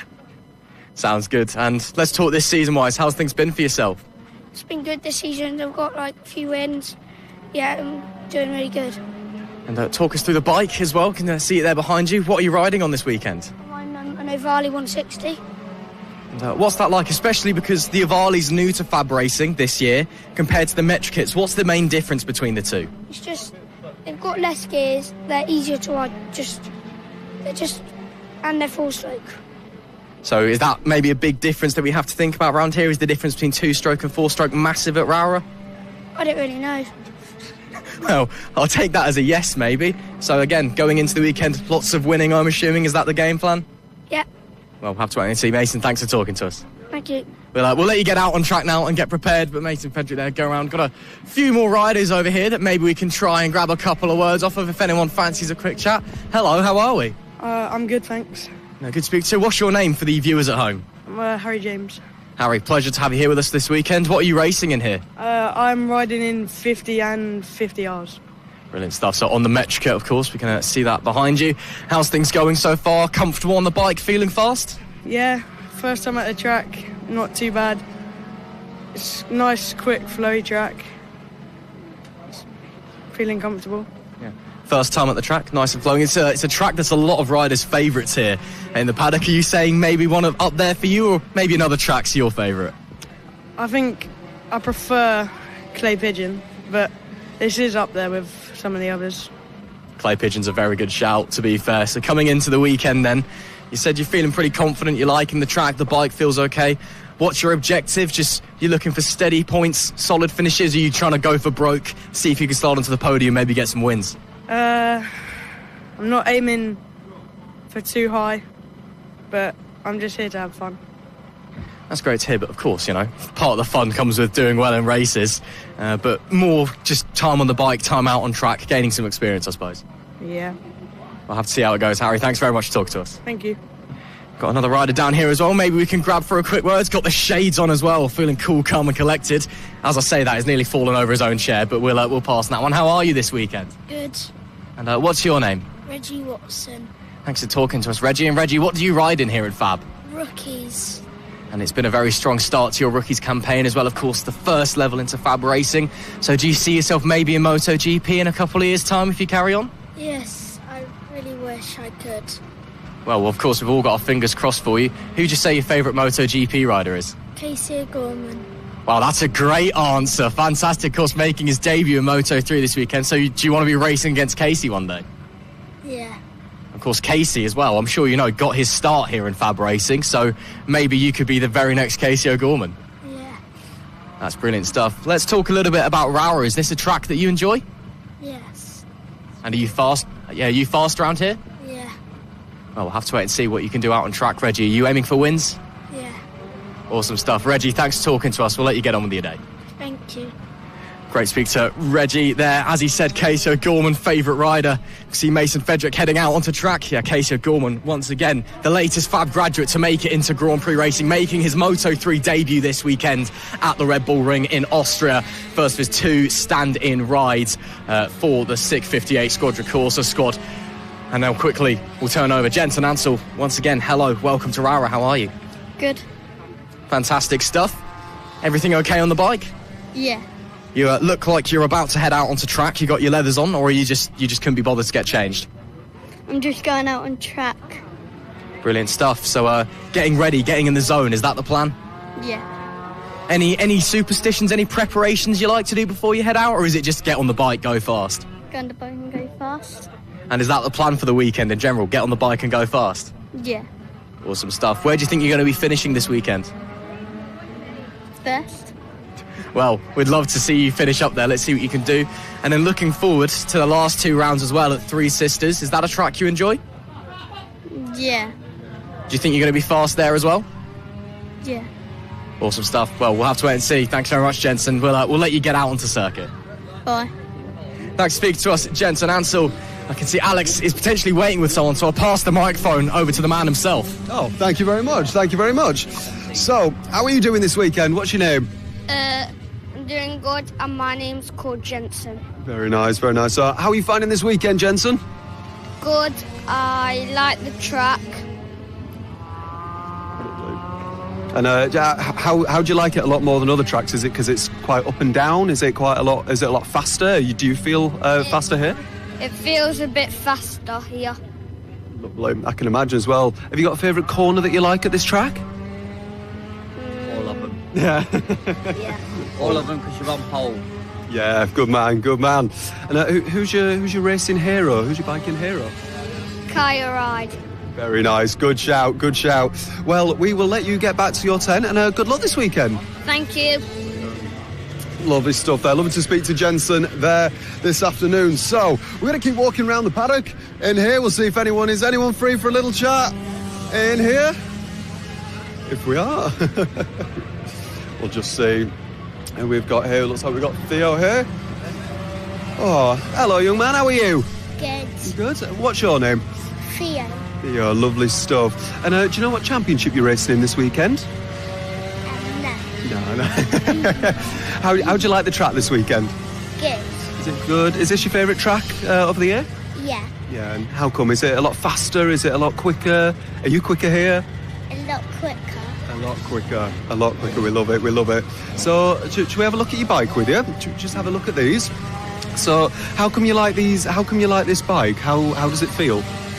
Good. Is it good? Do you like to get your knees down low when you're going around the corners? Yeah. Lovely stuff. And who's your racing hero?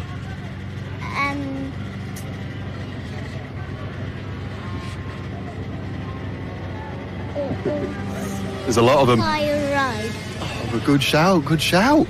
Lovely stuff. Well, we're going to let you get back on, and hopefully you have a very good weekend this weekend. Go well.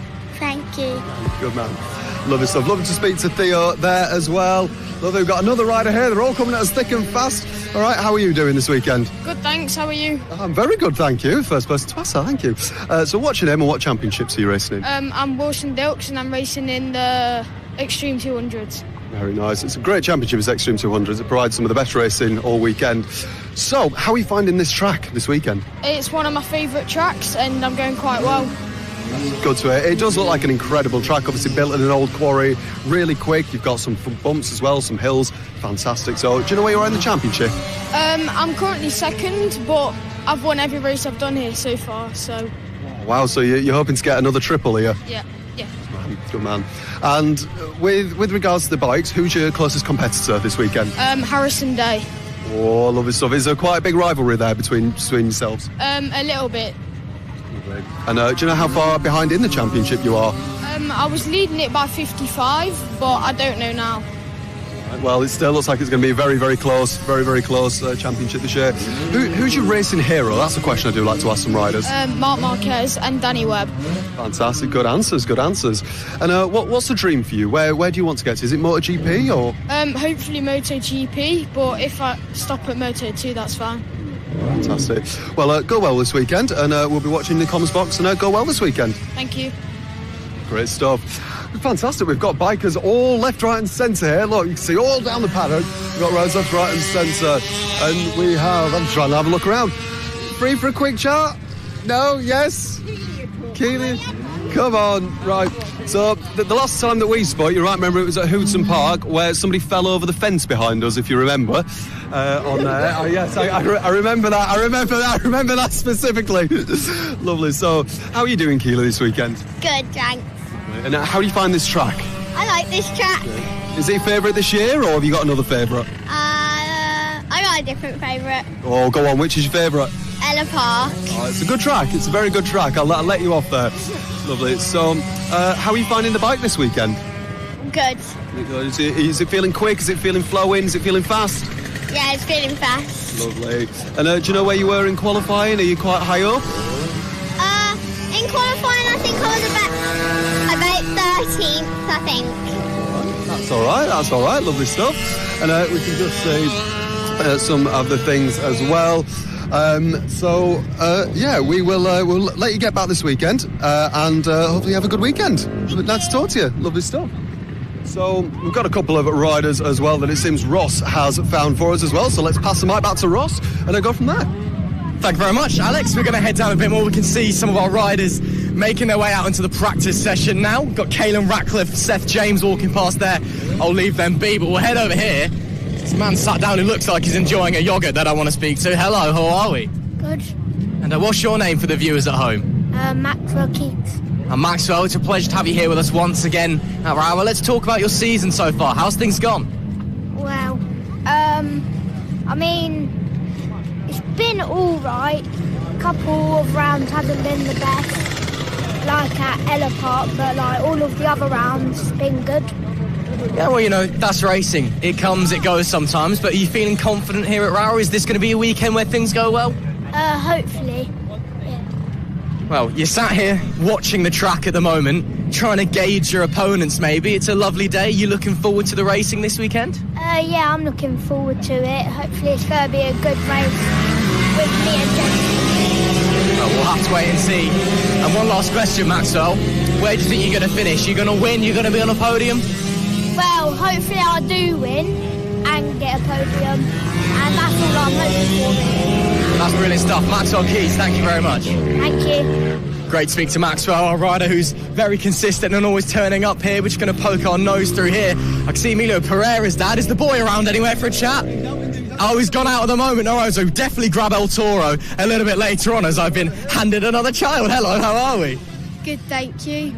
And great to see you. Have you just come back in or are you going out in a bit? I can see you got your leathers on. I'm going out back in a bit. And how's things been on the bike so far this weekend? It's been going well, like, it's going just well. Like, I've been first in most of the practices and qualified. So the pace is there, clearly, and you're feeling confident, so maybe seeing some race wins later? Yeah, definitely. And what would that mean for you in the championship-wise? You know, if you got a couple of race wins, is that really going to help you? Yeah, it's going to help me, like extend my championship lead, and maybe at like last 2 rounds I could win it. Well, that would be pretty special if you were able to do so. What would you do if you do win the championship? How are you going to celebrate? Get I don't know. I would say a big bottle of champagne, but you might be a bit too young for that. Maybe a big glass of chocolate milk or something. Definitely. Well, that's brilliant stuff. Anything else to add here at Rowrah? Again, you're feeling confident on the bike, you're looking fast. Is there anything you're worried about, or are you just all calm and collected? All calm and collected. Awesome stuff. Well, we'll let you carry on with that. Thanks for talking to us. Best of luck. You're welcome. The viewers at home, what are you racing in this weekend? Rallies. That's fantastic stuff. And how's the bike? Feeling fast? Good, really. That's good to hear. Is Rowrah a circuit that you like? Probably. I don't know. So you don't know. So you're feeling fast, but you don't know if you like it yet or not. I do like it. It's just that I don't really know any other track. That's fair enough. So I guess it's your default favourite if you don't know anything else. Yeah. That's great to hear. So are you, given it is your favourite, is this a track you want to be doing well at going forward? Yeah. Are you going to be seeing you at any other tracks maybe in the future? Maybe the next round, but it's Clay Pigeon, isn't it? Yeah, that. Well, we'll have to wait and see. Thanks very much for talking to us.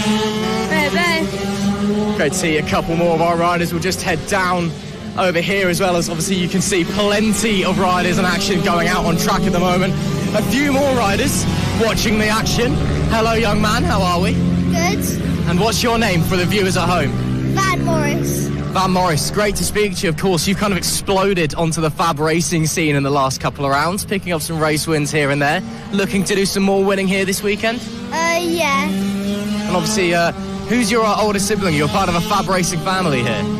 Bo Morris. Of course, Bo is a fantastic rider. You look pretty special as well. Talk to us a little bit about what inspired you to get on a bike. Was it your brother going around and being on the bike? Yeah, it was my brother. So would you say your brother's your favourite rider then, or is there someone else you like Marc Marquez or Rossi or someone? Yeah, it's Marc Marquez. I mean, we all know that Rossi's better, but we'll leave that one there. I don't know who's better, Marc Marquez or Rossi. Well, that's a debate for another day that we'll have. But as I said, you've been doing really, really well in the couple of rounds you raced in. How are you feeling here at Rowrah? Are you feeling fast, feeling confident? Yeah. So you're going to be doing some more winning then? Probably. That's great to hear, Van. We'll see if you can do that out on track. Thanks for talking to us. Yeah, that's right. Great to speak to Van Morris. I can see Joey Atasich there as well. I'm going to run into him. He's got... I know you've already done one, but I'm going to speak to you again because I can. Because I want to speak to you, because you just make my day better when I speak to you. How are you? Good. And any updates since we last spoke to you? Anything changed, or is all the same? Well, it's just been Q1. Everything's working better. The lap times has improved. The changes and what we did from yesterday have really helped. It's good to hear. So still making a few changes to the bike, but it seems to be working. So are you maybe a bit more confident in the bike now? Yeah, really much more confident. The lap times have gone down now by a second from yesterday. So I'm hoping to improve a bit more. So you've already dropped a second, and you think there's more time there as well. Is that what you're saying? Yeah. Wow, that's a lot of time already, and you sound confident. So maybe at the end of the weekend, we could be looking at 3 race wins if we're not careful. Yeah, hopefully 3 race wins. Yeah, just hoping for my first win this weekend. Well, again, you sound like you're really, really confident in the bikes. That very well may be the case. Do you think if you get that first race win this weekend, heading into Three Sisters for the final 2 rounds of the season, that's kind of going to give you that edge and you'll be able to win some more? Yeah, Three Sisters is a track what I really, really like. And just since there's 2 rounds of Three Sisters, hopefully if I don't get my first win here, I can hopefully get it there. Oh, that's great to hear. We'll let you get on with your day, but thanks for talking to us. Thank you. Wow, very, very confident there. I can see Alex has picked up another rider. Before I quickly pass over to him, of course, the last 2 rounds of the Mastermac FAB-Racing Minibike British Championship, both at Three Sisters, but not a double round. So I'll pass the mic over to Alex, and he can get going. Lovely. Thank you very much. Hello again, everyone. So I'm here with Bojan Blachowski. I knew I was going to mess it up. So how are you doing this weekend? I'm doing very well, thank you. And you race in the GP50 standards, don't you? Yes. How are you finding the track this weekend and your bike this weekend? It's a very lovely track, and the bike, the way you've done it, has really suited the track. It's just absolutely brilliant to ride on, especially that first chicane after the straight. It does look like an incredible track, as I was just saying before to you. The turns 1 and 2 is brilliant, but also the final chicane as well, where it's a right and then a left. It's a beautiful, beautiful set of corners. So, what results are you hoping for this weekend? Well, I'm hoping for 15, 16, not very high up the grids, but I'm working towards it. And, so this is your first season in racing as well, so what inspired you to get into racing? Well, I used to do karts, and I got pretty good at those, but it just wasn't as good as bikes. My parents rode bikes, and my grandparents rode bikes, and they got me into it, so I just started to love 2 wheels. Big question here now. Who's your racing hero? So it could be from the world of cars, it could be the world from bikes. Who's your racing hero? That's a really difficult one, because I haven't been much into watching racing at all. I haven't really been able to. Yeah. I'm not sure about that one. Probably, I'd say I'm hoping Alex Marquez can do well on MotoGP. Yes, I'm also a fan because he shares the same first name as me, so yeah, we love it. Who are your main rivals around you? Well, I really want to beat Callum Maxwell. He and I are quite close together, so I'd say him. Yeah. Good answers. Well, I think you're on for your qualifying in a little bit, so go well this weekend, and we'll be keeping an eye on you. Thank you. Lovely. Fantastic. So, we've got more riders to go and been pointed every which way and direction here. Who are we wanting? Are we after the number 76? Hello, young man. How are you doing? Good. So we spoke at Hooton Park, if you remember, a couple of rounds ago. So how are you finding this track this weekend? Good. Good. Josh, and it's a quick track, isn't it, this weekend? Yeah. Lovely. Is it your favourite track of the season, or have you got another favourite? It's my favourite track of the season. Oh, I'm with you there. It's really quick and fast and flowing, isn't it? It's really, really good. So, who are your main rivals? Who are the riders that you want to beat this weekend? I don't know. Everyone. Lovely. And how is your bike feeling this weekend? Is it handling really nicely this weekend? Yeah. Good as well. Say again, yeah? A bit flowing. Yeah. Well, hopefully you can improve on that, and we'll see you on the order this weekend. Good luck this weekend. Bye-bye. Oh, lovely. So, fantastic. We spoke to many riders this weekend. We're having a look here. We have a rider with the helmet on. We're going to see if we can nab a little word. Hello, I can see that you literally have just got off a bike, it seems. How are you? I've had one one of these yesterday. Sorry. Say again? I've had an interview yesterday. Oh, yes. Yeah, lovely. So, lovely stuff. So, how are you finding the track this weekend, just quickly? It's all right. I'm doing well with it, but it's my first time on the 70 here, so we've got 5, so hopefully we should go well. And what positions are you hoping to get this weekend? Podium. Lovely stuff. So, we'll wish you the best this weekend, and good luck this weekend.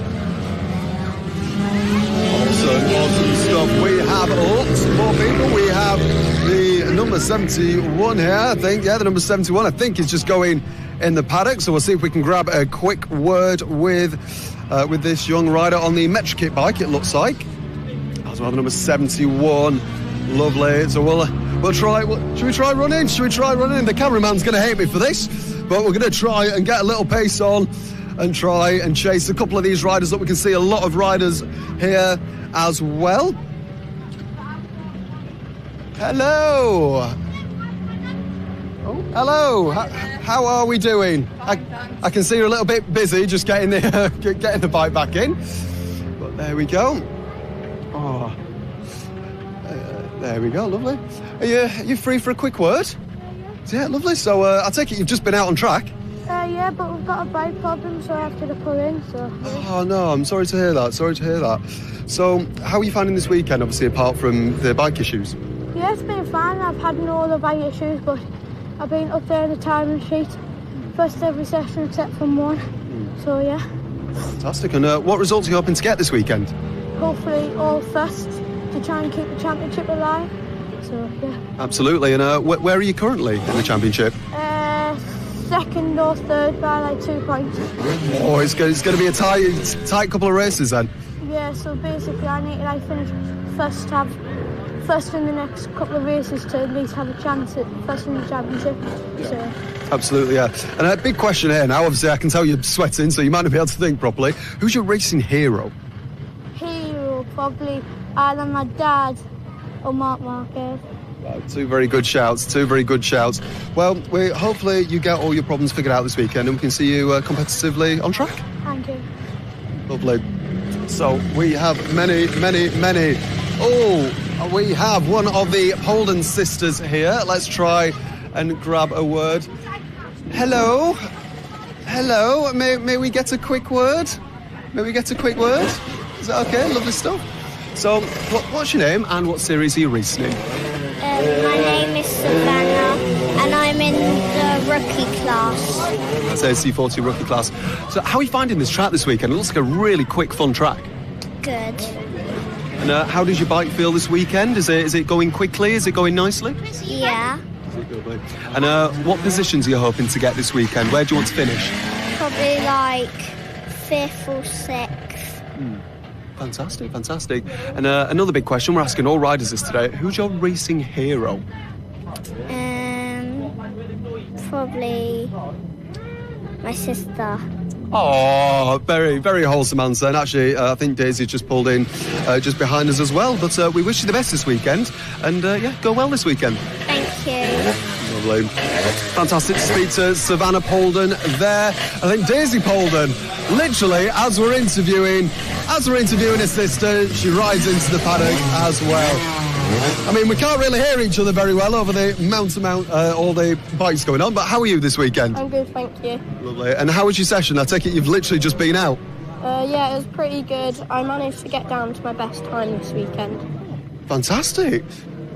And how are you feeling about the track this weekend? Is it one of your favourite tracks this season, or have you got another favourite? Yeah, I like this track, but I do like Three Sisters a bit more. I mean, yeah. I mean, it is a quick track. It's got lots of undulation and left and rights and everything, doesn't it? It's brilliant. And where are you hoping to finish this weekend? I'm hoping to finish top 5 because I've been getting lots of 6th and 7th this weekend. Well, we wish you all the best of luck this weekend. One more question before we go. Who's your racing hero? And bearing in mind your sister said you.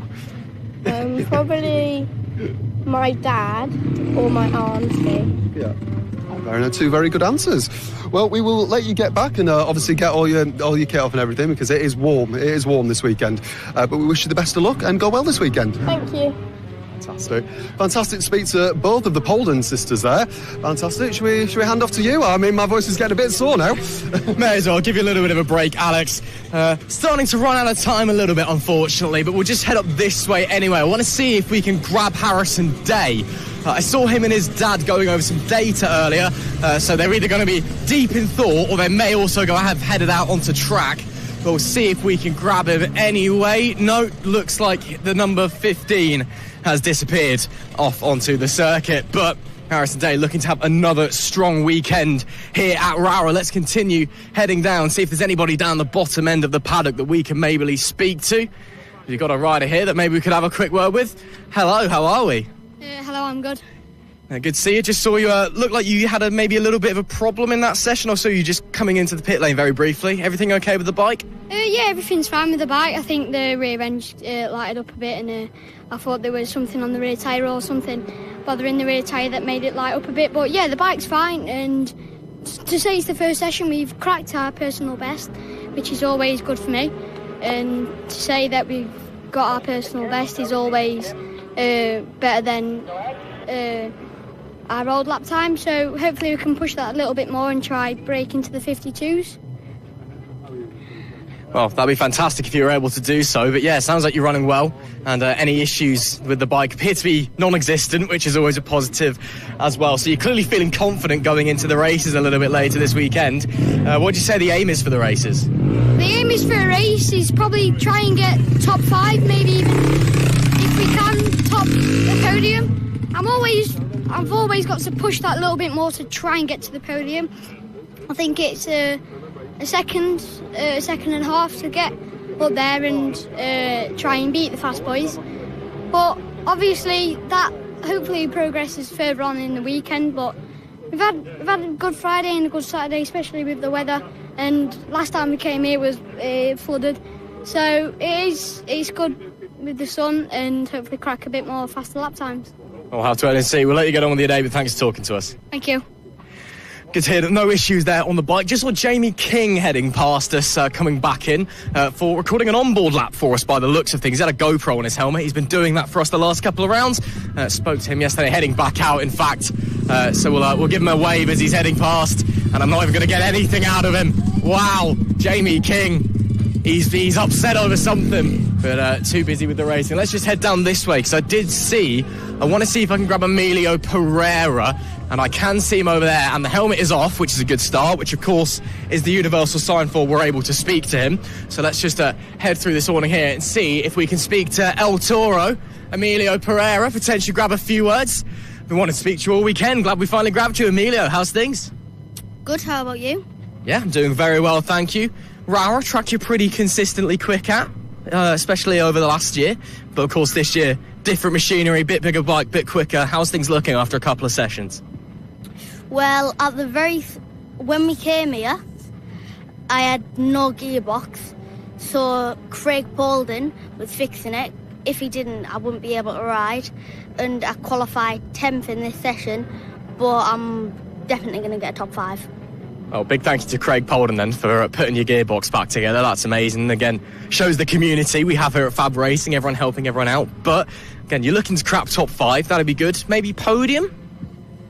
Yeah, definitely podium. Or a win. Oh, I love the confidence from you, Emilio. It always puts a smile on my face. Last 2 rounds of the season, though, heading to Three Sisters. It'll be your first time going around there in FAB-Racing on the big circuit, on the bigger bike. So it'll be a bit of a newer track for you in that sense. Obviously, it's a slightly different layout between the bigger bikes and the mini motos. Is that something maybe you're a little bit worried about, or are you just going to go in full throttle, no concerns? Full throttle, no concerns. Brilliant stuff. And again, there's 2 rounds there as well. So again, just trying to pick up the maximum points from Wigan across 2 rounds then. Is that the plan? Yeah. Well, stuff. Emilio, I'll let you go, but thanks very much for speaking to us. Great to hear you're still as confident as ever. Thanks, bye. Great to speak to Emilio Pereira, Alex.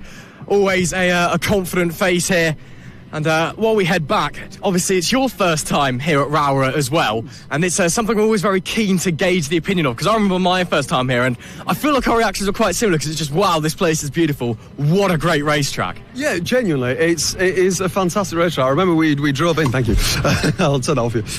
We drove in yesterday evening, and it was fantastic. The views here, it's obviously an old quarry, it's a fantastic track. The paddock is as friendly as ever at FAB-Racing, which is what we love to see here. So yeah, it's a brilliant racetrack, and I honestly cannot wait to see what racing we're going to get today. It's going to be fantastic stuff. But I think that is all we've got time for at the minute for this little paddock show that we have. So we are going to pass back to ourselves, and have a good weekend of racing, everyone, and we hope you enjoy the racing. On the road to MotoGP and the feeder series to the British Talent Cup and Red Bull Rookies, this is FAB-Racing Minibikes British Championship. Welcome back to the 5th round of the Mastermac FAB-Racing Minibike British Championship here in Rowrah. It is a beautiful, beautiful day in the Lake District. We've had 12 brilliant races this morning, 8 more race 3s to come your way across the afternoon. Still a little while until we're set to go racing, and we're just at the back end of the lunch break, so there'll be a short delay before we kick things off once again. But you join us on a brilliant weekend of sport. Of course, the MotoGP currently happening at the Red Bull Ring in Austria. We're all cheering on our 3 British riders in Moto3, and of course in Red Bull Rookies as well. Sullivan Mounsey and Lucas Brown, former FAB graduates, showing the business. And of course up there in Moto3, as I said, the likes of Scott Ogden, Eddie O'Shea, and the one and the only Casey Gorman making his debut this weekend, also putting in a shift and showing the world what former FAB rider, should I say, can do. The Premier League's back this weekend, of course, but we don't care about that, especially me, because I didn't put Salah and Haaland in my fantasy team, and now I feel like an idiot. But of course, the main event, it is FAB-Racing, and we're getting into the thick of it now. Only 8 race 3s to come our way. You join myself, Ross McIntyre, Alex Rizzoli alongside me in the commentary box. It has been a fantastic weekend of racing so far, and after this lunch break, we're expecting 8 more brilliant races to head our way. Hello everyone. Yes, we are indeed. Oh, we've had some fantastic racing already today and yesterday as well. We've only 8 more races today, starting with the AC40 Inters, obviously with the 12mm restrictor on the exhaust as well. We had some fantastic drama in the AC40 Rookies Cup all weekend long. So yeah, we've had, as we say, lots of action earlier on today with the senior mini motos. I think it was about 4 riders that came together on the formation lap as we went out. Obviously we had the red flag, the Extreme 200s, and obviously the finish in the motor teams as well was crazy.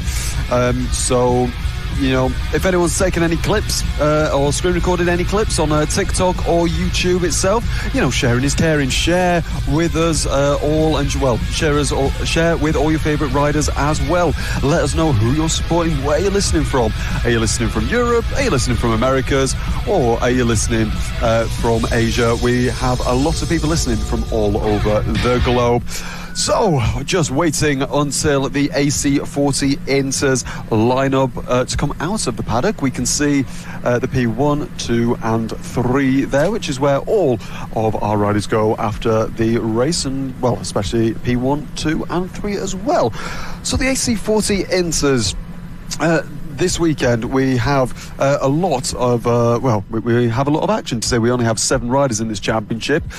We had Finlay Styles winning race 1 yesterday, Austin Dilks in P2, Noah Barfoot in race 3 as well. Obviously quite off the pace this weekend, Nelly Newth as well, so hopefully she can maybe she can hopefully maybe she can hopefully improve and have a better weekend so far. We'll have to wait and see. They'll be up first when the lunch break comes to an end in hopefully roughly 7 minutes time. But before we get to that, we're going to pass you over to Jamie King for an onboard lap to show you what the cameras can't really capture, just how incredible this circuit is from a rider's perspective. Over to you, Pit Bike Sonic. Right, here we go, guys. Pit Bike Sonic, a lap of Rowrah Kart Circuit. Entering the last corner here, 3rd gear, power on out, go pretty much underneath the stand, drop to 3rd, this blind chicane, right, left, right, back out, power out, down the the first hairpin. Use the concrete on the outside as your braking marker. Down to second. Power out as soon as possible. All the way back up to fourth. And then back for the right hand hairpin. Back down again to second. Power on out. Up the gears now. All the way to this fast right. Miss the first apex. Hit the second and then power on out. Down the waterfall now. Back down to third. Knee right over the curb here. Hold it tight and then flick it back for this left. Don't use too much track on the exit. And then enter the final corner in third gear. Back to the start finish. And that is a lap of Rowrah Kart Circuit. Thank you very much, Jamie King, for the onboard. His accent somehow gets even stronger when he's on the bike. I didn't even know that was possible. But Great Yarmouth's favourite son showing us what it's like here, and all of the undulation that you can't see when we're watching from trackside. It is just such an incredible circuit for the riders, and there's a reason why many, many faces in the FAB-Racing paddock say that it is their absolute favourite on the calendar, and it's become a real classic of the calendar as well. If we removed it, I honestly think I'd be very, very sad. But thanks, Jay, for the onboard lap there.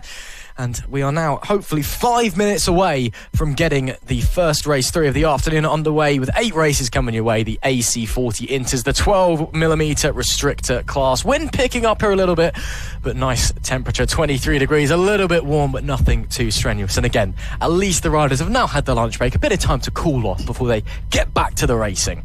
Yeah, as we saw on that last camera shot as well, just you can see the undulation difference.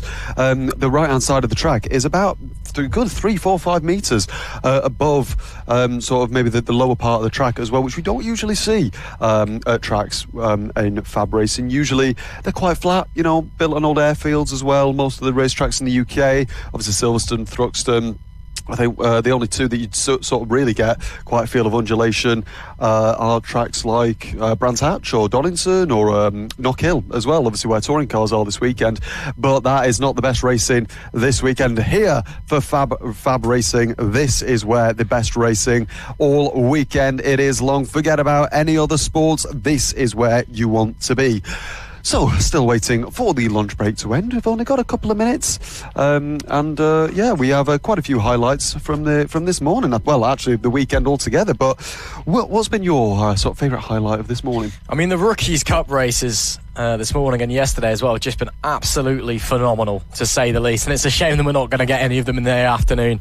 Got their race 3 done just before the lunch break, but they have been absolutely superb and plenty of action. And even the youngest riders on a grid in a class where it's more about just getting track time, getting experience on the bike and learning how to race more than anything. For those guys to go out there and show such maturity and levels to their game and just put on these amazing performances, it does bring a smile to my face. And it was really fantastic to see Van Morris taking the win in race number 3 right at the death earlier on. And it's a shame that they've all packed up and gone home, but still a few more mini moto races to come your way. Of course, the Inters up first, then we got the seniors, then onto the bigger bikes immediately after that one. So a little bit of a delay. Before we get to those, of course, if you are just joining us, wherever you're watching around the world, hello and welcome to round 5 of the Master Mac Fab Racing Minibike British Championship. We are just coming up to the end of our lunch break now, so it won't be too long until we get the racing going. Whether you are watching live on the official Fab Racing YouTube channel or Facebook pages, or on the Motorsport Radio TikTok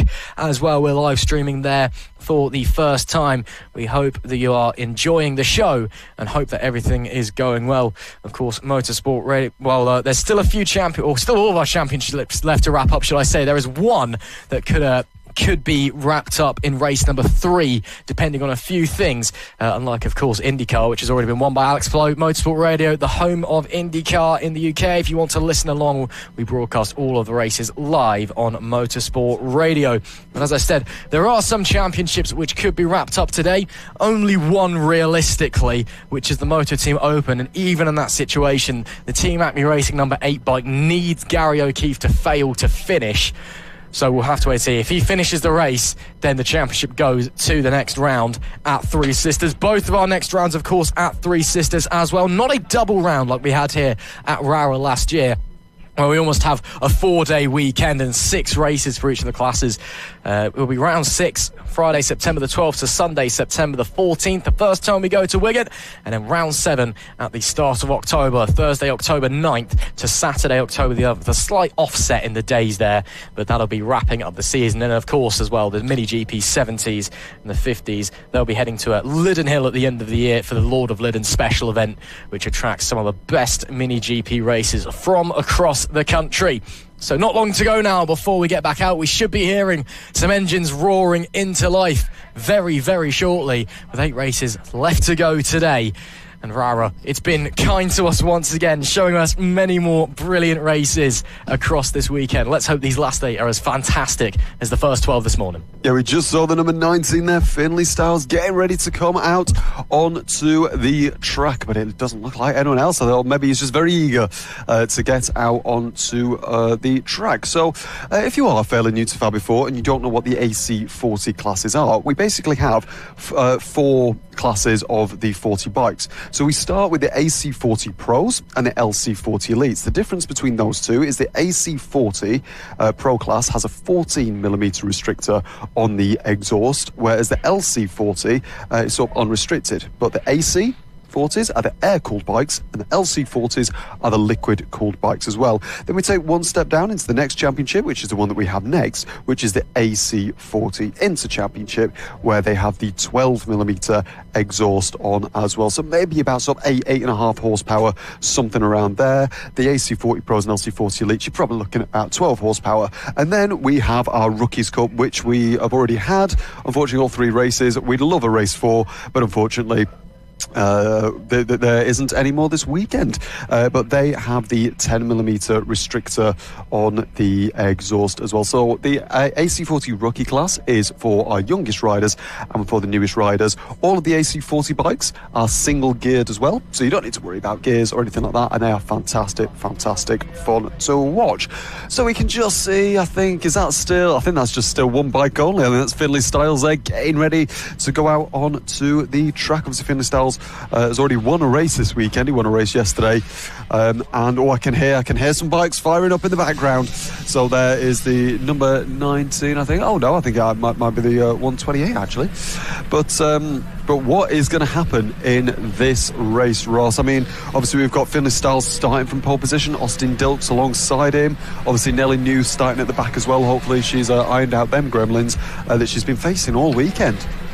Of course, most of the world's eyes will be on that 44 of Nelly Nuth. It's been a really, really rotten weekend for her. We are assuming a combination of confidence issues here at Rowrah, and then also just technical problem after technical problem. We started seeing them seep in at Clay Pigeon, and then since then just something with that bike just ain't quite right. But Finley Styles, as a result, has been picking up the pieces, and well, his championship rival struggles. He has been winning and getting podiums, and now leads the championship as well for the first time in 2025. Took that yesterday after race number 1. So as the riders make their way down to the grid, it's time for the race 3 of the AC40 Inters. Race number 3 in the Britson Electrical Services AC40 Inter class coming your way now. And we've got such an interesting dynamic with new championship leader starting from pole in the form of Finley Styles. The number 19 has been fantastic this weekend, but the 44 of Nelly Nuth, the reigning Rookies Cup champion, with serious technical gremlins and struggles, and has been playing off of the back foot the whole time we've been here in the Lake District. As we start going around on our sighting lap, it's Styles from pole. Alongside him, Austin Dilks, who was looking really racy in race number 2 earlier on. Noah Bartlett starts third alongside Randy Carter. Third row of the grid is Daisy Grayson and Seth James, and Nelly Nuth rounds out our 7 riders coming through into this one. So again, it'll be all eyes, Alex, on Nelly Nuth. Are there still technical issues with that bike? Is she able to overcome them and start putting in the performances that we've come to expect from that young superstar? Or is it once again going to be the likes of Styles and Dilks fighting it out at the front for the race win? Well, I mean, just during that lunch break there, I did speak briefly to Nelly Nuth and her family, and just trying to give her some words of encouragement. Obviously, it has been a rough weekend. You know, her last race win was last time out, round 4 at Clay Pigeon, and she took the first race win on the Saturday. So So there she is. Hopefully we can. Hopefully she can sort of make her way up the order a little bit. But let's focus on the front runners at the minute. So as we said, Finlay Styles starts on the left-hand side there of your screen. He starts on pole alongside Austin Dilks. Both of these riders are very, very talented. Well, all of our riders are very, very talented. But let's see which one of these riders is going to get the race win and the first race win of this afternoon here at up in Cumbria, which is lovely, at the Rowrah Circuit. It's a fantastic circuit. Any minute now, here we go to the lights. Oh, off we go. Let's have a look. So the number 19 Finlay Styles gets a very good start, but it looks like, oh my word, they're almost going 3 wide into the first corner between Noah Barfoot, Randy Carter and Daisy Grayson there. But it will be Finlay Styles that leads this race away from Austin Dilks, looking for a move on the inside. I think, oh yes, it is indeed. Austin Dilks manages to take the lead away from Finlay Styles on the first couple of corners. Seth James was really slow away when the lights went out. He's dropped back into 7th place. Nelly Nuth looks like she's squeezed through Daisy Grayson as well as up the front. Dilks goes around the outside and manages to get in front of Styles there. So great stuff from the 85. Austin Dilks once again bringing the fight to the championship leader, who's going to try and fight straight back on the run into St John's. Too far back to make the move on that occasion. Further back, Randy Carter and Noah Barfoot also keeping the leaders in check for the time being. As we come to Paddock Bend at the end of the opening lap, it will be the 85 of Austin Dilks that leads the way in race number 3, but Finlay Styles is right there with him. Austin Dilks says no you don't, closes the door, but we know how good the fight was between these two in race number 2, and it looks like they're going to give it to us again this time. Absolutely, Austin Dilks doing everything he can to stay ahead of Finlay Styles, but Finlay Styles right up there with him. Look at that, already up from P7. It's Nelly Nuth already making her way up into P5. Brilliant from her. She just needs to chase Randy Carter now. She looks like she's got a little bit of confidence back in her now, and there we go. We can see the rest of the pack, as we can see Austin Dilks as well, still defending from Finlay Styles. There she is. Lovely stuff. Go on, Nelly. Going round these corners now and trying to chase Randy Carter for 4th place. So Austin Dilks leads from Finlay Styles, Noah Barfoot and Randy Carter. So look, we have 2 battles on our screen now. Austin Dilks and Finlay Styles for first, Noah Barfoot and Randy Carter for the final podium position. As we're seeing the number 19 of Finlay Styles go on the inside, side by side over the line. Finlay Styles takes the lead away from Austin Dilks in a fastest lap for the number 69 bike of Randy Carter with a 58.4. Obviously, this is a new class this year, so we have never had a lap record before here. So let's see what these riders can do. Austin Dilks now on the back of Finlay Styles, looking this way and that way, coming into the first of the 90-degree right hairpins. McRae's now into Idale's on the back straight up to the Stuart S's. It looks like they're side by side. No, Dilks is just a little bit behind Finlay Styles, but Randy Carter did get by Noah Barfoot on that last lap. Yeah, so changes all throughout the pack and action everywhere you look, as you'd come to expect from the AC40 Interclass, making our way into St John's. Looks like Randy Carter just about holding off. 69 running well as it stands. Going to be 6 laps left to go as we cross the line this time. That was a big look to the inside from Austin Dilks. Didn't come into anything, so Styles will still lead. But as these two battle, of course, it's going to invite the likes of Randy Carter, of Noah Barfoot, back into the equation and back into potentially the race for the lead. All the way to the inside goes Dilks, late on the brakes, but the up and under surely goes the way of Styles. Yes, it does. Dilks got a bit too greedy and tried a bit too hard on that occasion, so he'll have to still settle for 2nd place. But he knows he can certainly get in front of Styles. What he now needs to do is get in front and confirm that position. That's how you do an overtake. It's not just about swapping places every lap. You need to get a move done and get it done with authority, or Styles is just going to go straight back underneath you and move straight back into the lead of the race. Down to St John's once again. You can see the front of the bikes chattering away through the crests and the dips as Dilks a little bit wide through there. But the penultimate corner of Sunny Ben was looking good this time, all the way to the outside. coming through Paddock Bend. That was a little bit cleaner, maybe a run down into turn 1. He's going to be too far back though. Stiles still leads. Absolutely. Finley Stiles now, well, obviously being chased by Austin Dilks, the fastest lap on that last lap, a 57.73, and it looks like Austin Dilks to the inside, but surely, just like last time, the up and under is going to work the way of Finley Stiles, which again it has done. But Austin Dilks is making sure that Finley Stiles knows that he is there. Which one of these riders is going to get the best run out of Iredale's up on the back straight? It's still going to be Finley Stiles, but Austin Dilks now looking to the right, trying to just drop back a little bit and see where the weakness of Finley Stiles is. Obviously, on the inside of McRae's is where he tends to get by Stiles, but not necessarily, as Ross says, confirming that place and making sure that he is ahead of Finley Stiles, which is what is very important in a race, surprisingly. So round the final corner, that is the 119 of Daisy Grayson there, just going over the line into turn 1, into turn 2 and into turn 3. Now coming up to McRae's, and over the line now is Nelly Nuth, so still 7 seconds back from Noah Barfoot, but hey, it's still up from P7, which is where she started, so she'll still take 5th place points home. Obviously her main championship rival obviously is Finley Stiles, who has obviously won a race this weekend already. So a little bit dropping by the order, but we've still got 2 rounds to go in this championship, so it's still anyone's game. Very much a damage control weekend at the moment, this for the 44. But that's what gets you championships. There's a reason that Finley Stiles is currently leading the championship, and it's his consistency. Nuth has many, many more wins than him so far this season. But in those races where things haven't gone right, Stiles is still finishing 2nd, 3rd, 4th. And Nelly Nuth will be counting her lucky stars. It's not a big grid here this weekend, because it means that she's still going to be able to get points, as that is Austin Dilks, who's crashed out from 2nd place at the final corner. The 85 back on the bike. It looks all straight, but he's going to be plummeting down the order. We wait to see where he's going to rejoin P5, but looks no, in fact P7. He's all the way down the back of the pack, and this essentially hands it to Finley Stiles with Randy Carter 3.5 seconds back. Austin Dilks likely the smallest of mistakes, but down he goes at the final corner, and race is almost over. Yeah, Finley Stiles, you know, we only have 3 laps to go in this race. Brilliant news, though, for Randy Carter and Noah Barfoot, taking advantage of Austin Dilks' mistake in the final corner. Nelly Nuth now up to 4th position as well. Daisy Grayson and Seth James both gaining places, as well as Austin Dilks, very sadly, drops to the back of the grid. So Finley Stiles, all he has to do now is bring it home nice and carefully. He's got a big gap to Randy Carter behind him. It's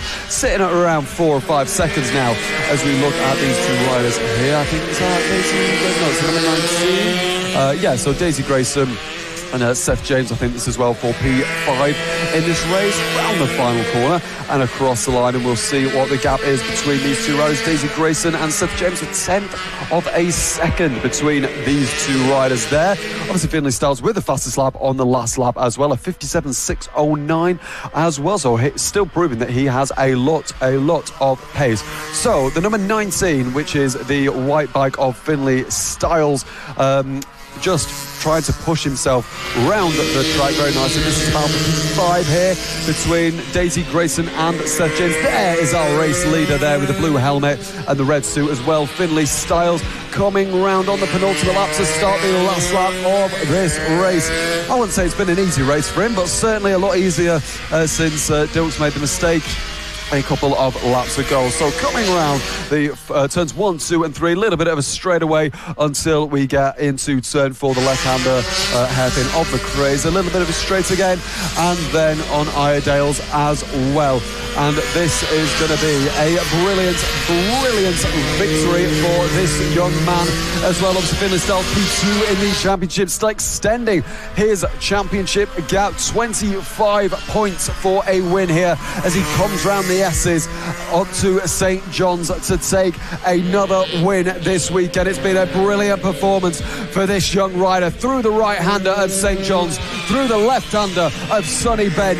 1 more corner to go now for this young rider. Finley Styles, the number 19. A fast lap on the last lap. Can he set another fastest lap on this occasion? But he's certainly going to take the race win. A brilliant race win there for Finley Styles, with Randy Carter hopefully coming home in second as well. A big gap to second place. There is 7.6 seconds, the gap between first, second, and Noah Barfoot stands on the podium once again in third place. A brilliant win there for Finley Styles in the red and white bike, with Randy Carter and Noah Barfoot in third. Nelly Newth bringing home a brilliant P4, just ahead of Daisy Grayson in P5. Seth James in P6, and Austin Dilks, I think we're probably just waiting for him to come over the line. I'm not too sure if he retired or if yeah, there we go, he's just finished the line. So a brilliant performance there from Finley Styles once again. You know, it was a fairly easy race for him once Austin Dilks made that mistake, but still, nonetheless, a fantastic ride from him. Well, that's just evidence of how much pressure can change a race, because the second that Dilks went down and Finley Styles was just running on his own, he started just banging in fastest lap after fastest lap and just kept getting quicker and quicker. The second you don't have another rider right on your tail that you have to be thinking about, looking, checking, trying to defend from, Styles was just set free, and it's a fantastic ride to cap off a strong weekend where he does, of course, lead with an hour championship lead, and a fairly healthy one at that, as we head into round number 6 at Three Sisters in about a month or so's time. Finley Styles takes race number 3 in the Brits and Electrical Services AC40 Inters. Randy Carter second, Noah Barfoot P3, Nelly Newth a bit of luck on her side in that one as she finishes in P4. These guys will be joining us when we head to Three Sisters in a couple of weeks. Next is our final race for the senior mini motors. Now, this race championship all weekend has provided incredible racing. Obviously, if you were watching this morning, you may realise that on the formation lap we had 4 riders go down in the first corner, so not too sure what that was about, but hopefully we can get round cleanly this time on formation. There on the right hand side of your screen, just going out on track, is Matt Birkin, the number 1 rider, and unfortunately, he is, he's had not the best weekend. He had a puncture in race 1 yesterday and didn't finish. And then earlier on today, I think his engine blew up as well. So just no luck at all for the championship leader. Oh, and his engine blew up yesterday as well, I'm hearing as well. So, yes, it's not been his weekend so far, but all that matters right now is race 3 ahead. Obviously, Matt Birkin on the left, Keaton Payne on the right-hand side. Right, gentlemen, nice and steady through the first corner now, please. Obviously, after this morning, let's make sure that they all get through nice and cleanly. I'm holding my breath here. Yeah, everyone looks like they're getting pretty nice and clean this time. Yes, it is, you're right. A little bit more sensible, thank God. So Matt Birkin on pole position alongside Keaton Payne, the number 12. Reece Gentry is P3 with Holly Harris. She's had 2 consecutive second places already this weekend in P4. So George Rennicks is in P5, Chris Yeomans in P6, Callum White in P7, Harvey Jeremy in P8, Lamar Morgan in P9, Gary Eldridge in P10, Rob Gentry P11, Steve Johns in P12, and Jerome Richards in P13 as well. 13 riders on this grid, and if you're wondering what the difference is between the AC40s, the AC Rookies and the AC Inters, they're all children and these are all adults, so it's incredible to watch. A lot of great racing, a lot of cool dramatic moments, and it's absolutely fantastic. Some say it's the Donkey Kong of the racing world, all these riders on these tiny little bikes. It's brilliant fun to watch, and very entertaining for everyone as well. Both Matt Birkin and Keaton Payne both giving each other a little bit words of encouragement. I think someone's just said something quite rude, because I can see Flag Marshal Lee Klaus laughing her face off there, so I'm assuming that was something Matt Birkin said, because knowing him, it probably was something rude. Indeed. Special taxi for Matt Birkin to put everyone else off. But here we are. Lee will point to the lights, and whenever ready, it's lights out and go. A very good start by Matt Birkin, but even better by Keaton Payne.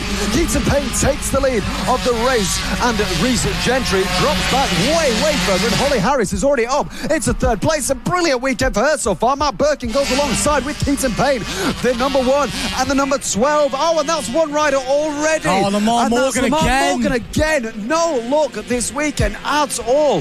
He retired at the start of last race as well. Didn't even make the start, and now, well, at least he's made one corner, but still, that's nothing for him. So if he had no luck at all this weekend, he wouldn't have any luck at all. Poor guy. But let's focus on the race as well. That's the 7-1-1 as well. Just there, trying to make his way round, and there's Matt Birkin trying to send it on the inside of Keaton Payne. What a move, but he goes very wide. Is Keaton Payne going to be able to take the inside into the last corner? Yes, he does. No, he doesn't. My word, that was so close between these two incredible riders. Matt Birkin on a vengeance run at this point. Oh, to the inside. Wow, oh wow. Very, very tight as well. Obviously, Holly Harris up to P3 as well. She's chasing Keaton Payne, and Matt Birkin also being chased herself by Chris Yeomans. But Matt Birkin setting the fastest lap on that last lap. Now under attack from Keaton Payne, but Matt Birkin wants this win. Matt Birkin told us very confidentiality-like this morning that his tactic to try and get through Keaton Payne is Payne back to the inside, down to the bottom end of the circuit, side by side, bit too close for comfort. But Birkin maintains the lead. Yeah, what Birkin said is his tactic to try and distract Keaton Payne is anytime he gets near him on a racetrack, he's just going to scream and hope that Payne hears it, and he makes mistakes. He's going, why is there someone screaming? And it's apparently worked so far in race number 3. The tactics these guys use, they've never ceased to amaze me. So Birkin faces the pressure, still leads as they're going to make it 7 laps to go across the line. Keaton Payne second, having the weekend of his life here at Rowrah. That's Nick Bennett looking to the inside of Chris Yeomans for P4. Holly Harris just ahead in P3 as well. Again, a very fantastic weekend that she is having, looking to try and make it 3 podiums on the bounce is the number 15, but the 85 still taking that big pressure from the 711 who retired with issues earlier on in race number 2. This time though, Nick Bennett gets it done, using that momentum and coming out of Iredale's hairpin. It is Nick Bennett who moved up into 4th place and potentially could start to put some pressure on the 15 of Holly Harris. So it's Birkin, Payne, Harris, your top 3. Bennett, Yeomans, Rennicks just behind them. Unfortunately, we've lost Lamar Morgan.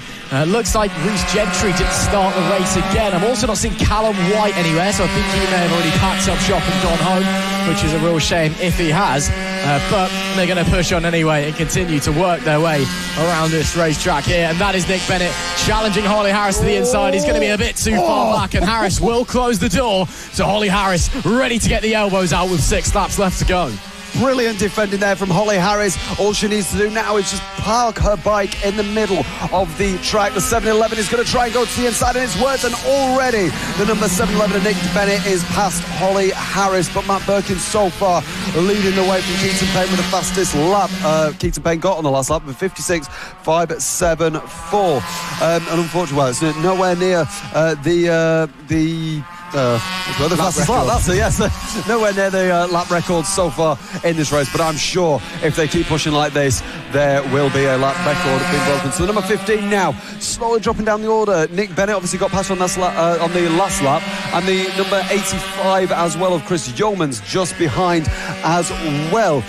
So she is just trying to park the bike on the apex of that, and it's worked so well coming through there. The 85 Chris Yeomans trying to go left and right, maybe trying to put Holly off a little bit as well. Maybe he should try and deploy the Matt Birkin tactic of just screaming and seeing where it gets you, which it actually looks like it's worked on that particular occasion. As I say that, the number 85 goes alongside Holly Harris on the 15, and that looks like the 171 as well, sweeping by Holly Harris. Not too sure what's happened to Holly Harris in this race. She now drops down to P6, so yeah, I don't know what's happened, but obviously she started P4, now in P6, but Matt Birkin still leading the way from Keaton Payne and Nick Bennett in 3rd place on that 711 bike as well. Yeah, Holly Harris, a bit more of a defensive race 3 compared to race 2. It was very much on the offensive. And unfortunately, dropping down the order, looks like it won't be 3 podiums this weekend for her. That is a real shame, but we race on regardless, making it 4 laps left to go, these guys, as they cross the lines. Birkin still leads, but only by a couple of tenths of a second. Speak of the devil, there are our 2 leaders. Matt Birkin, the reigning champion, a multiple-time champion in the senior mini-motos, and of course the current championship leader as well. On his inside, Keaton Payne, as I said earlier, having the weekend of his life. 2 race wins so far, and looking to make the hat-trick is up the inside, using the momentum down the straight. Easiest overtake you'll ever see, but one that is so crucial in the context of this race. Birkin looks right again. Payne a little bit defensive into St John's there. Sonny Bend next. Birkin's going to stick it at the inside. That's a late move. And they bang knees coming through. Matt Birkin is really getting aggressive now. He's had a rotten weekend with mechanical issues. You can tell he wants to win with his brother's engine in his own bike. 3 laps left to go. Matt Birkin still lead. Keaton Payne, an opportune move to the inside, but it comes up short. This one's going right down to the end. Well, I'll tell you what, if Matt Birkin wasn't screaming then, I surely was. What an amazing move to get by Keaton Payne on Sonny Bend. A brilliant overtake. I think that's the second move all weekend that we've seen there, and that was actually before the race win as well, I believe. Last time out, but I say that, Keaton Payne back on the inside, and ahead is Matt Birkin, going to be able to get the slipstream and get a better run out of the Iredale's hairpin. Oh, this is a classic race already. Matt Birkin chasing down Keaton Payne. Nick Bennett, the 711, somewhere in the back as well. So, 18-year-old Keaton Payne versus an undisclosed number of an age for Matt Birkin, again on the inside. Oh, he likes that move. He did it last time and he's done it again, but it hasn't worked out because now going into the final corner, Keaton Payne on the attack once again on the inside, over the finish line. 2 laps to go, starting the penultimate lap now into turn 1. Keaton Payne takes the lead once again, but Matt Birkin now side by side once again with Keaton Payne. Is he going to have the race win? Let's have a look. Oh, but he's certainly challenging side by side once again. My word, this is absolutely brilliant. On the penultimate lap, it's Keaton Payne from Matt Birkin so far. This one's going to go right down to the wire. A senior mini-moto classic for the ages. Looks like Holly Harris has unfortunately dropped out of the race. Must have been a technical issue for her, but that's a real shame. A dampening end to a fantastic weekend for the number 15 rider. But with 1.5 laps left to go, Payne still in control. He's been vulnerable into Sonny Bend lap after lap. This time, Birkin is too far back as they come to Paddock Bend. One more tour of Rowrah to go in 2025 for the senior mini-motos. Matt Birkin looking to finish his first race this weekend with a win and continue his charge in the championship table. Keaton Payne looking to make it the hat-trick and complete the ultimate weekend for that young rider. Birkin up and under, not enough on the momentum. Payne still leads on the run up to Iredale's hairpin. Birkin will be way too far back to attempt here. Nice line there from Payne, running deep to get that momentum down the back straight. He's figured out Birkin's weakness. He has the straight line advantage as a smaller and lighter rider. Coming down to the final section, bit of traffic. Is that going to cause some chaos potentially as they come into St John's and then Sonny Bend for the final time? The traffic is there. An opportunity maybe presents itself for the champion. Yes, it does. And they're going to split it. No, Birkin held up. And as they come into Paddock Bend, Keaton Payne, the weekend of dreams. It's a hat-trick. 3 wins for the number 12. Are you kidding me? What a weekend that young man has had.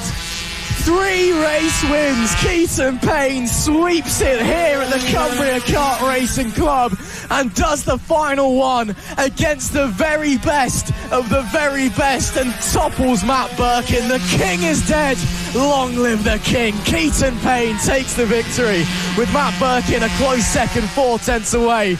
And Nick Bennett, a fine ride in race 3 to round out the podium places. But it's all about that number 12 this weekend. A clean sweep for Keaton Payne. Tell you what, I think Matt Birkin's just happy to finish a race for once this weekend. So number 2, brilliant stuff. Birkin has been busted by Keaton Payne this weekend. All the young blood coming through, obviously on the road to Moto GP as well. A brilliant performance and setting the fastest lap on that last lap as well, 46.485 as well. What a brilliant race. So it will be Keaton Payne that won by 4 tenths of a second from Matt Birkin at the line in second. Nick Bennett on the 711 rounds out the podium for the last race for the senior mini motors this weekend. Chris Yeomans finished in P4, George Rennicks in P5, 45 of Harvey Jeremy in 6, Gary Eldridge in P7, Rob Gentry in P8, Steve Johns in P9 and Jerome Richard in P10. And unfortunately Holly Harris did not finish that, as well as Lamar Morgan as well. Absolutely just no luck for Lamar Morgan, unfortunately. So is he DNF'd from every race this weekend. Possibly, I think. it's been really rotten. But Holly Harris as well. I mean, she can still hold her head high. She's still got a P2 in both race 1 and race 2 as well. So, you know, she'll still be racing in plenty of other championships as well. So, yeah, fantastic racing all weekend for the senior mini motors. But now, let's get on to our next race. Race number 3 awaits us in the Mini GP50 R class, this split class where you get the upgraded metric kits with the bigger carbs or your 4-stroke Avali 140s and 160s, and a huge grid once again. 21 riders tackling the picturesque Lakeland Circuit here in Rowrah. A fan favourite, a rider favourite certainly, and one that has produced fantastic racing all weekend. As the riders making their way onto the grid, there we see Frankie Watson, who absolutely came alive earlier today and is suddenly looking like one of the best riders we've ever seen in FAB-Racing, breaking the lap record in one of the other classes. Of course, no lap records available for the 50Rs. It's a new class for 2025. But still, he was really quick in that 70s race. Let's see what he can do in this one, as Kozlowski and Fedrick don't go away from the line on the sighting lap, but get shifting eventually. It is the 64 of Sebastian Kozlowski starting from pole position. Mason Fedrick alongside in P2. Frankie Watson, again, suddenly turning into prime Mick Doohan in one of the 70s races earlier on. Let's see what he's got in this one, with Bradley Curtis alongside him in 4th. Row 3 is Tommy Keats with Rex Austin in P6. Josh Perkins starts in 7th with Caelan Ratcliffe in P8. Emilio Pereira and Jensen Ansell round out the top 10 with Riley Paisley 11th and Carter Spinks in P12. Kai Hawk in 13th starts alongside Bo Morris with Max Johnson 15th and Daisy Polden starts in P16. Austin Dilk starts 17th with Daniel Tanton in P18. Harry James is 19th with Claudia Dubman in P20. And P21, our final rider on the grid, the 111 of Callum Maxwell. So a huge grid once again for race number 3. And this is sure to be fantastic. Of course, Sebastian Kozlowski can no longer mathematically win the championship here in this race, but he wants to give himself the biggest advantage possible heading into the final couple of rounds at Three Sisters. Can anybody stop him? We've got the likes of Fedrick, Watson, Curtis, all looking really quick as well. So lots of things to think about, and this race could very much be up in the air. Indeed it can be. So that's the number 64 of Kozlowski. Just having a final word there before we go racing. I can't quite see where Mason Fedrick is as well. Oh, there he is. Never mind, perfect timing. Oh, a little bit over the line there. He might be pushed back a little bit as Kozlowski just doing a little practice start there, trying to find the clutch biting point. But we are ready to go for the final race of this 21 bike race championship this weekend. The flag is waved. And the lights are out, and Kozlowski gets a brilliant start there. Fedrick, on the outside, but it's just not going to work on this occasion. Frankie Watson and Bradley Curtis having a good start as well there. Obviously, Tommy Keats, Rex Austin trying to make a few positions as well. They're going 3 wide into the hairpin. That never usually works out. A couple of people going to have to back out there. Or side by side at the back there. Kozlowski leading from Fedrick so far. And that's Frankie Watson just behind there with Bradley Curtis and Rex Austin in the pack as well. We're now seeing Fedrick trying to go on the inside, but it hasn't worked on lap 1. Going on the inside of Kozlowski so far in this race. Kozlowski obviously won both races, trying to go for another triple this weekend. Obviously he did that at Hooton Park and only got 2 out of 3 at Clay Pigeon, where the third race was won by Rex Austin as well. So finishing the first lap, Sebastian Kozlowski leads from Fedrick and Curtis in 3rd place with Frankie Watson in 4th, Rex Austin in 5th, Tommy Keats in 6th, Caelan Ratcliffe 7th, Josh Perkins 8th, Jensen Ansell up to 9th, and in 10th place Riley Paisley as well. Looking at all these riders going round left and right, which one of these is going to have a good race? Is anyone going to make a mistake? Well, we'll just have to watch and find out. Top 5, Metrokit Avali, Metrokit Avali, Metrokit in that order. A fascinating dynamic with the 2 different makes of bikes out there on the track. This is a track that typically you'd think would prefer the 4-stroke Avali machines, and that's Caelan Ratcliffe looking to get his way through. Tommy Keats, Josh Perkins behind also having a go, but no way through at the moment. As I was saying though, this is a track you'd think would prefer the 4-stroke Avali machines, which are considered to be a little bit easier to ride than the Metrokits as well. But Kozlowski on that Metrokit with the upgraded carb, of course, to be able to compete with the Avali machinery. He is just in a class of his own, it would appear, as it stands, and he's extended the gap at the front up to a second ahead of Mason Fedrick with a 50.886 the last lap, the only rider into the 52nd lap time bracket. Ratcliffe still stuck behind Tommy Keats, perhaps not for much longer though. Nice move up the inside there, gets it done, makes it stick. That is Caelan Ratcliffe up into P6. They'll have Josh Perkins and Jensen Ansell hoping to join him very shortly. Just can't quite find their way through as it stands. And Keats able to just about keep pace with this group. Clearly all very similar pace, clearly very close together on the racetrack as well. As you can see, Perkins' little look there into Sunny Bend, but nothing on that occasion. Paddock Bend, 8 laps left to go as they come to the line. Gazlowski now 1.2 clear, goes even faster on that previous tour. The leaders' gaps are all starting to extend, but as I say that, Frankie Watson on an Avali in this race. He's sizing up Bradley Curtis on the Metrokit 50R and thinking if he can make a podium. Absolutely, Gazlowski having a brilliant performance so far, as we just said, 1.2 seconds up the road from Fedrick as well. Caelan Ratcliffe got past Tommy Keats on that last lap, which we saw. Pereira up into 10th as well on that last lap.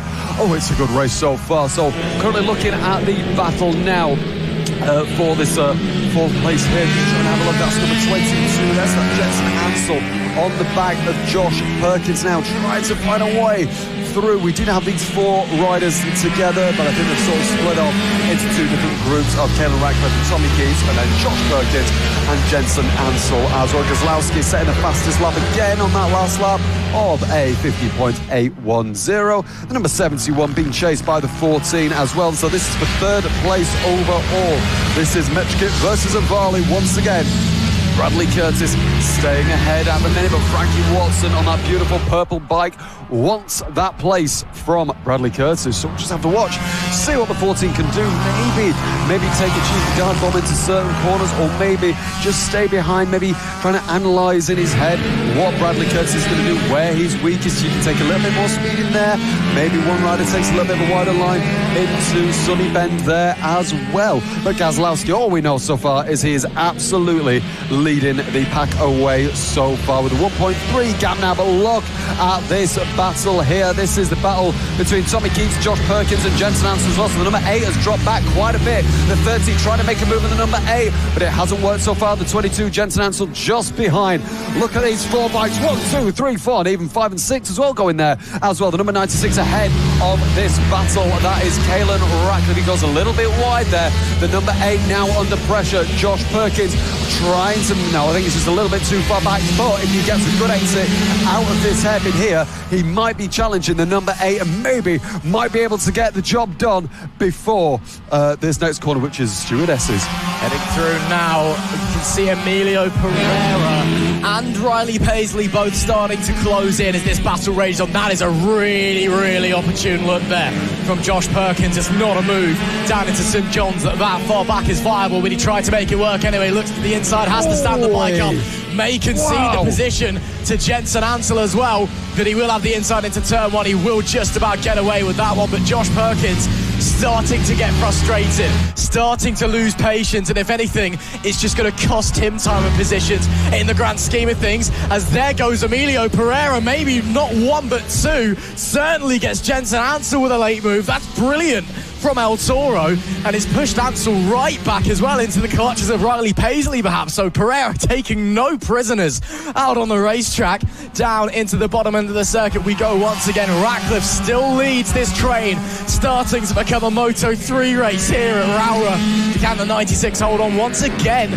Perkins looking to the inside at St John's. Emilio Pereira has a big look there through Sunny Bend, doesn't come into fruition, but he's still there, still hungry, still looking. He's such a young rider, his first year onto Grand Prix style machinery in the Metrokit Mini GP 50 and 50R class this year, after he was the vice champion of the FAB-Racing Rookies Cup in 2024.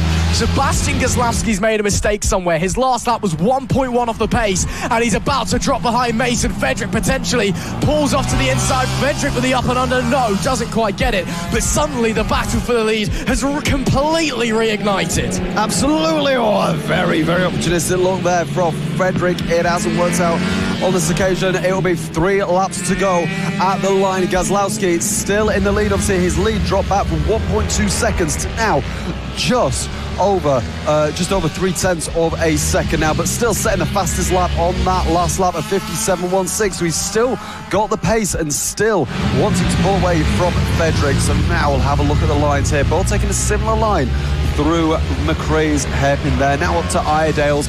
Getting a little bit of legs on now. Bolt take a very tight line, but Frederick just gets his knee down a little bit more. But Gazlowski might have been able to carry a little bit more speed through there, through the S's section now. The gap still remaining at about 0.3 of a second on this lap, but we have 2.5 laps to go now. Gazlowski now into St. John's and Sunny Bend here. I think he's way too far back now from Mason Frederick, but if he just plays it clever, he might be able to take the win here. He just needs to maybe look what Gazlowski's doing, maybe try a couple of different lines in him, because you're not going to get anywhere by following the same lines as the rider ahead of you. So look, he's gaining a little bit there now.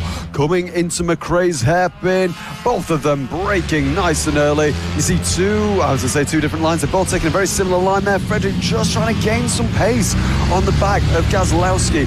Now through the right-hander here of Iredale's. Now, do you see that ahead? There are 2 back markers ahead, and that's the 31. Pereira. Oh, that's Pereira. Pereira having such a good race as well, looking so aggressive. He has dropped all the way down 15th, 16th, dropped all the way down the order with 2 laps to go in this race. Now 16th, it seems like. Oh dear, he was having such a good race so far, but this is the battle that's interesting, because it's now 2 back markers ahead of the top 2, both on the outside of 1 and maybe 2 as well. Let's have a look. Gazlowski tries to set it on the inside of one of the back markers, doesn't manage to get through. Frederick touches the rear wheel of Gazlowski. It was almost perfect that they hit it head on, so nothing came of that. Thank God for that. Mason Frederick now overtaking this back marker as well. What drama we're having on this last lap of this race. Gazlowski trying everything he can do, obviously using the back markers to his advantage there. Frederick looks to the left-hand side.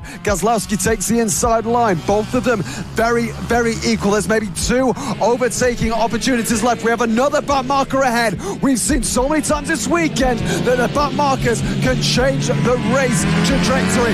Let's have a look. Now going around the inside. He might send it. No, I think he might just be a little bit too far off, but round the final corner, Sebastian Gazlowski, another absolute clean sweep here this weekend.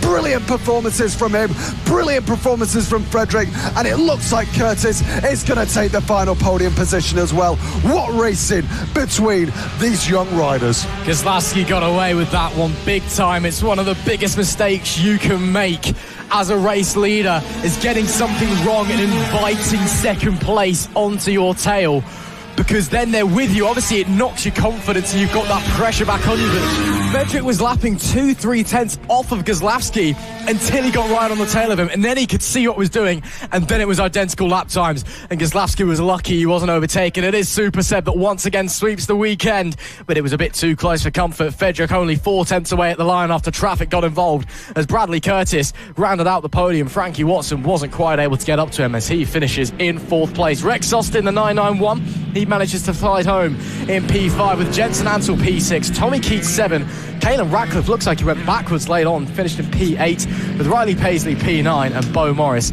finishing in P10. Josh Perkins was 11th with Kai Hawk in P12, Carter Spiggs 13th, Max Johnson's 14th, Daisy Polden in P15, and then elsewhere we had Emilio Pereira who recovered to 16th, Austin Dilks 17th, Daniel Tanton 18th, Harry James 19th, Callum Maxwell in P20, and Claudia Dubman rounding out our 21 rider grid with a very solid finish, just keeping it on the road, which I think was her main objective for this weekend. But it's Gazlowski getting away with it definitely in race 3, but he still claims yet another victory and really starts his march towards putting one hand on the championship trophy. As we can see there, Gazlowski talking with his mum, having a few words, saying well done presumably, and a slap on the chest. Yeah, he knows he's done that. And we did see as well respect shown once again between Frederick and Gazlowski. They do really, really enjoy each other's company, and they're both great competitors. We can't wait to see more of them out there at Three Sisters. Race number 3 in the amphibian scaffolding Extreme 200 coming your way now. Wilson Dilks, is he going to be able to sweep the weekend, or can somebody upset the Dilks apple cart? We'll wait and see. Harrison Day coming in very hot into his grid box, maybe trying to get his front brake a bit warmed up before they head out on their sighting lap. Few last words of encouragement there from his dad Josh, former BSB rider, of course. Wilson Dilks and Harrison Day, potential BSB riders in the future, certainly British Talent Cup stars in a couple of years' time as they get underway on their sighting lap. It is the reigning champ Wilson Dilks who starts from pole position. Harrison Day starts second with the number 4 of Travis Shaw from P3, Logan Cousins alongside. Third row is Matthew Thomas with Leo Soliu next to him. Harris Watson starts 7th with Isabel Wingate in P8. And rounding out our top 10 riders, it is Taylor Davis and Howard Taylor on the number. Well, his transponder says he's the number 17. He's been telling us he's the 7, and then on the bike he's the 07. So wrap your head around that one, but there he is there. You can just see him making his way through Iredales now. Again, it's going to be all eyes on Wilson Dilks. He's so strong around this circuit. He himself is a superb rider on a superb machine. But let's not count out the fact that Harrison Day, Travis Shaw, Logan Cousins, Matthew Thomas, all very, very strong in their own right. But Wilson Dilks, the reigning Mini GP 70 British champion, the reigning amphibian scaffolding Extreme 200 champion, he is just seemingly, as it stands here at Rowrah, a cut above. Riders making their way down to the grid then. Last little checks on the sliders, on the knees for Dilks, and a last check on the bike as well. Quick chat and a fist bump with his dad / chief mechanic before we get ready to go racing. The visor will go down and it'll be all focusing on those lights. And there it goes now. Now it's time for Wilson Dilks to get into the zone. Lee Clowes, the flag marshal, points to the lights for one final time this weekend. We send the Extreme 200s on their way. Wow. Front wheel pops up for Dilks, but he gets away cleanly. Cousins, good start there from P4. He'll start into P3 ahead of Travis Shaw as Matthew Thomas watches on behind. But Dilks, well, I don't know if he's got anti-wheelie on that bike. Clearly not, but he got away with it anyway. He leads out of a Craze hairpin. A little look there from Harrison Day, but nothing came of it. And now Dilks can get his head down and try and push on. It's Dilks Day Shaw, your top 3, or Dilks Day Cousins, should I say, your top 3 with half a lap gone. Yep, Logan Cousins really wanting to try and get by Harrison Day now. Obviously both having quite an eventful weekend so far. Matthew Thomas as well on the 47 Welsh-looking bike. He took his first win in the GP 70 class yesterday as well. So brilliant to see from these young riders. Always in the Extreme 200s, these riders give us some brilliant, entertaining racing between them. So Wilson Dilks leads from Harrison Day. Logan Cousins, Matthew Thomas just behind. Travis Shaw drops down to 5th place. Matthew Thomas up to 4th position as well. Leo Soliu in P6, Isabel Wingate in 7th, Taylor Davis in P8, and rounding out the 9 riders is Howard Taylor in P9. I think we're missing one rider.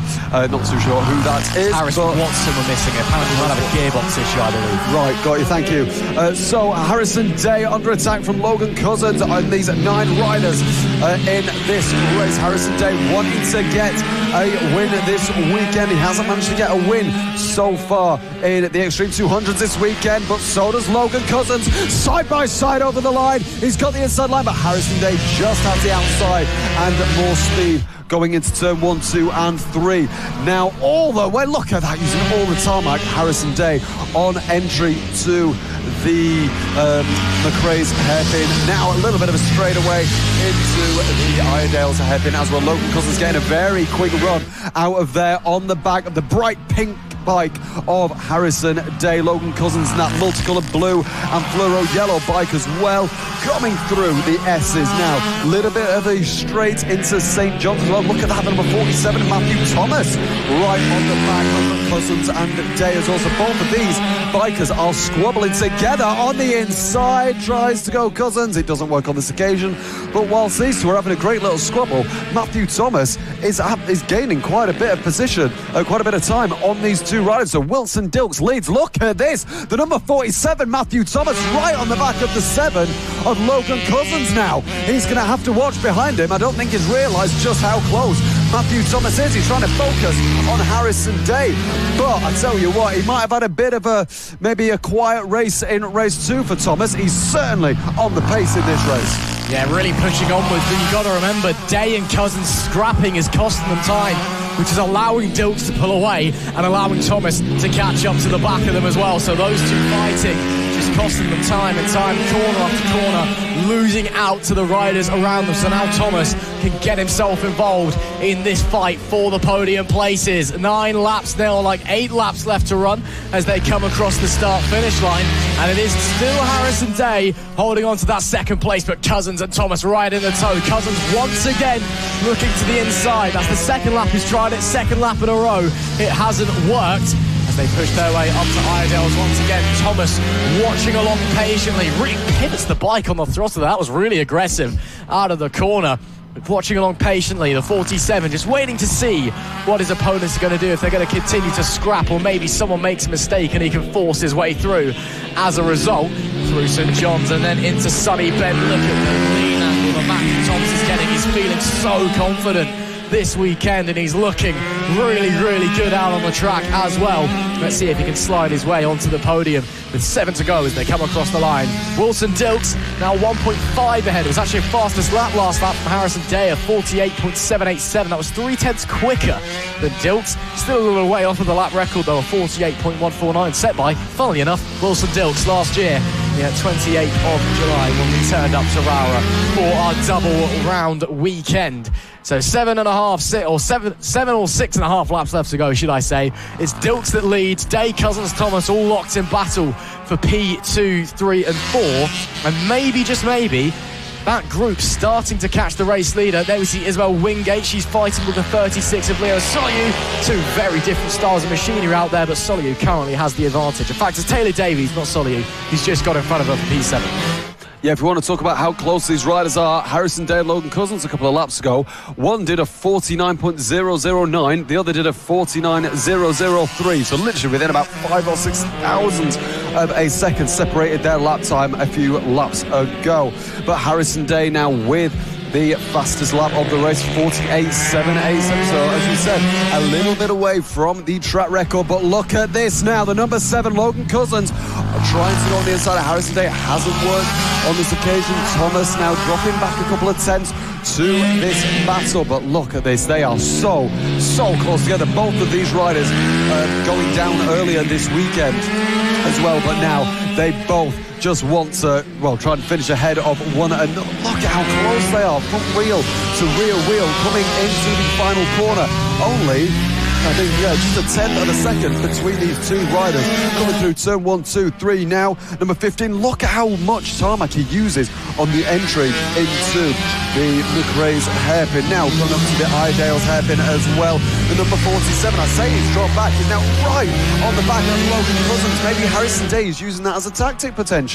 Maybe the number 15 is trying to back up the number 7 into Thomas, and maybe Thomas makes a move on Logan Cousins to then, when that happens, Harrison Day can then drive away. I think these guys are making a huge mistake though, because they've all started to scrap a bit when they weren't catching Wilson Dilks. Dilks noticed they were catching, responded with the fastest lap last time, 48.659. These guys were back in the 49 lap times and a little bit off the pace, although that time Dilks a little bit slower, but these guys once again slower. Instead of fighting P2, 3 and 4, they should turn around and go, look, let's get on with it, catch up to Dilks, because we know we're quicker than him at this phase of the race, and then we can fight for the lead. As I say that, Matthew Thomas looks to the inside, opportune move comes to nothing as they come up to lap Howard Taylor, but that was a little bit risky there. Saw Logan Cousins backing off, trying to play it safe, and Matthew Thomas slid up the inside and will take that podium position. Cousins looks to the inside, but Thomas brave around the outside, so 4 to go, nearly to be 3. That's dropped these two back as they got caught behind Howard Taylor, who's lapped traffic, which means maybe, just maybe, Harrison Day can start to put the pedal down, start to go again, but it's 2.5 seconds now separating himself from Wilson Dilks. Again, if these guys weren't fighting and instead just got on with it, they could be with him by now.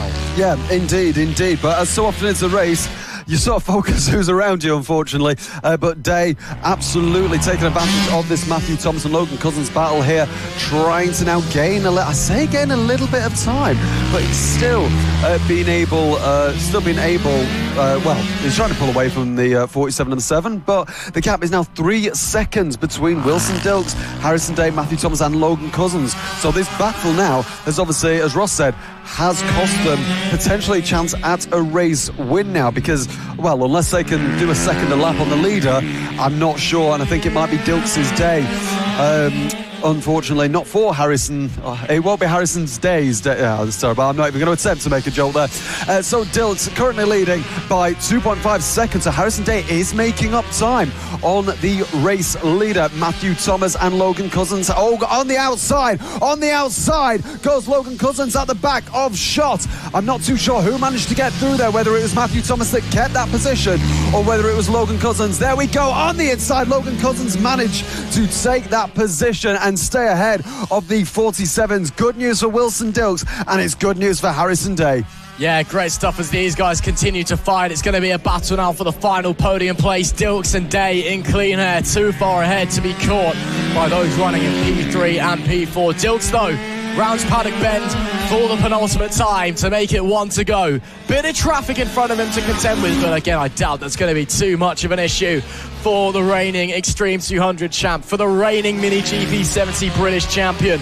A rider who is so strong. That bike, of course, is ridiculous, and we know how just good that bike is, but you've got to have a good rider on a good bike to get anything out of it, and they are just a phenomenal combination in this championship. Of course, Wilson absolutely going to be going to the British Talent Cup at some point, or you'd think so anyway. Of course, FAB-Racing, the place to be. It is the road into the British Talent Cup, the road into Red Bull Rookies, the road to MotoGP here at the Mastermac FAB-Racing Minibike British Championship. But as he rounds Sunny Bend for the final time and into Paddock Bend, the amphibian scaffolding Extreme 200s, this is like he's never gone anywhere. It's Wilson Dilks once again. Wow. Another dominant performance and another dominant weekend. Somebody figure out where they engineered this man, because he is simply too good. It's Dilks on top, and, well, sweeps the weekend. There's nothing else to say. It's the 85 on top once again in FAB-Racing.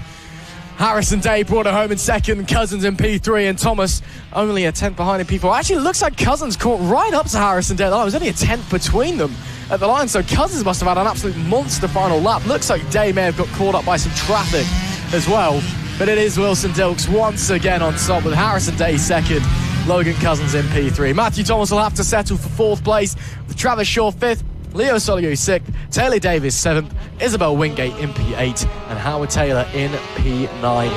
But another fantastic race there in the amphibian scaffolding Extreme 200 class. But yet again, it's Wilson Dilks. There goes that man. Indeed. I mean, I don't know if any of you saw that, the celebration at the end. He decided to stand up on his bike as well, which was I think a worthy celebration of his performances this weekend.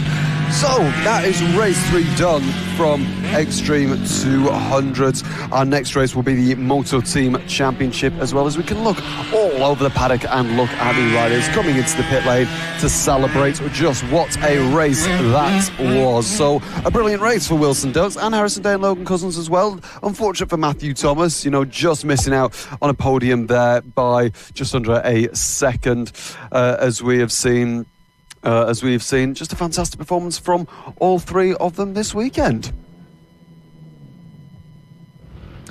Moto Team race number 3 up next, and it is a race where destiny potentially beckons.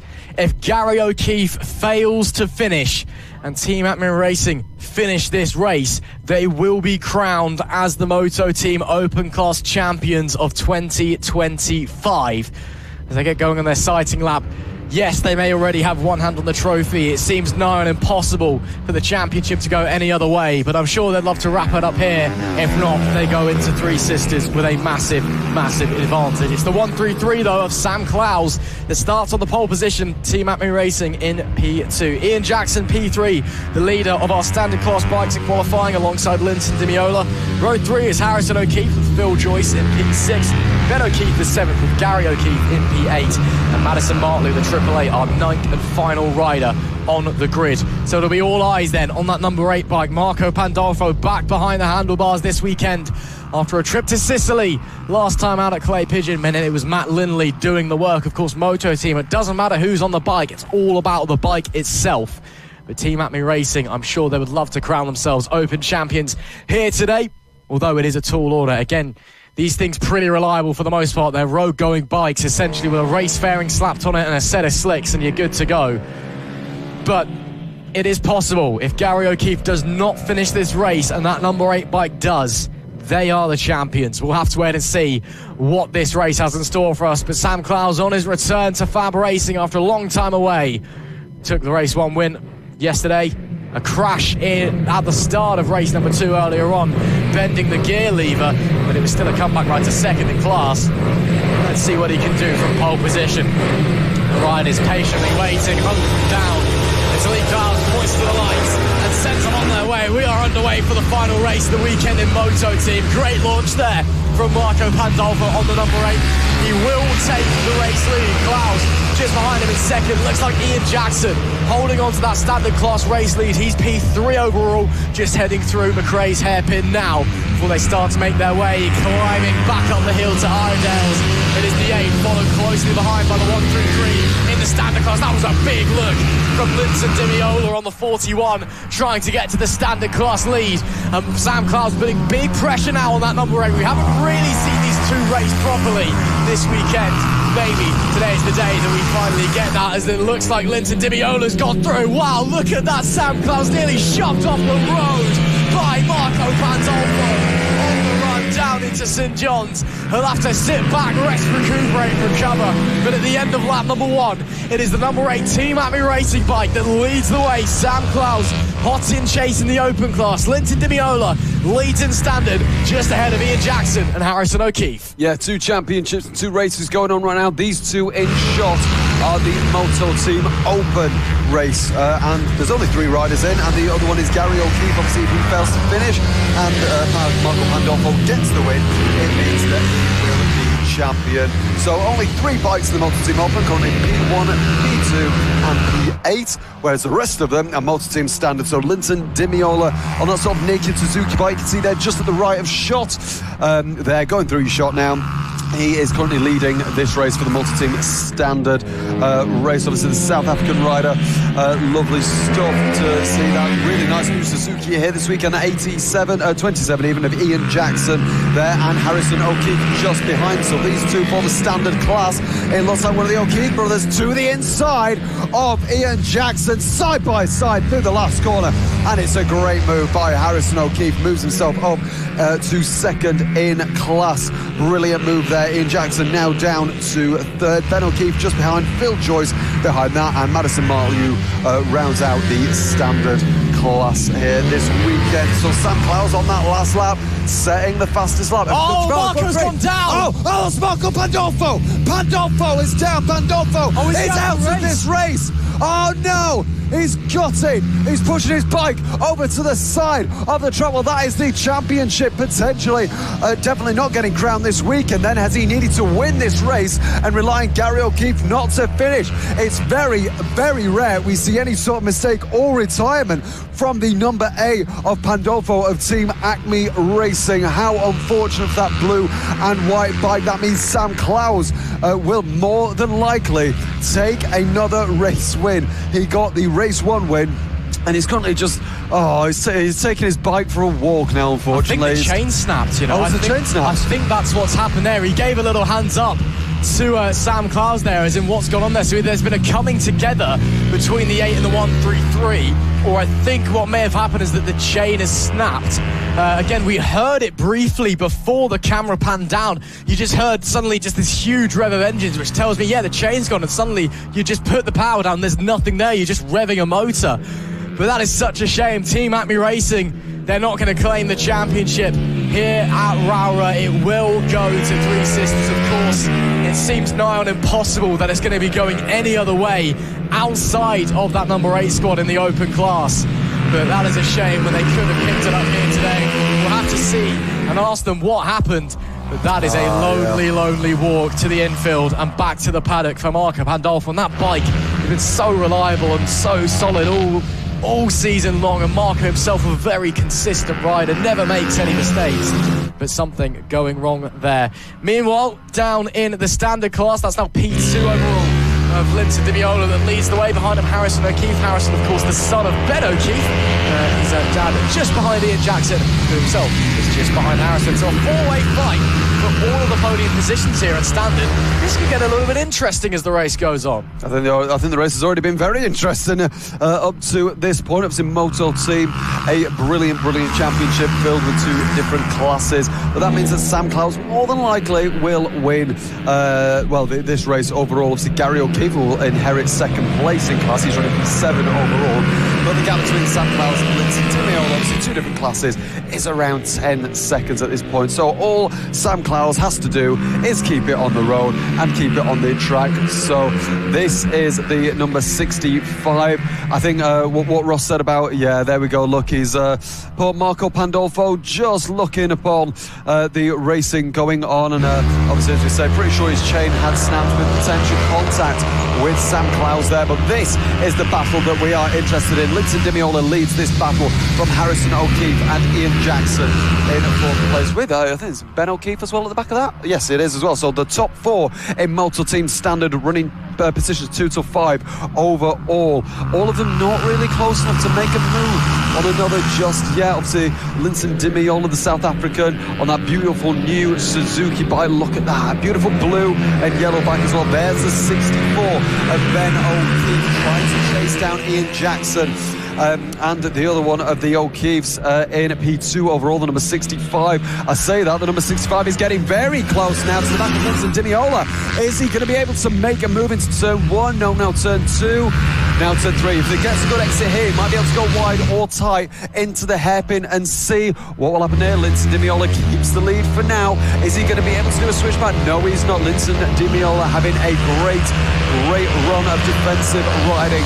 But now Harrison not able to find a way past. But Ian Jackson now on the back of that 65 bike. Ben O'Keefe just behind. Linton Di Meola doing everything that he needs to do. 5 laps to go in this race. Through the right-hander of the S's. We don't have to use the full S's as part of this circuit. But now coming up to St. John's and Sonny. St. John's is his quick right-hander now. Now through Sonny, which is this downhill left-hander here. We've seen a couple of amazing overtakes this weekend at this corner. Look at that, all the way to the outside, coming to go over the line. Can Di Meola stay ahead? We'll have a look. The 65 goes side by side. Not on this occasion. Yeah, Harrison O'Keefe really wants to get a race win this weekend. You can tell he has been very, very fast all weekend long here at Rowrah. Now he's going to try it. Looks to the inside, but decides to back out on the run down into McRae. So he'll sit back and then go again. Looks like, I believe Ben's dropped back. Yeah, Ben O'Keefe on the 64 has dropped back just a little bit from Ian Jackson on the 27. So this has now become a three-way fight for the final, or for all the podium places, should I say, in the standard class. The South African Linton Di Meola still leading the way in this battle. P2 overall, of course. As there you can see, Marco Pandolfo stricken at the back of your shot, watching on from the infield. Your heart has to go out to the Sicilian. Now headed to Three Sisters with a very, very mighty championship advantage. It will probably be going the championship their way in race 1 of round number 6 in about 3 or so weeks' time when we head over to Wigan. 3 laps left to go then. Sam Clowes, of course, in a league of his own. The only other open bike left in this race is P7 overall. That's Gary O'Keefe, so Sam basically just has to finish. Meanwhile, the fight for the standard class race lead continues. Harrison O'Keefe tries to shove Linton Di Meola out wide.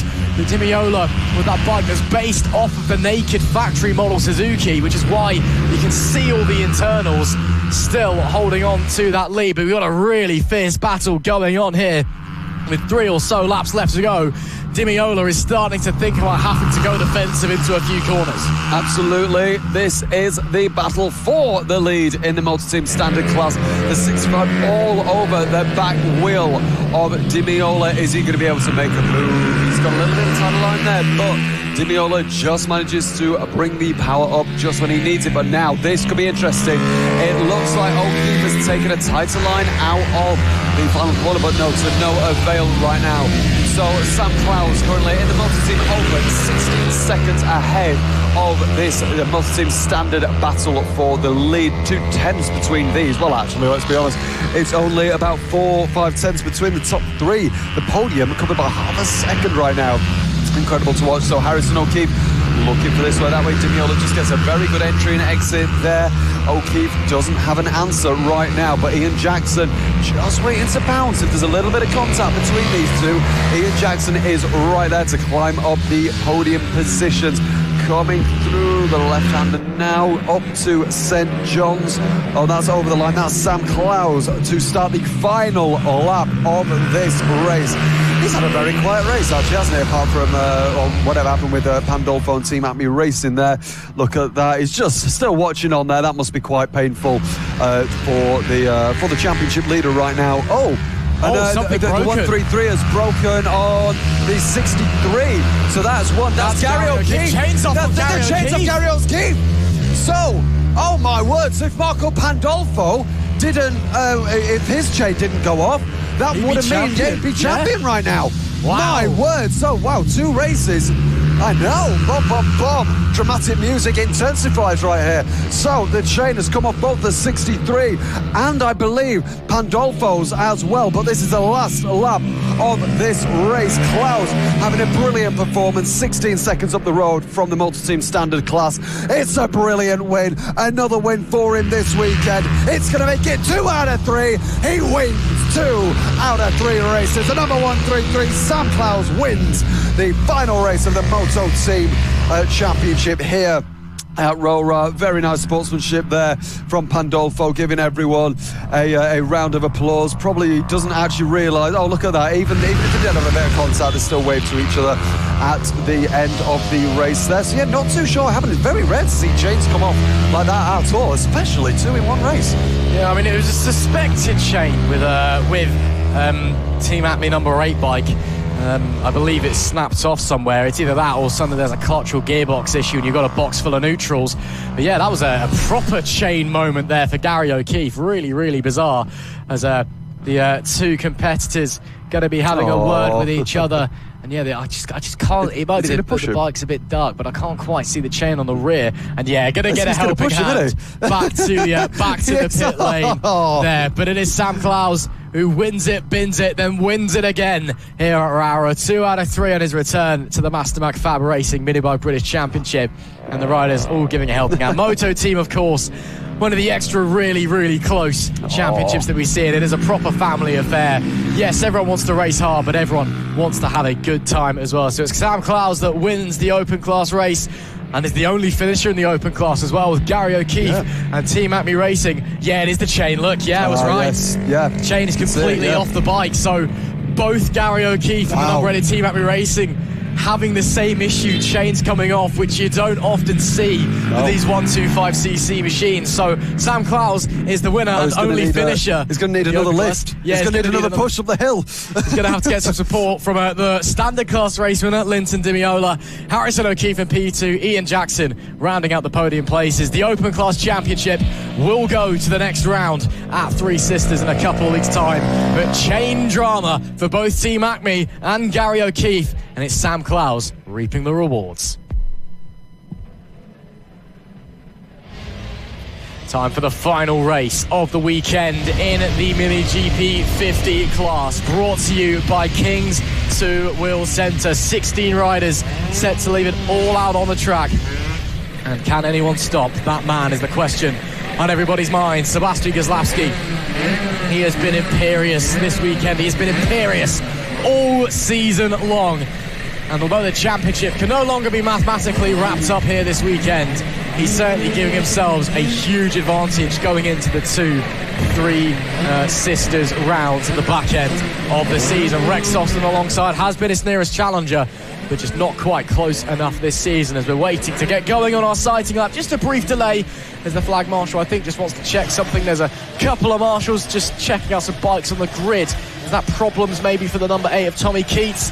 Don't believe so. Whatever it was, think it's okay. So as we get going on our sighting lap, it is Sebastian Goslavsky that starts on the pole position. Rex Austin alongside with Caleb Ratcliffe in P3 and Emilio Pereira in P4. Josh Perkins starts 5th. with Tommy Keats alongside. Row 4 is Jensen Ansell and Max Johnson. Kai Hawken and Riley Paisley round out the top 10. Bo Morris starts 11th with Daisy Polden in P12. Harry James is 13th with Bojan Blazewski in P14. Callum Maxwell starts 15th. Oliver Wilson rounds out our 16-rider grid. Again, it's all eyes on Kozlowski, of course. He's been the dominant rider in this class across this season, but it's still a very, very tasty looking grid. Caelan Ratcliffe, he's been looking quick all weekend, even if the results, they've been very strong but haven't quite mirrored just how fast he appeared. The likes of Emilio Pereira, Josh Perkins, Tommy Keats also having very monster weekends, and of course Rex Soston on the front row can't count himself out as well. These are the riders, of course, that are the stars of tomorrow today, the riders that are going to be moving on to the R&G British Talent Cup in a couple of years' time. Then they're going to be moving on to the Bennett's British Superbike Championship, over to WSBK, over to MotoGP potentially. This is the best place to start your young racing career. And of course, the King's Two Wheel Centre Mini GP50 Championship is the first step onto Grand Prix style gear bikes for these riders. So this is where you really see who has what it takes to make the move up onto bigger and better things. As Lee Clowes gets ready to send them on their way for the very final time this weekend at this gorgeous Lakeland Circuit. It is all eyes to the red lights. It is lights out and we're underway. Yeah, Jensen Ansell will get a penalty for a jump start, but down into turn 1, Sebastian Kozlowski leads Rex Austin. Josh Perkins, where's that come from? As there's chaos in the background, multiple riders down. But that was Caelan Ratcliffe that went down. Emilio Pereira goes straight on as well. And hopefully the bike's okay. There looks to be a little bit of damage to the left-hand side. Will Ratcliffe be able to rejoin this race? He's up on his feet, which is the main thing, and we're glad to see as they try to hastily repair whatever issues that may have befallen it. Handlebars look straight as well, which is good, as there's Emilio Pereira, who had a great start and got caught up in the chaos, I think. That's a real shame for two very strong riders as the rest of them get on their way. But up the front is Kozlowski from Austin in P2, and that's Josh Perkins in P3, who had a lightning start from 5th on the grid. So they're your front three, and then with the chaos unfolding behind them, there's a huge gap back. Tommy Keats is some 5 seconds away from the race leaders. Then it's Max Johnson. Then it's Daisy Polden, who's really benefited in the chaos, and it's gone from 12th to 6th. What an opening lap for her. Fantastic, yeah, as well. Big shout out as well to Bojan Blazewski as well. He's up to P7 as well, after from P14 as well. So we've got two massive gainers from that incident there. Start under investigation, more than likely for that 22 that we saw having a big jump start there. But unfortunate for Emilio Pereira and unfortunate for Caelan Ratcliffe on the podium so far in this race. And this is Kozlowski versus, I think that's just, one of the back markers. That's Pereira there. Yeah, Pereira, thank you. So that is Kozlowski leading from Rex Austin, from Josh Perkins even, Tommy Keats, Max Johnson and Daisy Polden and Bojan Blazewski as well, P6 and 7 for them respectively. 3-second penalty for the number 22, Jensen Ansell, after that big jump start. I mean, that's a no-brainer decision there. He did jump it by quite a while. Here we go, Rex Austin. And Emilio Pereira. Obviously, Pereira now a lap down after that incident on the opening lap. So Kai Hawken moves up to P7 as well. Bojan Blazewski moving down a couple of positions as well, but still a good start from him nonetheless. Bob Morris moves up to 12. Callum Maxwell down to 13 as well. Riley Paisley up to 10. Harry James down to 11. We've got an entire chaos, entire field of chaos here at the minute. But Rex Austin with the fastest lap on that last lap. 4/10 is the gap between him and Sebastian Kozlowski for the lead of this race. Both of those riders, Kozlowski and Austin, have been on the podium so far this weekend, but we will have a new podium sitter. But don't ask me who that is going to be, because if there's one thing we know about the Mini GP50s, is it something crazy usually happens. There is the battle for 6th on the road. Daisy Polden, the 127 again, with a great start and benefiting from the chaos and slicing through the pack, a bit Lightning McQueen-esque, I'm sure. Behind her, Jensen Ansell. He is P8 in the standing, so of course that 3-second penalty, as we said, for the jump start, it gets applied by race control immediately, so not post-race. Of course, these guys won't know that, so they think they're racing for position. In fact, in terms of the actual race standings, Jensen Ansel is actually behind Kai Hawkin, who's just behind him. He is about 2 seconds adrift of Kai Hawkin in terms of the race standings. But of course, he'll think that he is racing for position, although I'm sure that he's aware he's probably going to get a jump start penalty because it was quite egregious. But Daisy Polden, the 127, up to 6th place and leading this pack as it stands. And this is massive for her, not just for her championship standings, but of course her standings within the House of Moto All-Female Ryder Cup. As to the inside there of the 22 looks Kai Hawkin. Again, that's not racing for position. Kai Hawkin is technically ahead of Daisy, or not Daisy, on Jensen Ansel. In fact, Jensen Ansel is actually now technically, there's problems surely. He's just got up the road. Jensen Ansel is now technically behind Riley Paisley, who's following him there. I wonder if there is an issue maybe for the 22 after he goes off the road. But as I was saying, that's Rex Austin! The 991 from second comes screeching to a halt. And I think he's come off the bike. You can see the left of the gear lever swinging low and he's distraught. That's definitely been an accident for the 991. Devastating scenes as Kozlowski now inherits a 5-second lead ahead of Josh Perkins. Tommy Keats will take 3rd place as a result. But Rex Austin, a weekend that could have been filled with so much, ultimately boils down to not even having a race win. That is such a shame. But Kozlowski now has a monumental lead on his side. Absolutely, Rex Austin. Both him and Caelan Ratcliffe finished on the podium in race 1 and race 2. So the only one who is consistent on the podium this weekend is Kozlowski. But no surprise there. There is the number 64, just mentioning him there. Kozlowski, a big gap. All he's got to do is just keep it on the black stuff and he will have another clean sweep. Will this be the 3rd rider this weekend, I think, to take a clean sweep? Kozlowski now a 6.8 second gap with 5 laps to go. Josh Perkins and Tommy Keats just behind them as well. Max Johnson in P4, and get this, Daisy Polden up to P5.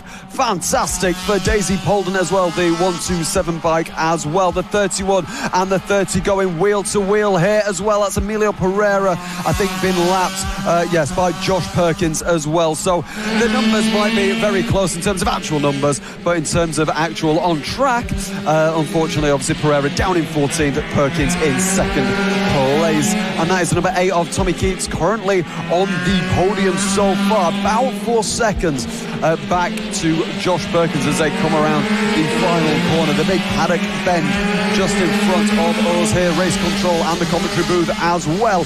Now looking at this, and that's Daisy Polden as well. Yeah, Daisy Polden under attack from Kai Hawkin now, and obviously that 22 there just behind, that is the bike with the penalty earlier. As well, I think it's Ansel. Yeah, Jensen Ansel there as well. My gosh, look at this. Absolute carnage so far. So the 127 Daisy Polden, brilliant riding so far. Very close to the 20. Jensen Ansel drops back a little bit. And I think that's Mo Morris as well on the green and white bike. But this is the battle we're looking at right now. Daisy Polden versus Kai Hawkin for P5 in this race so far. 127 nice and gently in, but it looks like a much tighter line between Riley Paisley and Kai Hawkin and Daisy Polden for this position here. The 22 got another issue. He's dropped back massively from this pack. Yes, he wasn't racing with them with that penalty applied. Suddenly he's just disappeared. So more drama for Jensen Ansel after getting a jump start penalty and then going off the road. Daisy Polden under attack from Kai Hawkin, who draws alongside into turn 1 but not brave enough to make it stick. Polden will have that position still as they make their way through the chicane. 3 laps left to go.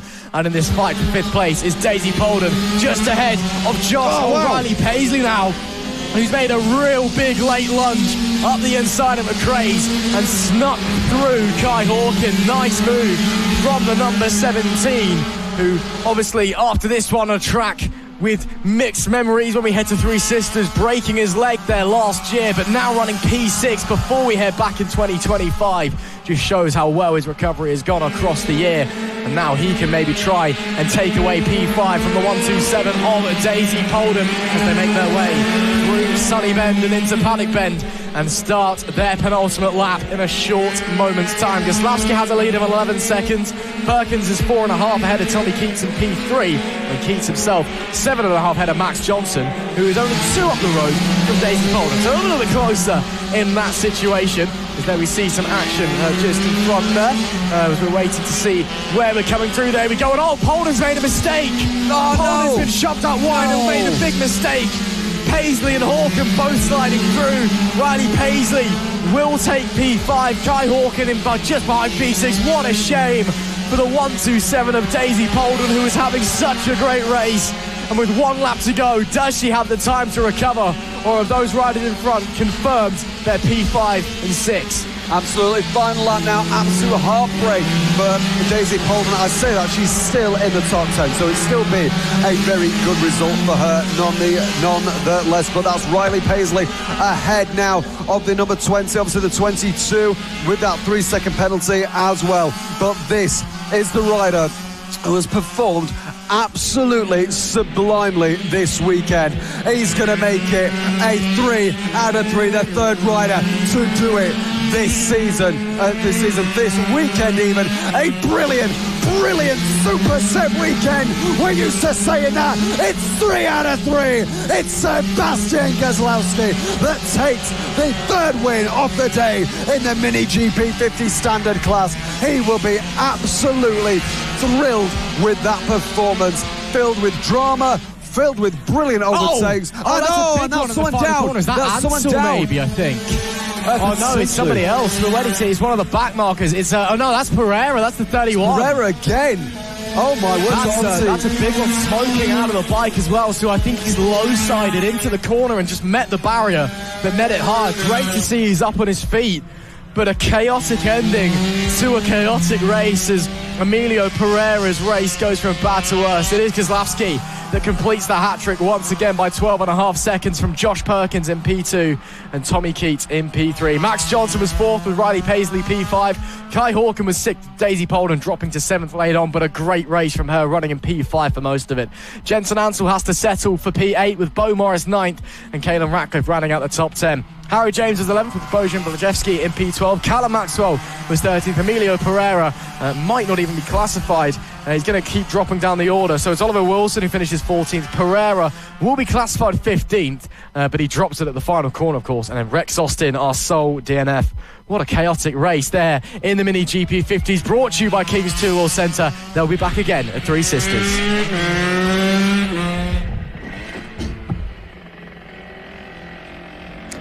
It's now time for our Premier Class Race 3 of the Mini GP70 class, the class on the road to MotoGP. This is the series you want to race in if you want to get to MotoGP. We have incredible riders in this series and incredible racing altogether. 8 bikes in this championship. We've had a debut winner already this weekend by the way of Matthew Thomas in the Welsh coloured bike. Can't quite see him on screen there, but possible delay to the start of this race. But there we can see the number 7 of Logan Cousins. He's had a very eventful weekend. He's had a couple of crashes as well, but also some brilliant racing and overtakes as well. And just behind him, that's Taylor Davis in the blue and yellow machine, the number 11. Just behind there, you can see the one of the other machines there, the 36 in the background there with the black text on the blue bike and the yellow. I think that's Leo Sullilu as well. So we have got some incredible racing. You can just see the front end of the number 15 of Harrison Day on the right side in that pink bike. But these are the names that you want to watch out for. These are the names that we are going to see in future. There we go. As you can see the number 7 lining up in P4. Logan Cousins in front of us now. The number 14 of Frankie Watson. That's Harrison Day on the left-hand side in the all-pink stuff. A thumbs up there from the number 14. number 47, a pole position this weekend and his maiden win this weekend as well. A brilliant performance from a lot of these riders. The number 36 there as well of Leo Sullilu on the left-hand side, Travis Shaw, and just pulling in behind them is Harris Watson in P7 and Taylor Davis just behind as well. That's Travis Shaw on the right-hand side and Leo Sullilu on the left. As we see all the riders go, I think we're actually missing a bike. 1, 2, 3, 4, 5, 6, 7. Yeah, we're missing a bike. I think we're missing Taylor Davis in this race. I think, was he missing from another race as well? But still, 7 riders, 7 bikes, 7 incredible riders and stars of the future as well. So quite a few laps ahead of us here. As we've seen, that is Matthew Thomas just gone a little bit wide there. Maybe just trying to warm his tyres in this premier class of racing here at FAB-Racing. Who are you supporting this weekend? We have fans all over the world, whether that's in Europe or whether that is in America or Asia, wherever you're listening from. Let us know. We are, as you're watching this on YouTube, you might even be watching for the first time on TikTok as well, as we see our final few bikes coming round to start this race on the grid. So there we go on the right hand side. That is the number 7 of Logan Cousins, starting in P4. Harrison Day there starting in 3rd place, and there, straight into shot there was Frankie Watson, and there is the number 47, the Welsh bike is Matthew Thomas, just freshly sponsored by Next Helmets as well. It's brought him a lot of luck this weekend. Can he continue the good luck going into this race? Let's have a look. All the reds are rising, all the tension is rising as well in the premier class of FAB-Racing. The flag is up at the lights. Who is going to get out first? Let's have a look. It's a bad start for Matthew Thomas. The number 14 goes into the lead. The number 7 not having the number 7 getting up to 3rd place as well. Harrison Day dropping a place to Logan Cousins as well in this race, but it's a poor start from Matthew Thomas, unfortunately. But that will be, I think, Frankie Watson over the line to take second place for Matthew Thomas as well. So it's 14, 47, 7 and 15 as well. So Frankie Watson, Matthew Thomas, Logan Cousins and Harrison Day, followed by Leo Sullivan, Travis Shaw, who's had a bad start as well, and Taylor Davis as well does get on track as well. I think we're missing Harris Watson from this race. So through the left hand now, there we go. We're seeing Harrison Day, Logan Cousins having a fight as well. Frankie Watson sort of running away with the lead on this lap, but a brilliant start nonetheless. And that's the 7 on the inside of Matthew Thomas. That is Logan Cousins on the inside of Matthew Thomas. Thomas drops to 3rd, and I tell you what, Logan Cousins is looking hungry for that win. But Logan Cousins has dropped down the order. Not sure whether that's a penalty or whether that is it's a jump start penalty. 100%. He creeped forward at the start, I believe. Gotcha.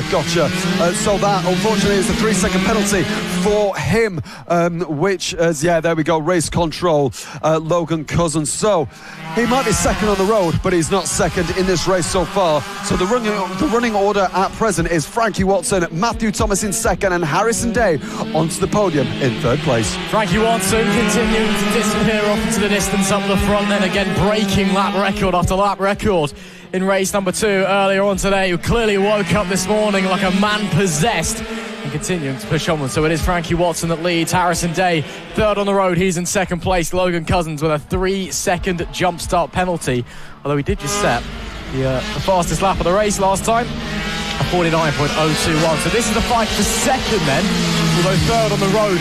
Logan Cousins, it was a very, very small jump. He did go forward a lot, and it was very tight, so it was close. But of course, rules are black and white. If you break them, you break them. You're going to get slapped on the wrists by race control. But these guys won't know that there's a jump start penalty. They think they're racing for P3, of course. So maybe they just need to work together or something. I'm not really sure. But it is the order as it stands. Watson, Harrison Day, Matthew Thomas, P3. Travis Shaw 4th. Leo Sullivan 5th. Logan Cousins is P6 currently. Taylor Davis P7. As we come across the line, Logan Cousins has now moved up to P5 in the timing sheet, as the top 4 begin to, or the top 5 should I say, begin to break away. Again, that number 7 Logan Cousins with that penalty. P2 on the road, feels like he's challenging for the win. In reality, down at P5 as it stands.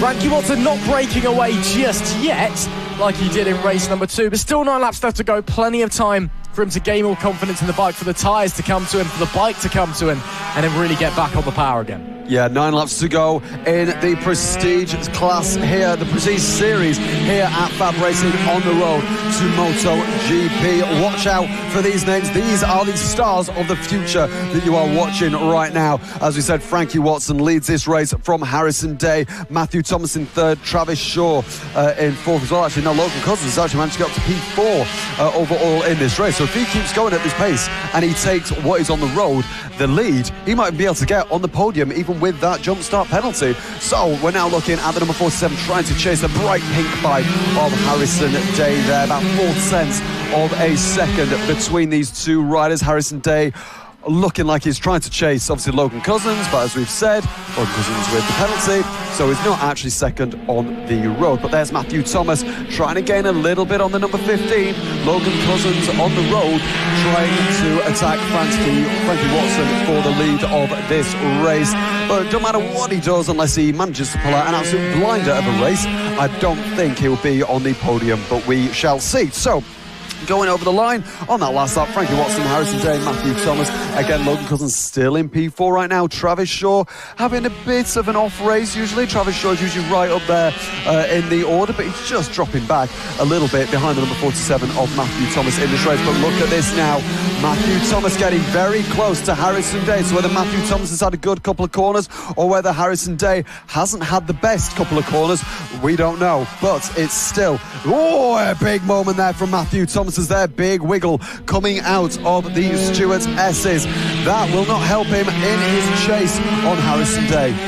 No, it will not. There's still 7, soon to be 6 laps left to run, so still plenty of time to just keep working, keep pushing. Of course, important to remember, Harrison Day, not a race winner this weekend. Matthew Thomas took race 1 yesterday. So, in that metric, that Matthew Thomas, taking his first ever MiniGP 70 British Championship win, is better around Rowrah than Harrison Day. Of course, we can't actually use that objectively, but, you know, the stats don't lie or something along those lines. So the 47 still chasing the 15, 3rd and 4th on the road, 2nd and 3rd in the timing sheets with that penalty for Logan Cousins. Cousins started to put a bit of pressure on Frankie Watson. Frankie Watson, fastest lap last time, 48.466. He started to turn the wick up, not as fast as his lap record he set in race 2 earlier on today, but started to get into that territory and still quicker than the old lap record here that was set by Ethan Sparks back in 2022. Of course, now a British Talent Cup rider is old Ethan, and a former champion in this. FAB-Racing, of course, the best place to get your road into the British Talent Cup. Since 2019, over 60% of the British Talent Cup field have all come from FAB-Racing, and the top 3 in the championship, and every year since then have all been FAB graduates as well. And of course, once you go to the British Talent Cup, you're on the way to the Bennett's British Superbike Championship, you're on your way to MotoGP World Superbikes, you're on your way to Red Bull rookies like Sullivan Mounsey and Lucas Brown are doing this year. And of course, up in Moto3, 3 FAB graduates this weekend at the Red Bull Ring. All 3 British riders getting their start here in FAB-Racing. And this is our Premier class. This is the class that everybody wants to have on their CV. So if you've got a young rider at home and you fancy racing against the best of the best and really kick-starting your racing career, head to the FAB-Racing website, find out what we're all about. Matthew Thomas has started to close up to Harrison Day, and it's starting to look like maybe he's thinking about setting up an attack with 4 or so laps left to go. As they're coming to McRae's, he's too far back at the moment. There's Frankie Watson, who's at a 48.412 on the previous tour. 3.2 seconds of the gap again. Not as quick as his lap record that he set earlier in race number 2, but still very, very fast. Absolutely. He set a, 48.3. Which was the lap record, which was incredible pace from the number 14 of Frankie Watson. About 3.2 seconds, the gap between him and Harrison Day, and about 2 tenths back is Matthew Thomas as well on the podium so far. Logan Cousins still trying to make up a bit of time to try and finish on the podium, but we'll see if that comes to fruition. Frankie Watson crosses the line, Harrison Day second.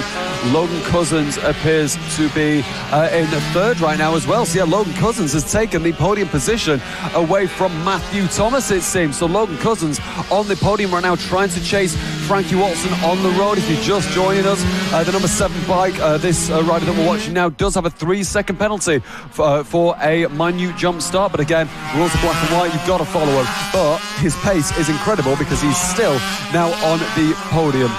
And it's only 6/10 between himself and Harrison Day as well. So if he keeps up this pace, which was very similar last time, it must be said, but he could get away with it all and still come home in second place, which is where he is on the road. It'll be 2 laps left to go. Yeah, Logan Cousins could be getting away with this one. Absolutely. I mean, do you know what? He's in third so far for now. So he's in third so far for now. But if he carries on, he will be taking second place, which is still 2 places up from where he started. So even with the penalty, he's already gained a position from where he started on the grid. So I mean, fair play to him. He could have even maybe gone for the race win as well. Well, actually, no. If he had a jump start and he's not in the lead, he might not be on this occasion as well. So number 15 of Harrison Day looks like he's pulled quite a bit of a gap between Matthew Thomas as well.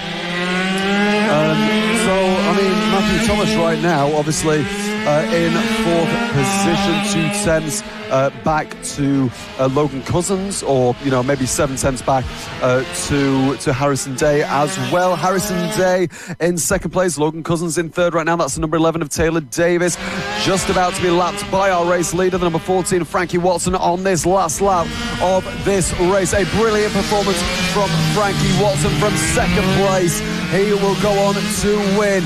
It's fantastic to see a brilliant, talented rider who is on the road to MotoGP take a sensational win, a dominant start and a dominant race win for this rider. Coming round St John's now, coming round Sunnybed for the final time this weekend in our premier class in the GP70s. It will be a fantastic performance by this man. Frankie Watson takes the win, but who is going to be second place? Harrison Day, and third place Logan Cousins still manages to gain a place on his starting position and finish P3 even with that penalty on him. Paul Matthew Thomas in P4 as well, Travis Shaw in P5, Leo Solilu in P6, and Taylor Davis 1 lap down as well in P7. Look at that, great respect between all of these riders. Obviously there, Logan Cousins just going past our race winner Frankie Watson. A brilliant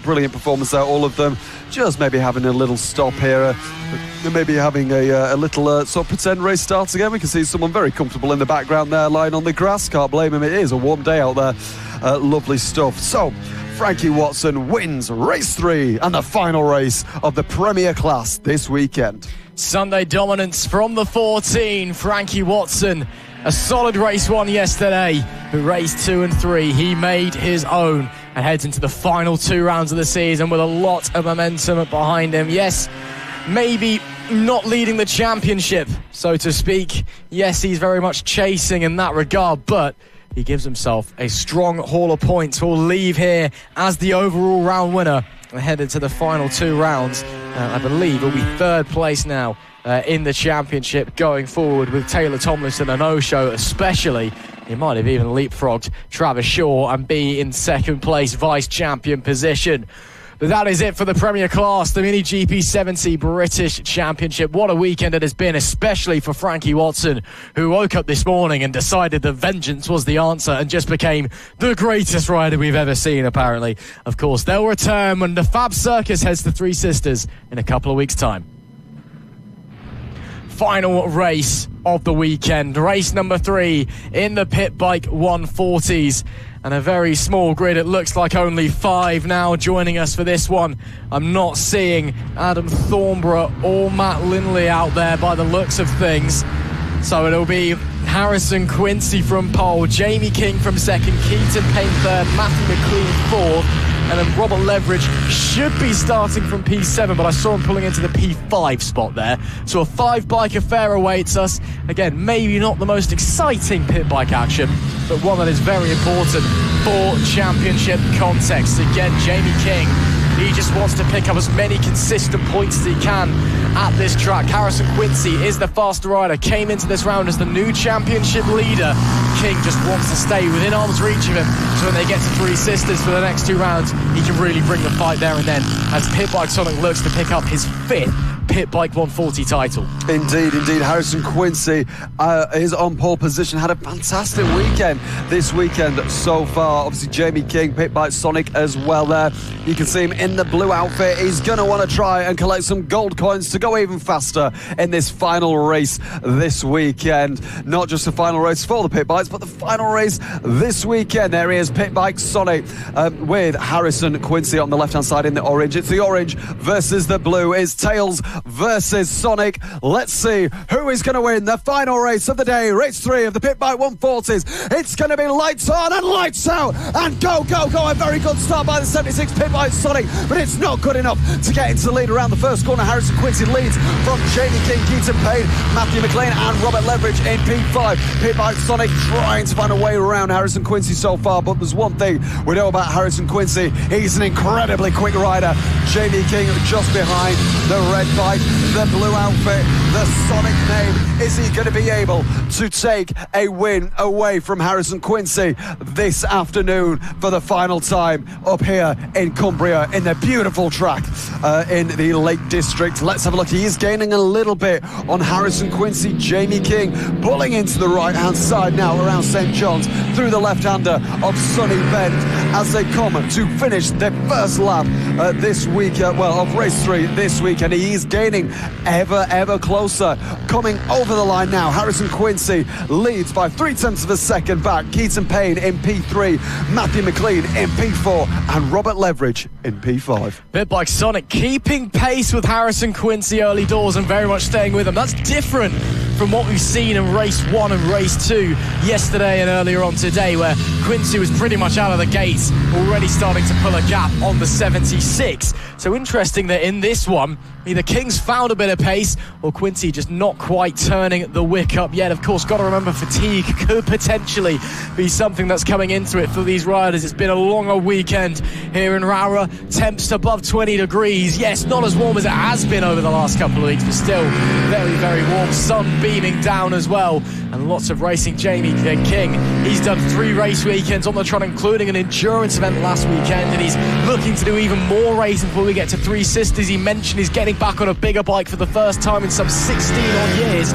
He's going to be racing a Ninja 300 at Snetterton, I believe he said, which would also make sense because it's not too far away from him. As they make their way out of McRae's, though, it is Quincy that still leads. Now the gap is starting to form, and now Quincy starting to turn the wick up. 52.759 on the previous tour. Jamie King could only manage 53.176. The gap, 0.8 of a second at the line. The 755 looking to extend.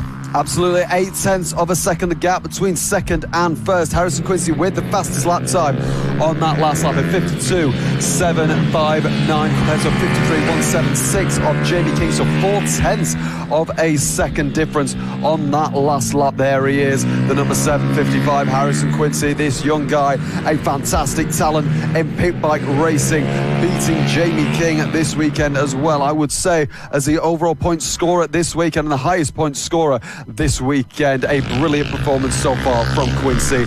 But Jamie King is not letting up anytime soon. Look at that, the very blue Sonic helmet as well. Lovely stuff. If you tuned in earlier, you'll have seen he actually gave us an onboard lap of him talking through this track, which was incredible to watch. I'm sure that'll be on social channels later as well. But right now, he's still trying to gain anything he can on Harrison Quincy. 1.5 seconds the gap between these two riders now. Harrison Quincy doing everything he absolutely needs to do to keep ahead of Jamie King and Keaton Payne as well. Harrison Quincy, as I said, 1.4 seconds going over the line now. 1.6 seconds now between Quincy and King. Keaton Payne just going over the start-finish line. Now there he is, number 112, although he is number 12 for us. 8 seconds behind Jamie King, with Matthew McLean and Robert Leverage in P5 just coming over the line as well. So the number 12 there, red and white, very distinguishable bike there. Keaton Payne currently on for a podium this weekend, a podium in race 1. So hopefully he just wants to keep adding podiums to his roster. So number 12, going down the back straight now, going to the left-hand side, using all of the track, turning right into the Stuart S's. Now, we don't actually use the S's, we just use the outside of this track. Now, coming into St John's, it's sort of a downhill right-hander. The front can go a little bit light here, and a compression now into the left-hander of Sonny Bend, round the final corner, and then he will be on the lap. He will be on the leading lap with 7 laps to go in this race. Keaton Payne, of course, arguably having the best weekend out of anybody here in the Fab paddock at round 5 of the Mastermac FAB-Racing Minibike British Championship, taking 3 out of 3 wins in the senior mini-motos, his first senior mini-moto wins since Three Sisters last year, and then looking to try and get 3 podiums in the pit bike 140s as well. I'm sure that the Payne family will be going home a very, very happy campers. There we see P4. That's Matthew McLean running. He's only had a great battle with Adam Thornborough in race number 2 earlier on. This time just running in a bit of no man's land in P4. Just want to quickly touch on the championship at the end of this one. If they all finish as they do again, everyone's running in a bit of no man's land as it currently stands, just out there doing their own thing. If we do finish as we do, no one has any issues or there's no overtakes at the end of the race.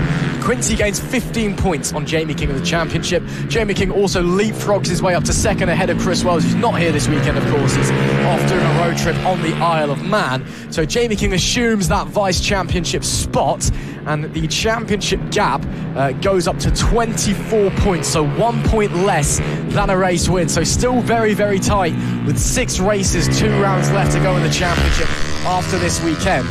But again, if we go into Three Sisters and Quincy is the one to beat at Three Sisters at the next round, then suddenly it's looking a bit tight for Jamie King in his quest for his 5th Pit Bike 140 British Championship. So a lot to play for, but still King has played it very well. He's just been consistent this weekend. He's not over pushed. He's not been excessively trying to fight and chase that win. He knows that his best days of winning is perhaps a little bit behind him now. He's trying to do what Chris Wells did year after year after year. He's realised it's much better just turning up, being consistent, just getting those second places, because when there's issues before other riders or they're not able to make an event, that is where he makes his money. There is Robert Leverage at the back end of the pack. He's currently running 59.3. That is 5 seconds slower, roughly, than anybody else. But still, it's very respectable P5. Again, part of the joy of having a small grid is that you can be well off the pace down the back of the road and still pick up a very nice handful of points, which will massively boost your championship hopes. Well, maybe not hopes for Robert Leverage, but, massively boost your standing in the championships come season's end. Absolutely. Coming into this weekend as well, we were just touching on the championship, the gap between Harrison Quincy in first and Jamie King in third was 9 points. So Chris Wells in the middle of that as well. Jamie King 191 points, Chris Wells 193, and Harrison Quincy 200 points as well. So as we say, very, very tight championship. In fact, I would say one of the tightest championships that we have this weekend. As we are just watching Harrison Quincy coming to lap, I believe that's Robert Leverage there. Look at the speed differential there. Is he going to commit to the right? Yes, he is. Going by there. Look at the size difference between Harrison Quincy and Robert Leverage as well. Lovely. I'm sure that'll be working in Harrison Quincy's favour as well. A lot more slender, so able to have a lot more of an aerodynamic advantage, even though these are only a little. Still makes a difference. It still makes a difference. It does. Any small advantage is, as we know in racing, any advantage is an advantage. So Harrison Quincy comes over the line to start. 3 laps to go. 3 laps to go this weekend. FAB-Racing up here in Cumbria. Let's see what he can do. So I think he set a fastest lap on that previous 2 laps of a 52.384. The gap between, here we go, pit by Sonic.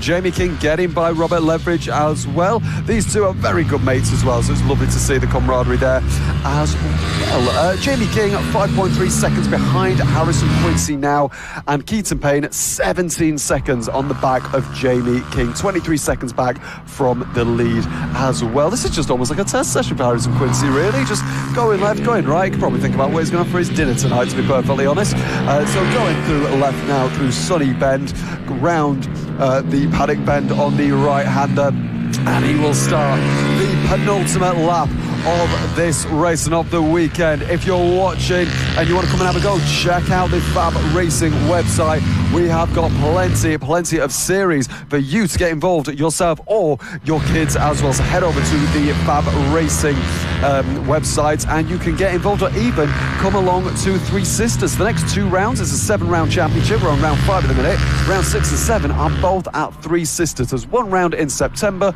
and 1 round at the start of October, as well as we see Quincy coming, the right-hander of St John's. Oh no, not St John's just yet. Through the Stuart S's, now coming up to St John's. This downhill left-hander which can upset the front wheel a little bit, and then obviously it starts to compress as well through the left-hander of Sonny. And for the final time this weekend, he's going to start his last lap, the last lap of this weekend. It's been a beautiful weekend. Usually when we come to the Lake District, it's usually very, very rainy, but it hasn't this weekend for everyone. It's been a lovely weekend, nice and sunny, nice and warm, in the mid-20s. You can't really ask for anything more in a British summer, especially up north near Scotland.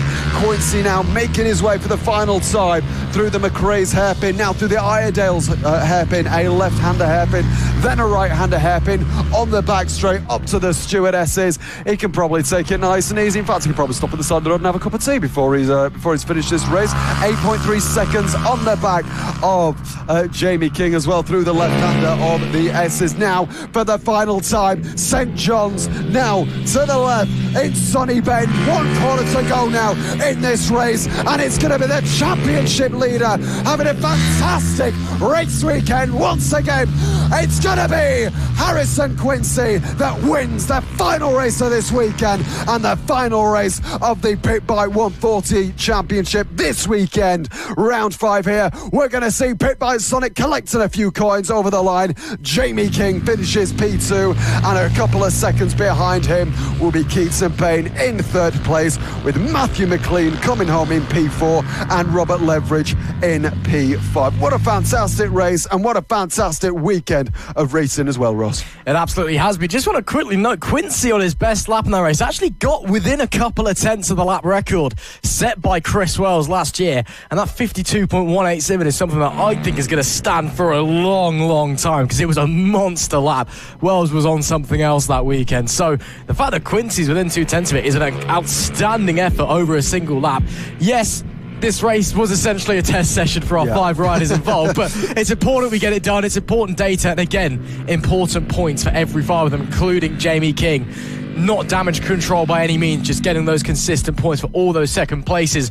But Quincy does extend his championship lead up to 24 points, just under a race wins advantage. So he can almost essentially afford a DNF in the final 6 races of the season, with 2 rounds left to go in the 2025 Mastermac FAB-Racing Minibike British Championship. But a decent conclusion there to 3 exciting Pit Bike 140 races. Yes, of course, a bit of a lower grid than we'd expect, a bit more calm racing than we'd expect from the Pit Bike 140s. But of course, they'll be joining us for the next 2 rounds when we head to Wigan and to Three Sisters for the final 2 rounds of 2025.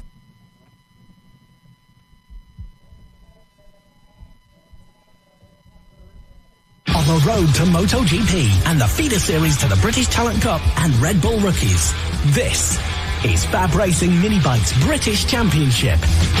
So, thank you so much for joining us this weekend. It's been a fantastic weekend of racing here at Rowrah. It's been a lovely weekend. Usually we don't have such nice weather up in the Lake District, but it has been this weekend. We have had sensational racing in all of our series this weekend, from the AC40 Rookies to the Mini GP 50Rs, Extreme 200s, Moto Team, everything. We've had drama. We've had it all. It's been a great weekend this weekend. So make sure, if you want to come along next time out at the Three Sisters track, round 6 and round 7, we'll be there. Come along, come say hello to all of us, and make sure you check out the social channels as well. Motorsport Radio everywhere. We are now on TikTok as well, so if you do want to see my fellow commentator Ross doing a funny dance that he did this morning, he will he'll be on there doing that. But we just want to say thank you to all the marshals, all the parents, everyone that comes to support, and all the volunteers as well. We want to thank you so much this weekend for joining us this weekend. Thank you so much for everyone for making it a very smooth weekend, and we hope you've enjoyed our coverage. So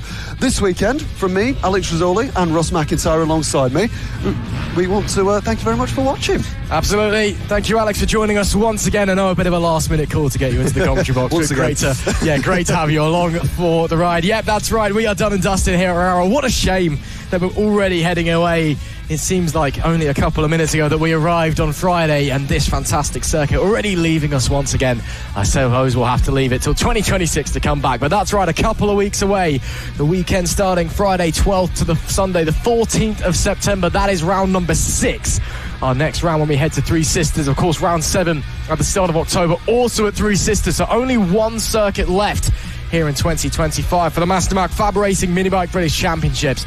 We didn't get any championships wrapped up here today, but definitely when we head to round 6, we'll be seeing a few going away. So we'll have to wait and see. Until then, thanks from us here at FAB-Racing. We'll see you next time. See you later.